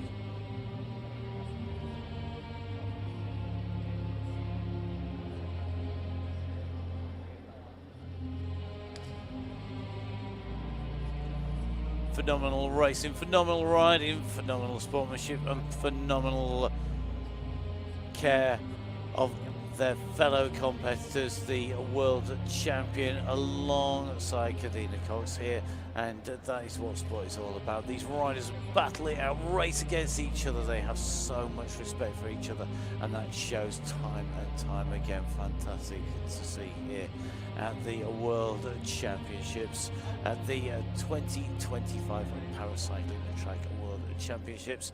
Our riders with their medals, well, they have earned them, and they're going to enjoy their time there. The congratulations for all of the riders. Tara Nayland with more duties. I'm sure that she will be performing at the signing desk for the jersey.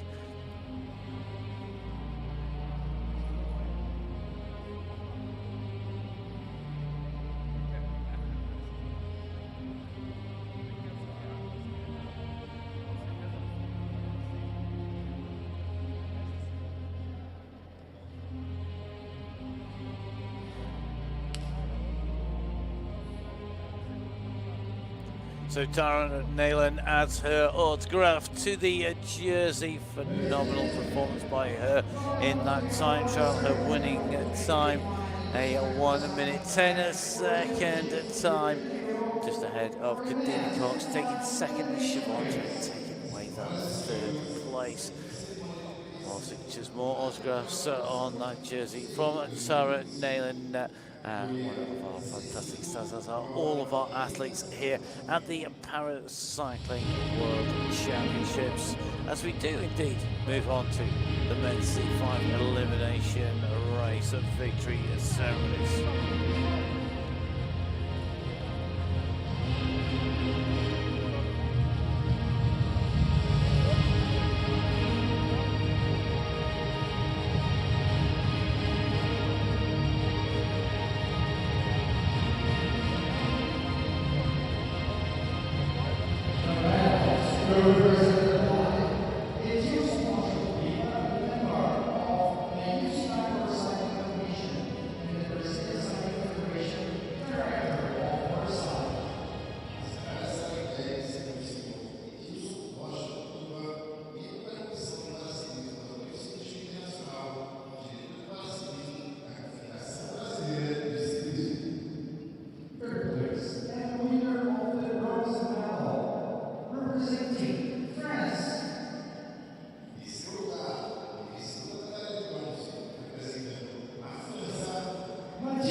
So Mathieu Spain of France taking the bronze medal, an action-packed, absolutely showcase elimination race.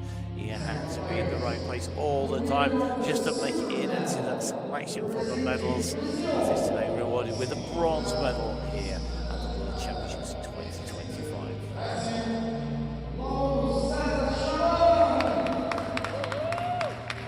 Laura says Moro Chaman, the rider from Brazil, in the battle, holding position all the way through, takes silver medal, taking the 2nd place here today. A phenomenal performance here today. Pleased with that silver medal as well.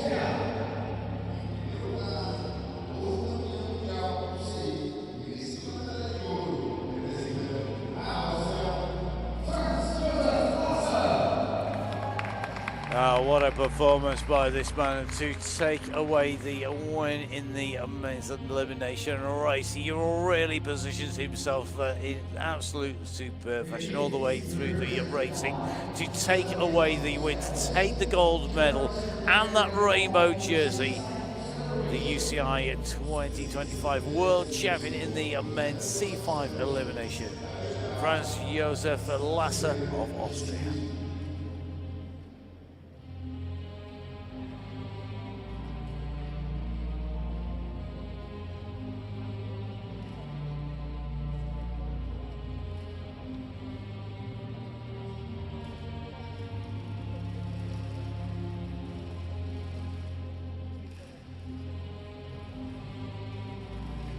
Ladies and gentlemen, our new UCI World Champion representing the national anthem of Austria.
A phenomenal race in the men's C5 elimination, and at the end of all of those battles to stay clear of that elimination, your top three taking the bronze medal, Mathieu Saint-Etienne of France, taking second place, Laura Cesar Morocha of Brazil, the world champion for 2025, Franz Josef Lasser of Austria. He takes away the win. We're going to get a podium selfie as well. I'm sure that will be hitting social media very, very quickly indeed. The riders on the stage, they will be making their way down. We will see Lasser adding his moniker to the rainbow jerseys, and then we will have our last awards ceremony, which will be for the 4-kilometer individual pursuit in the women's B race category.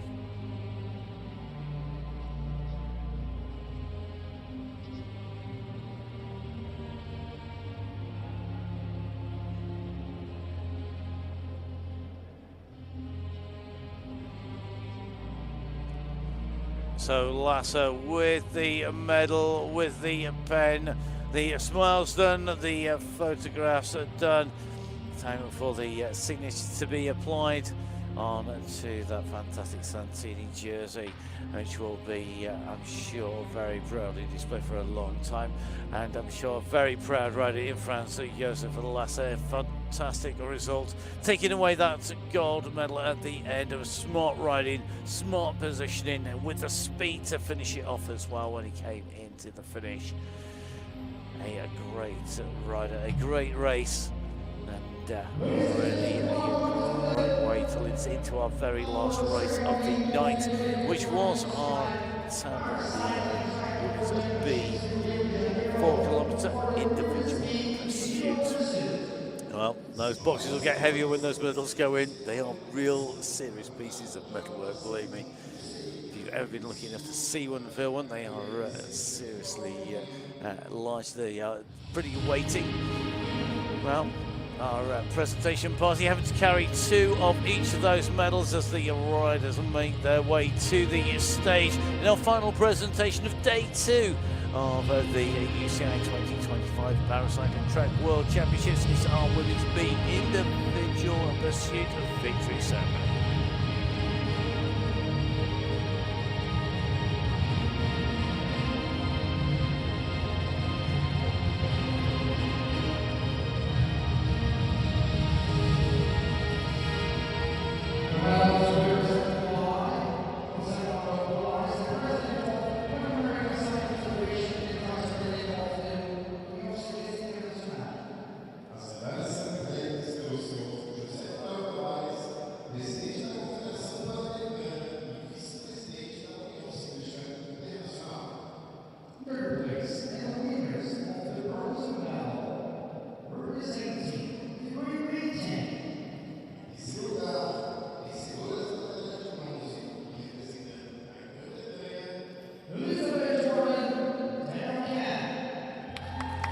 taking the bronze medal. Battling it out against Poland to take away third place in the women's B individual pursuits. A fantastic bronze medal for Elizabeth Jordan alongside her Danny Khan, who will receive her bronze medal as well. A great performance by them to take away the win that's coming through. They overhauled the Poland tandem and sealed themselves the bronze medal.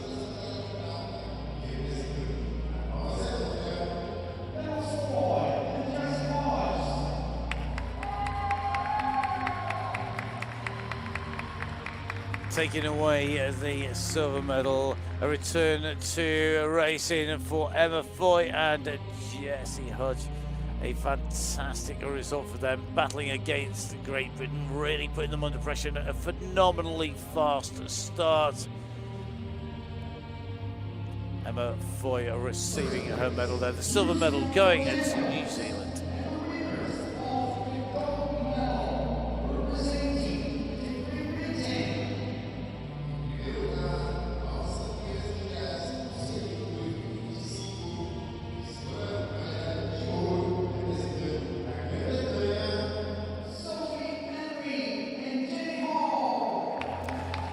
Well, they had to really put down some serious power to get there. They came through within 0.3 of a second of their own world record. A phenomenal time set by the British riders. Sophie Unwin taking the gold medal alongside her Jenny Hall, riding to take away the championship.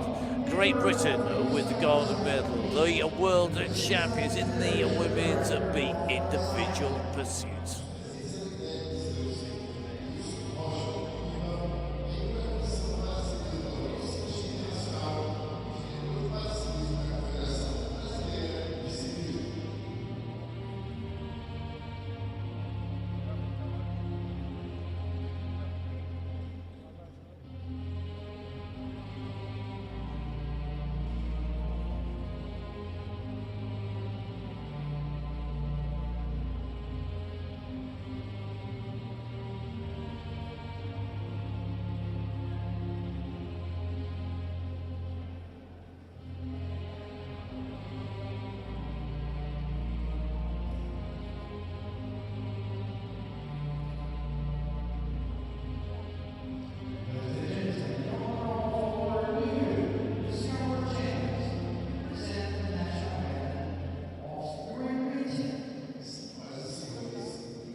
What a way to round out a phenomenal night's racing. Our women's B individual pursuit final.